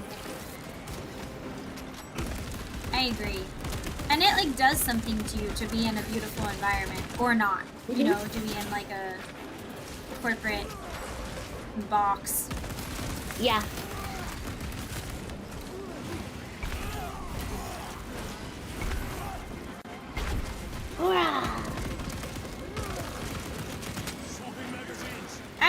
Execute, don't swap your magazine now. Oh, sorry. Do not redeem. It's also so funny because if you don't want to, as a VTuber, if you don't want to reveal your identity. That's true. That is true. Although you could wear like a mask or like a costume. I suppose. Yeah, how would I do my Hannah Montana life? Like, you could dress up as your VTuber. Right, you could get like a wig and polar bear ears. Exactly, exactly.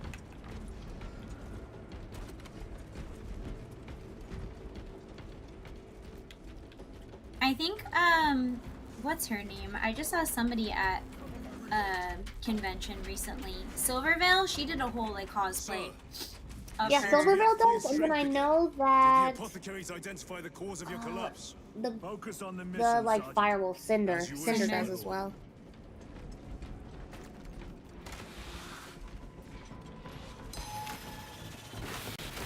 Maybe if I was like not doing my real job anymore, I'm just streaming, then I wouldn't feel like super vulnerable if somebody like accidentally took my picture or something. Yep, because then you're like, oh, this is a thing about my work, and then they'd send it out to your work, and you're like, well, I'm fired.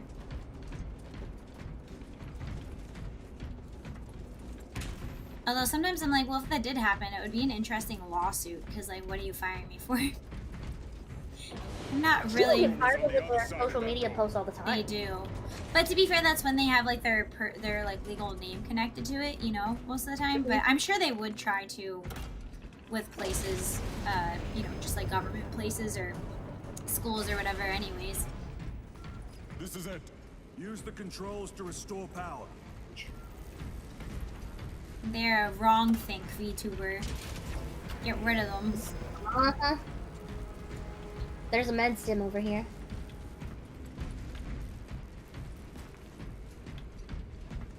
Over where we were in this room? Did I miss that? Yep. Over to the right. Oh, I see it. It's hiding.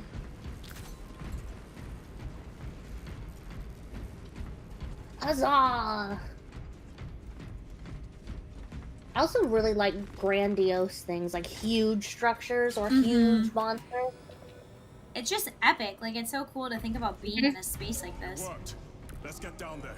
Practical. How did it even get it created? How many people did it take? How long? It's almost dreamlike. Like, when do we really ever see anything that big in real life? What motive do these creatures have to attack this facility? Well, if I could go to Europe, I could see some really huge cathedrals. This is true. But it's just not safe. There's a medical stim over here. Grenades! I think I'm all full on that. Oh, and a bad guy right here. And a what? There was a bad guy behind one of the boxes. Oh, this sneaky guy back here. I've never heard anything in Warhammer referred to as dreamlike, as in said nightmarish, sure, but never dreamlike. Well, that's what I mean. I don't mean dreamlike fairy tale dream. I just mean like otherworldly, like in the dream realm, let's say. Look at the sky. That's crazy. Yeah, I hate space. It's a little weird. when you freaks me out. It's too big. It's really like I like big. grandiose things, but not space. Yeah. Usually when I'm like sitting outside looking up at the night sky, I'm just like, what is this? I can only look at the night sky for so long, and then I'm like, oh, I'm just a tiny little bug of this speck of this thing that we call an Earth. Yeah. And like, my life is inconsequential compared to like how long the universe has been here. It's crazy. Cool. Ouchies. Did you have any favorite games that you played when you were a kid, or did you more get into video games when you were older? Well, I didn't have electricity much growing up, but we you said that. We did have Game Boys and stuff, so I'd say one of my favorite games to play was Mario Brothers 3 or Mario World 3. I also really loved anything on the DS. Yes, I think we might have talked about this when we played offline. I like only played Nintendogs. DS. Nintendogs is the Mama. best. Or which one? Cookie Mama. I loved Cookie Mama! That was super fun. With all the yummy Asian looking food. Yep.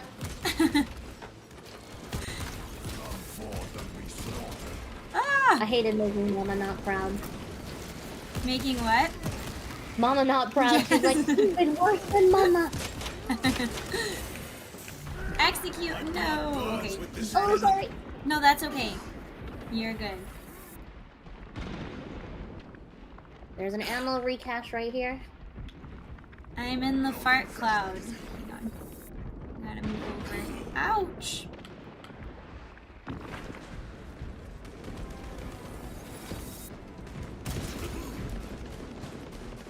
Who is shooting at me?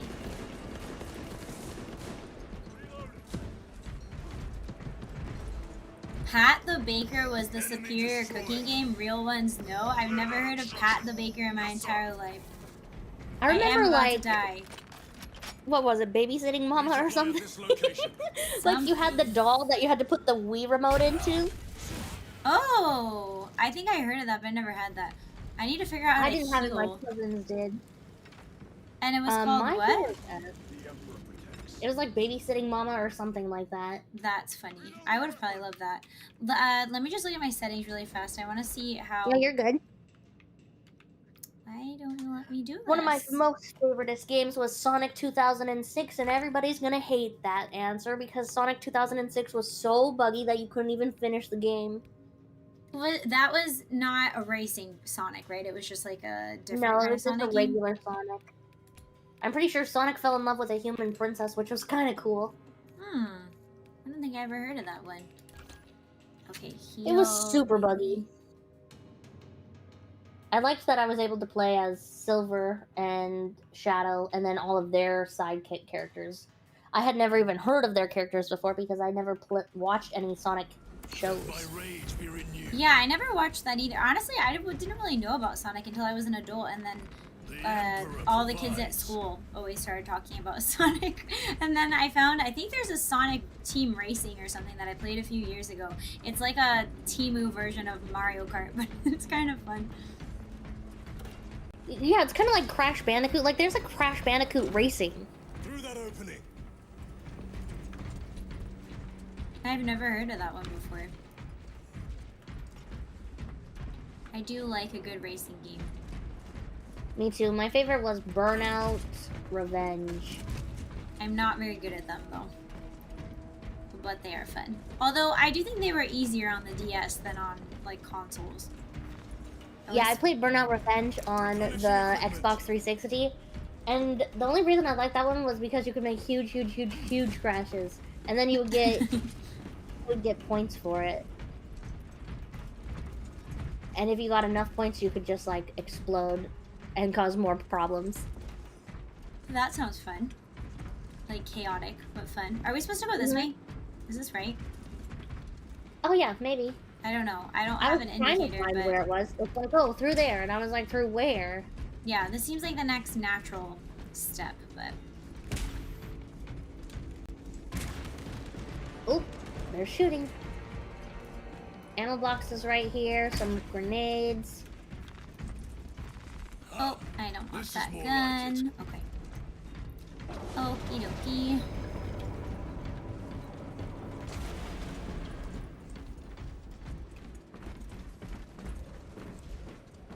Guardian says, I love Burnout Revenge. Easily one of my favorite racing games ever. It's so good, and I wish that I could play it on something, but I don't have an Xbox 360, nor do I have the game anymore. Because I actually took it from my parents' house when I moved out, and then it got lost in one of the moves. Oh. That's the worst. I hate moving. I also hate moving. Hello, Wolf. I'm doing well. How are you doing? Excuse you. Don't be trying to sneak up on me, mister. I need a berry butter.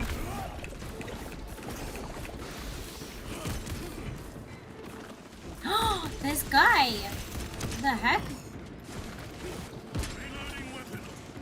Oh no, I don't have a medical stim. Oh, this is bad. Sorry, I died. Oh, but I'm incapacitated. Wait, did I did you heal me or did I use my thing? Because I'm up again. You must have used your I must have used my thing. That's great.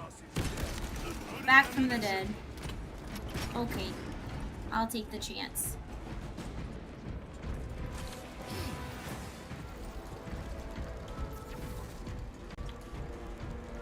Use the cargo elevator to reach the facility.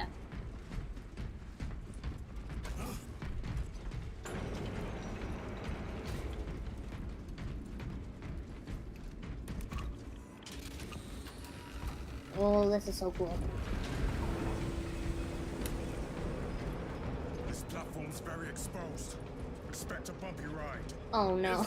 It's going to be a bumpy ride. Scary part. You're like, wow, this is so cool, but you could literally just fall into the never-ending At least abyss. you made it out alive, which is more than we can say for the orcs. One of the other things I hate about space is, like, if you get untethered, you're just out there floating forever until you die. They have ours. Unfortunate for them. True, that'd be a very scary way to go. Would not like that.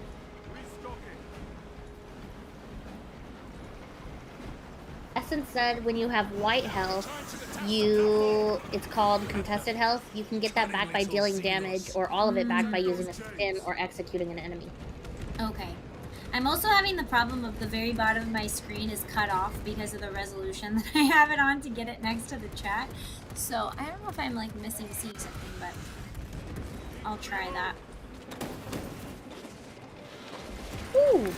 Oh gosh, you're a big guy. You're a big guy. Leave me alone. Bam. Ooh. Oh no, she has no head anymore.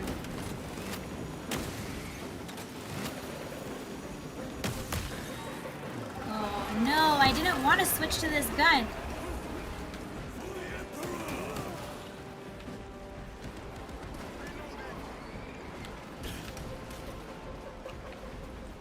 Gargoyles attacking the chains. Gargoyles attacking the chains.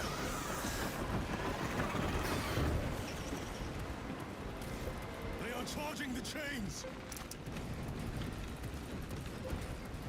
There's a lot of them flying around. Yeah.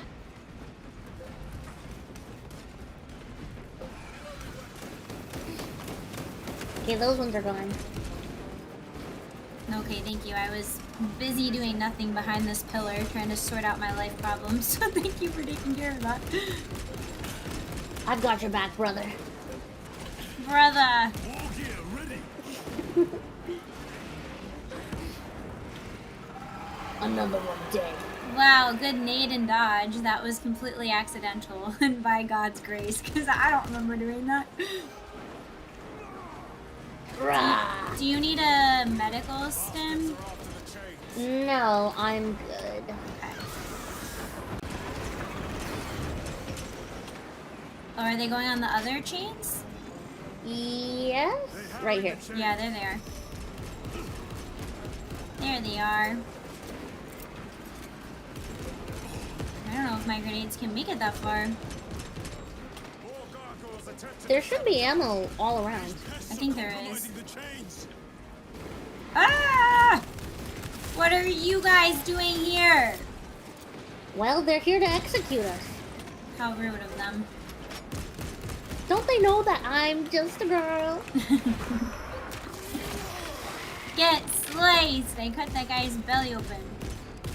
It's funny too because I can't reproduce that way. I'm very like squeamish to blood in real life, but that doesn't bother me at all whatsoever. I'm very not squeamish to blood in real life. That's a good skill to have. At least for my profession. Yeah, you need it. Get him!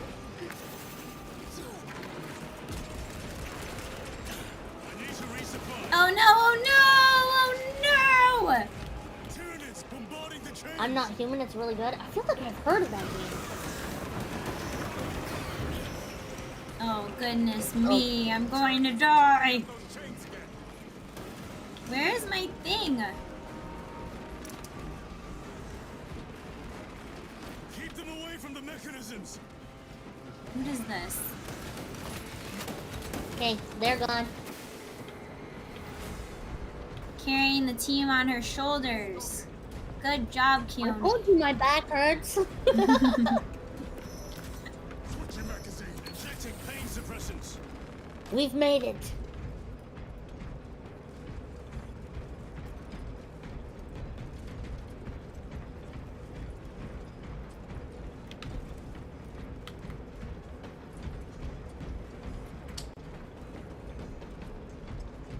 Well, we've almost made it.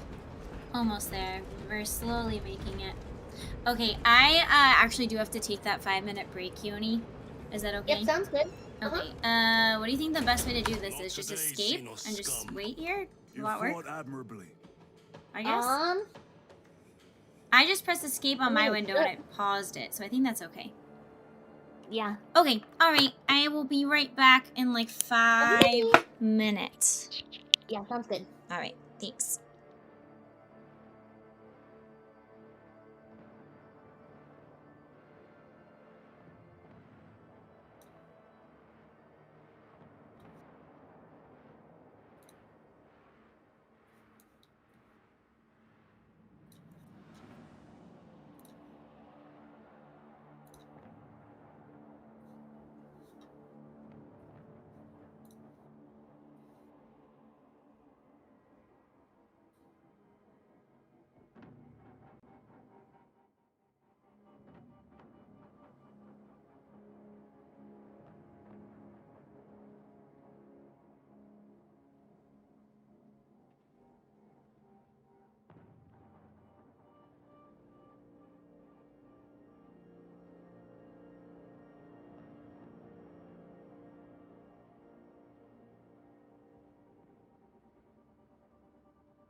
my mic is really low. Okay, it looks like Chione went to sleep. I left her for too long.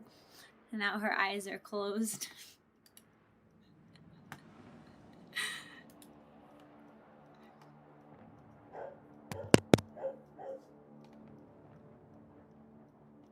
There we go. Okay, great. Great.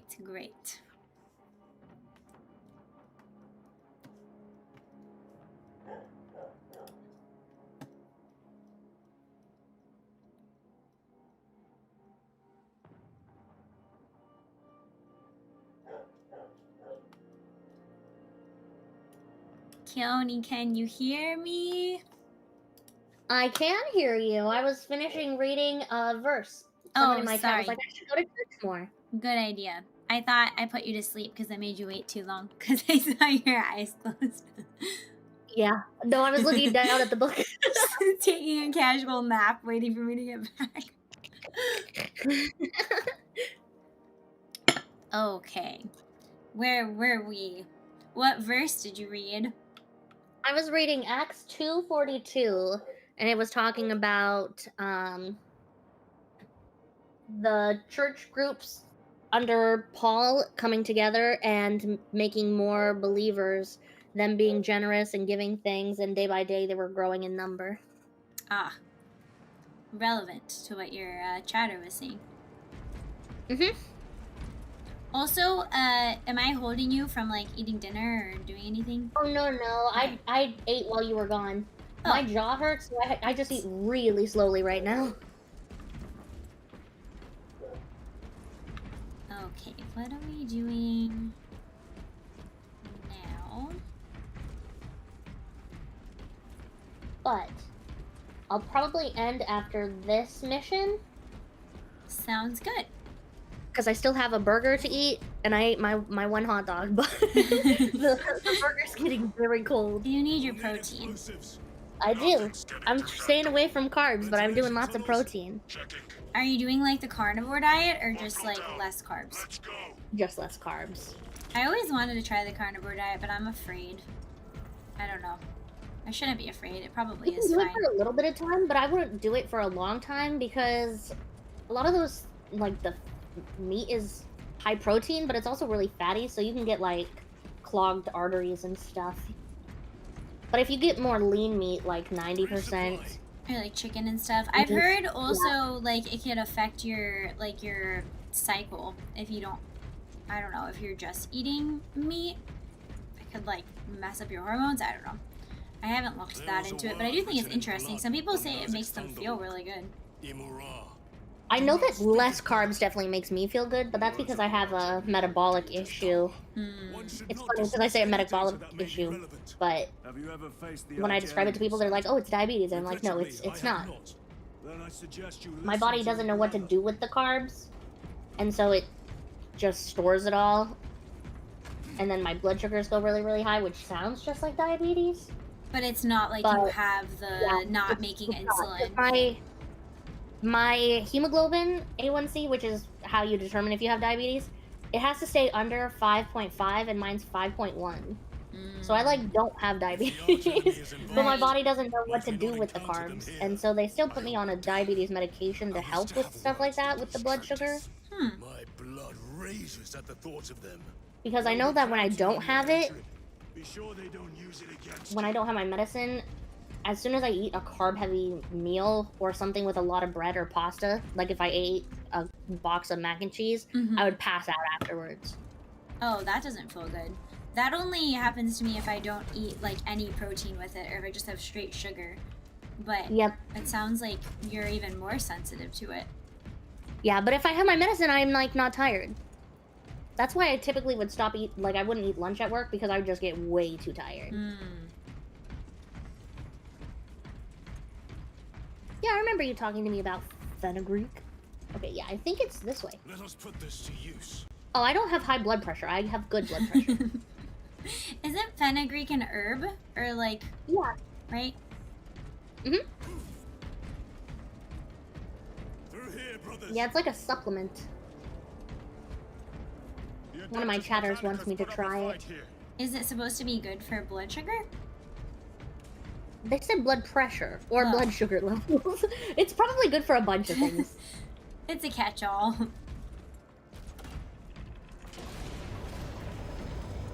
Those vile creatures taint every crevice. How far to the cogitator?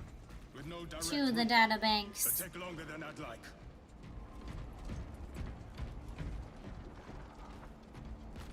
Your sword is so cool. I want one that's purple. That's lit up like that. Didn't they say that there's mods? We could definitely mod something. Yeah, that'd be They're fun. plotting I something. should look into that. What plotting could these Ooh, insects there's be people in capable of? here. These are mere drones. Creepy. Then what guides them? Have you ever seen Doctor Who? There's people in pods like that in Doctor Who. No, I've actually never seen Doctor Who. I've just seen like things about it. I didn't watch Doctor Who because I was like, that sounds stupid and British. And then I was dating a Scottish boyfriend, and he's like, we should start by watching Doctor Who. And I was like, ugh. And then I watched it, and it's so good, up Is until it? you get to the female doctor. Oh, of course. And Not- now it's so bad. Like, not don't watch the anything female after the doctor. female. That's funny. 010-10-S. Cycle overflow. Uplink self to network. Neural verification code. Don't.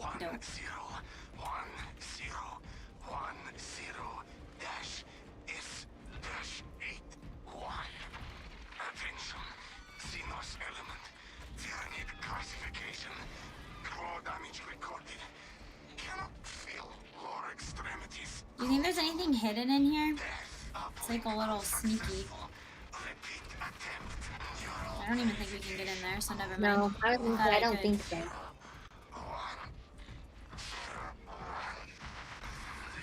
Technarkin said in Warhammer, all the human technology uses human brains for the computers. That's why they call them cogitators. Oh. Artificial intelligence is heresy, but there is no rule against lobotomizing someone and plugging the brain into your mainframe. Oh, interesting. So they're against AI, but they're happy to use lobotomized people and plug their brains into the mainframe.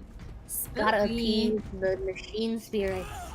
Oh, I did not mean to do that. There's a pyroblaster. Should I take it? Yeah. Why not? I'm taking it. I gave up my chainsword, but I feel like it was worth it. Resetting now. Everybody said eating healthy is what is about. No nuggies though. You mean like chicken nuggies? Yeah, I know. I love chicken nuggets. I just want some dang pasta. I'm a pasta girl. And do you know what? Pasta is not healthy for you. What about any of the? Well, I guess that would still be carbs. I was gonna say any like the protein pastas that are made of beans, but that probably would. Them, and the like chickpea pasta is not good for you. Because it's just also straight carbs for your circumstance Yeah, too, the right? It's just protein- different. The protein is only like 11 grams of protein, That's but not the very calories much. is 360 calories for like the box. Yeah, that's not a lot of protein. And then the carbs are 34 carbs.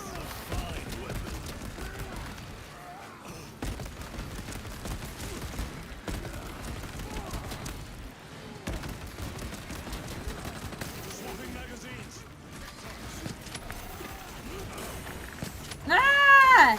It's so dark. I'm gonna die. Stop jumping the on only me. I need thing to get have out of here. The only thing I have here to make my sight is my glowing sword.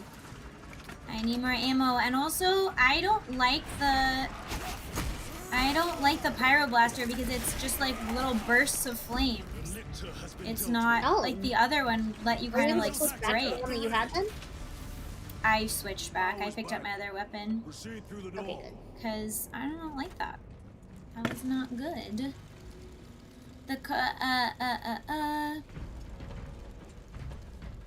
You know that it's a high protein meal if you add a 0 behind the number and the calories are that or less than that. So like if I have a beef stick and it's 10 grams of protein to 100 carbs, that's a pretty good ratio. Or to 100 calories, not carbs. Right. Oh, that's a good trick. I've never thought about it that way, but that makes sense. Well, it helps you distinguish what is actually good protein food, because it seems like everything nowadays on the shelf just says protein. But it doesn't actually have, like, I saw like protein Pop-Tarts, which are not a good source of protein. Through the main hub, then we're at the data A really good, packs. if you want like a crunchy protein, is like if you want chips, would be pork rinds. Yes, pork rinds are great, actually. There's a They brand have a that barbecue flavor one, and it's so good. I recently had salt and vinegar ones, and they were baked, so I was like, it's kind of healthy. It's protein, it's kind of healthy. There's a med stim here. Thank you. And then some ammo. Tegnargan said, so if you're trying to keep down on your carbs, they are not viable. The carb content is about the same with lentil pastas, yeah. On the other hand, if you're like me and you need more rice protein... is bad for you too. So any of the carbs I want, I can't have, which is really frustrating. Most of the time we get no carb tortillas or like low carb tortillas. What about like fruits? Do you just not have Fruits have carbs. So you have to avoid those too then?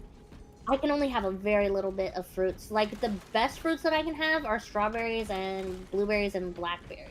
Yeah, but those are apples I lower can typically stay away from. Bananas, grapes. What's so practical? Do not get caught when it charges at you. Come and meet But I don't have a specific, like, amount of carbs that I'm trying to do. Oh, no! You're just trying to avoid in general for how you feel. Yeah. Yeah, that makes sense. I'm charging up this rifle. Oh, this is gonna be a big one. No! Don't shoot at me when I was shooting at you. How rude.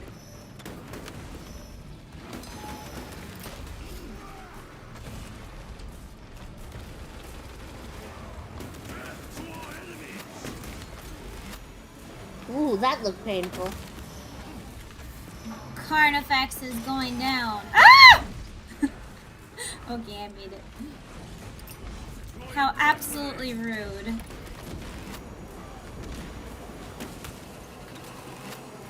Ooh, he almost dead. He's almost gone. We're slaughtering him. That isn't my name. No You don't chance. slaughter it. Hey, they say polar bears can be vicious, right? So. Uh-huh. It's thematically accurate. Wrong. Bye-bye. He's not dead yet. I'm executing him. Oh, I was gonna say his health bar is gone.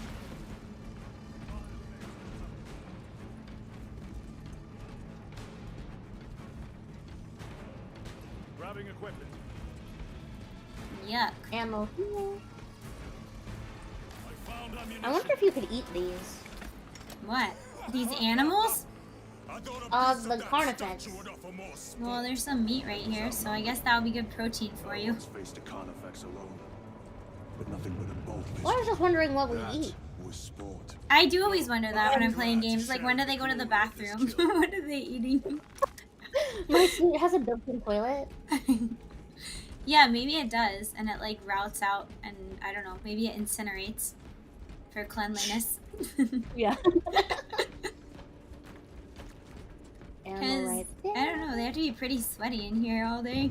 Ammunition secured. I would not want to smell the suit after a long day. No, disgusting. Sourdough and whole wheat bread are the healthiest bread, says Dober Buddy. Yep.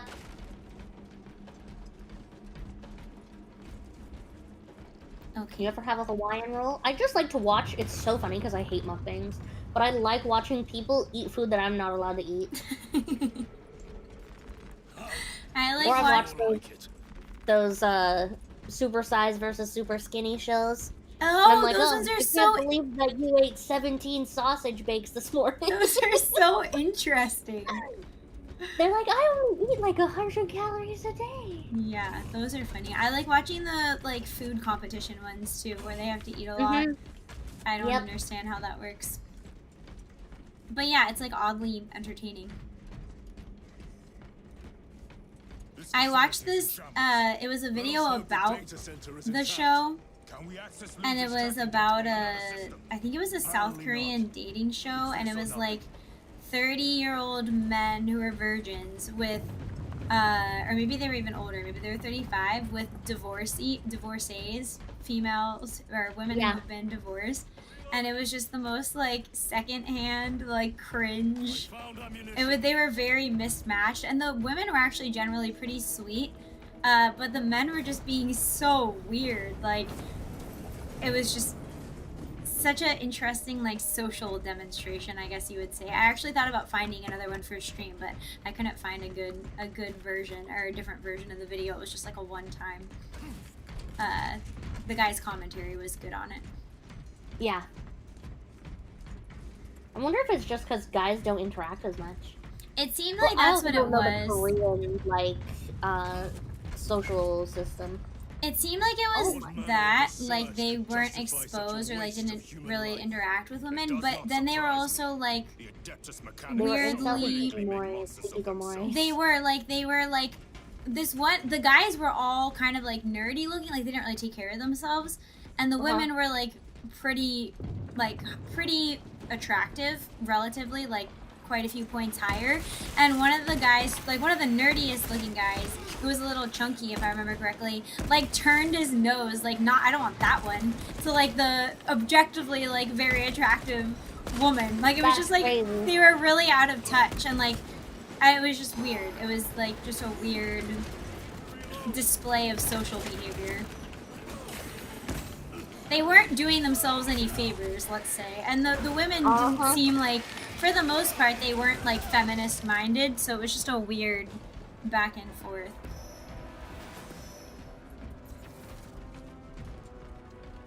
For the Emperor.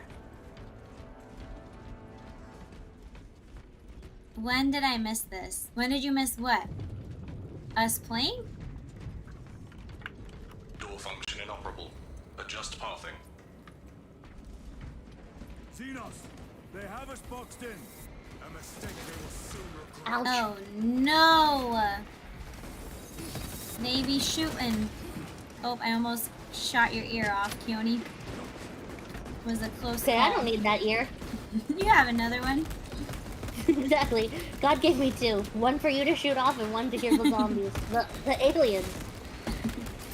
Throwing crack grenade. Oh no, the 30-year-old virgins and divorcees video. I didn't watch it on stream. I watched it off stream. I'll put it in the Discord. It was quite interesting. Access restored. Corridor cleared for transit. Advanced by the Good job, brother. Brother. Let's go, Charon. He doesn't What say an much. unfortunate name. I know. No, he's the strong silent type. He must feel like these girls won't stop yapping. I can't believe the Emperor put me in a squad with these two women. How did I get on this team? Is there I knew I was going to be punished for my past insubordination, but I didn't know it was going to be this terrible.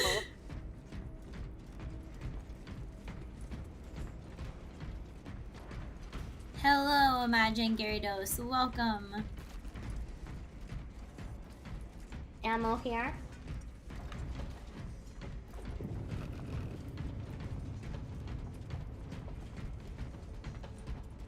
Stocking up on rounds. Ammo here too. Oh, thank you.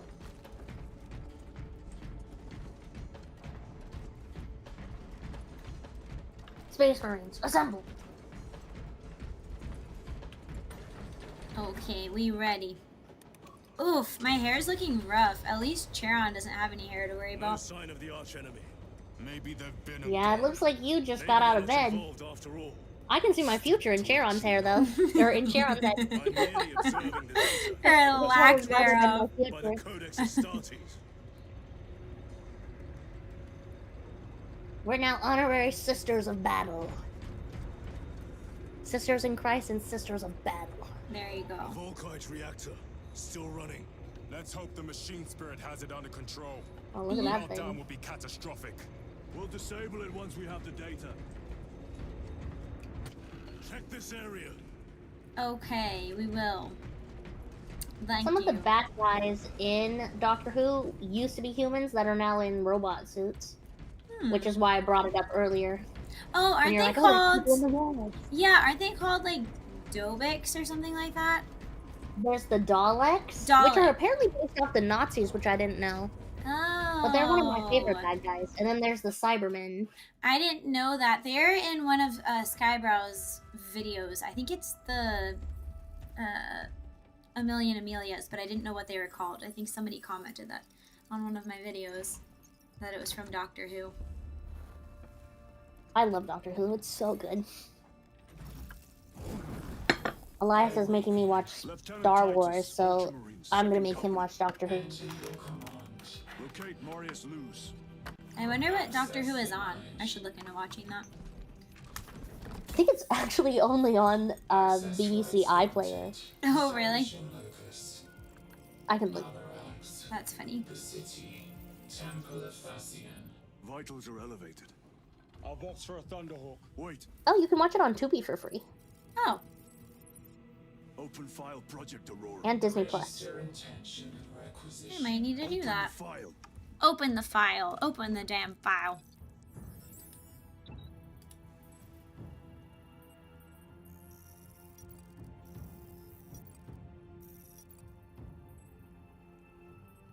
Open file reconstruction.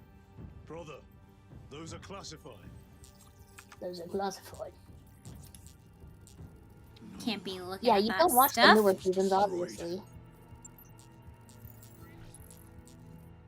Mechanicus fools. Display current location of artifact. God bless you, Creepy Pro. Warning. Volkite reactor unstable. Meltdown. Oh no. Not a meltdown. Place will collapse onto the city beneath us. They must need some big, strong, hulking heroes to save them. Me too. Open Sesame. You can only watch the really, really classic Doctor Who's. You can't watch the other ones on Tubi for free. Oh, okay. Well, my chat is saying that it got super woke in recent seasons, which I think Yeah, is you what don't you're watch saying, the right? new seasons. Anything after the female, Jodie Whittaker, you don't watch it. Explain. My favorite Doctor is Doctor Capaldi. Or no, it's Christopher Eccleston's. He's the first New Who Doctor. I think he's Doctor 9? The 9th Doctor. Don't worry, Albion, I'm fixing that for you. How do we initiate the reactor shutdown? Are we just watching this for now, or do we have to do something? I'm just fixing something for one of my viewers who redeemed something that it didn't work, so no I'm problem. not really paying attention. I'm gonna scout it out over here on the left. I think we just end up going this way and fighting, yeah.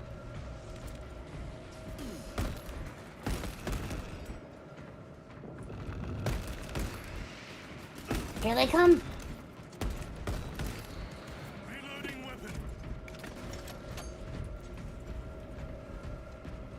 Oh, you know what I wanted to ask you, Chione? When you did your 4th of July stream, or maybe it was the day before 4th of July, I don't remember when I was watching, but you were doing like your America playlist. Uh-huh. Do you ever have problems with that, like when you do music like that on stream, or you just play it quiet and it's fine? So I have it on Twitch. I have it to where once the VOD's posted, it's automatically taken out of the VOD. Oh, it's not a music. saved track. Yeah. Gotcha. And that's been fine for you though, because I like. Yeah, I've being never able to had do music. issues. Huh.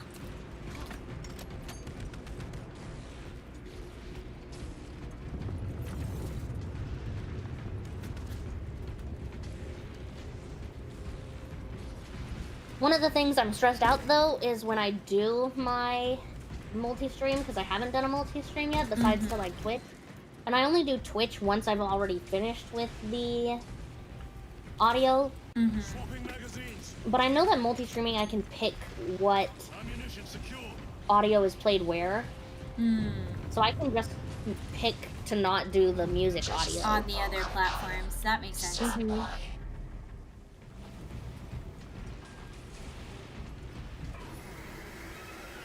It's actually Yeah, that way it's good with everything else except for the music. it's crazy how much there is to learn about starting to stream. Like, I didn't think it would be that complicated, but there's so many little Well, and then you have technicalities. to know like bit rate, and you have to know size for thumbnails, and then Yeah. you have to know audio stuff, and then you gotta learn the algorithm for when's best time to post. Then you gotta network, and then you gotta, you know, like it's so much. And like not dox yourself in the million ways that Uh-huh. all these sites try to accidentally dox you. Hold them back, damn it!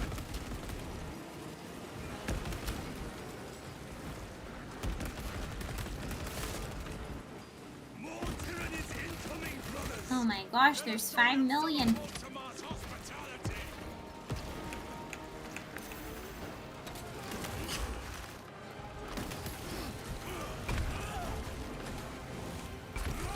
Thank you for the stretch on the headbands.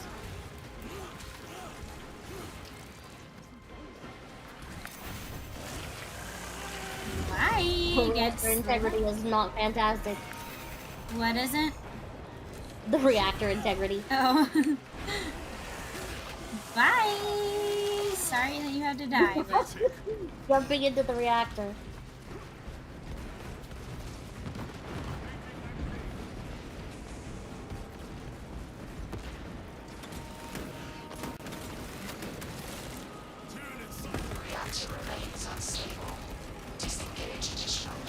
we're working on it. I'd like to see you do better. Continue reactor shutdown. Jettisoning Volkite pylon. Stand by. Okay. We can do that. Many pylons remain engaged. One Volkite pylon maintains the reactor. Disengage it. Unable to comply. Temperatures have fused remote circuits. Manual intervention? What the heck are we supposed to do? Do I look like a code? Don't answer that. Oh, come on. I have There's- a birthday to get to. There's 7 million. Exactly. I didn't sign up for this overtime. It's my mom's birthday. How am I supposed to get there if I have 7 million aliens to kill? We're just 2 little VTuber girls. Bam! These Cred's death runners. We shall oblige. Oh my Oh, I don't like their gosh. great glowing eyes. It's creepy. How rude.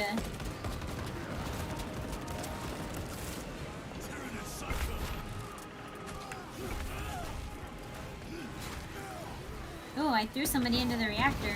Uh-oh. Uh-oh.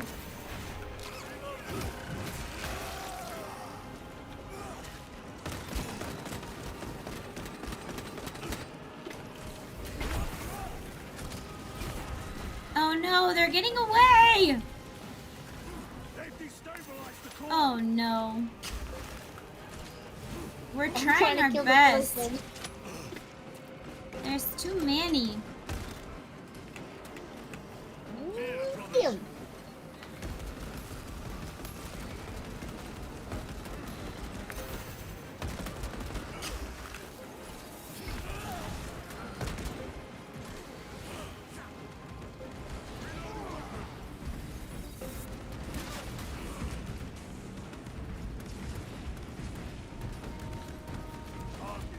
Are we gonna fail this one because the core integrity is too low? Or is this 42, supposed to yeah. happen? Meltdown imminent. Disengage remaining pylon to complete shutdown sequence. Okay. Is this the campaign mission? This is a campaign mission night. I think this is supposed to happen. We're just I got fighting. it.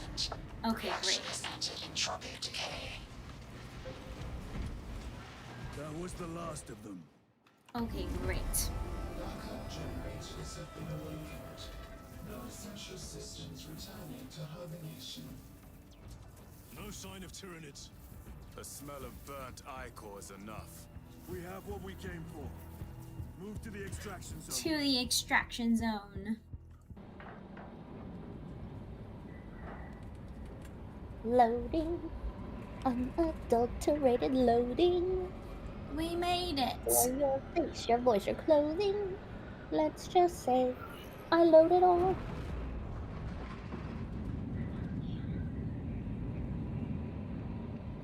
Only barely. That reactor was dying. But barely enough. Listen, a D is still passing. That's what I'm saying. They didn't tell us to do it to a certain percentage. Dober Buddy said, Chione Mama, birthday, Lord praise her gently. Too many OnlyFans spawns, must exterminate.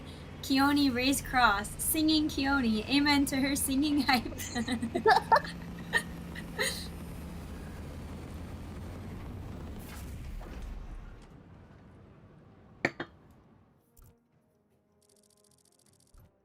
That sounds like I'm getting a lot of money. Lieutenant, what did you see in those Mechanicus files? A record of extreme Some stuff. Explain. A record of extreme foolishness.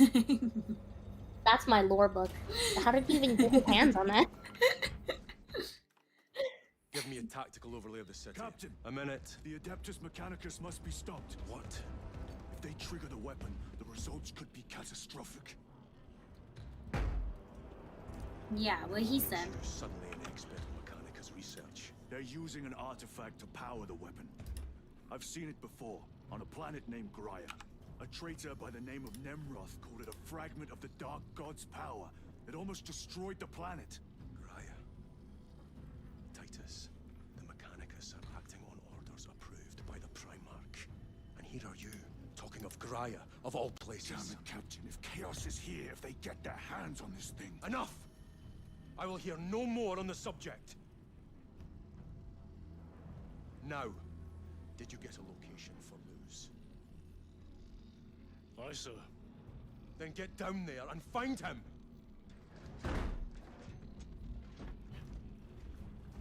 There are those who would see you sent back to the Inquisition. Tread carefully, brother.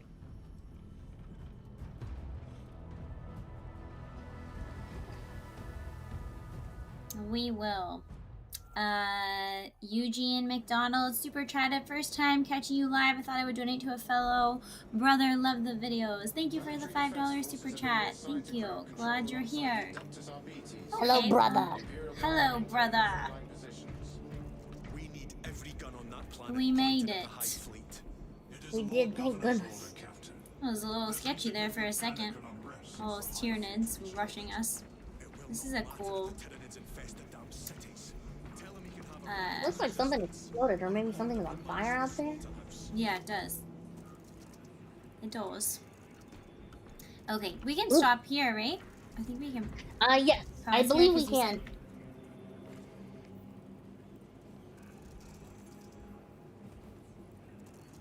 Oh, I need to stretch. Oh, is That's it what I Vanessa? did. I'm just a second ago. Somebody redeem stretch for me, big redeem stretch. Did it put you on a black screen too? Oh, I clicked exit. Sorry. Oh no, that's okay. I was like, wait, is there a cutscene? No, you're good. No, there's no cutscene. I was like, hold on a second. Thank you for streaming with me. I had so much fun. I always have fun on our mutual collabs. Yeah, thanks for streaming with me. This was great. I thought the reacts were super relevant this time. Yeah, we always get sidetracked with the reacts. Yes. But I feel like that makes for a good stream. Maybe next time we can get through the video. I'm so bad at doing that. It wasn't really that important. Like, No. we got through the part that was important. It was about Oh, what? I did have someone, they said that Robert Lowe said that legal immigration, because we were talking about how he was falling off or whatever. they said that Robert Lowe said legal immigration within limits is acceptable as long as they assimilate. And so that's why people were upset with him. Oh. People were Mhm. upset on the right with him for saying that, like for saying any Yeah, legal his own base. Yeah. Gotcha. Yeah. I mean, I guess like legal if it's within the limits and, you know, is for a purpose. I don't think there's anything wrong with that statement. Maybe they're just mad because they don't want the focus to be on immigration at all right now. Or maybe they're like, we already have so much immigration that we should make it like a moratorium where you kind of stop for a couple of years or however long, and a determined period of time you just stop taking all of them in altogether, and then you can do it again. I don't quite know. Yeah. I I'll know a have to lot of look people into are that. really upset. Huh. I'm surprised actually. Mhm. I feel like he's kind of had that opinion the whole time, so I'm surprised that they're He upset about it. probably has, but Yeah. it's more like one of those hidden opinions. Like he talks about it when it comes up, but he's not gonna just talk about it. Yeah, I'd be fine. I mean, I'd be fine with like a moratorium, but there has to be some plan for the future, for how to deal with immigration at all, even if it's in like very tiny, just, you know, high demand. We decide we need like the best of the best, and they're actually going to become assimilated citizens. Yeah. Yeah, I'll have to look into that more. Interesting. But yeah, this was great. Thank you for collabing with me again, Chione. I loved it. Had so much fun. Of course. You're very welcome. We'll have to set up another one soon. Yeah, for sure. Awesome. Okay. Well, I'm going to end my stream now then too, if you're going to end yours. Yep, I'm just gonna do my goodbye stuff, and then yeah, I'm gonna probably raid out to someone. Oh, I should probably do that. I've actually never raided anybody before. You just do /raid, right? You just type their name on Twitch and then you do Yep. /raid. Yeah, or I'll go into the Twitch thing, and there's a little raid button, and I can find someone with like specific tags or someone that I follow that is also streaming at this time. Oh, cool. Okay. I'll have to check that out. Maybe even for next time. Okay. All right. Well, bye, Chione. Thanks for being Goodbye. here. Thank you for hanging out with me. I had a lot of fun. Me too. It was great. Okay. We'll see you next time. Bye, everyone on chat. Have a great rest of your Saturday. Stay free. Bye, everyone. See you soon.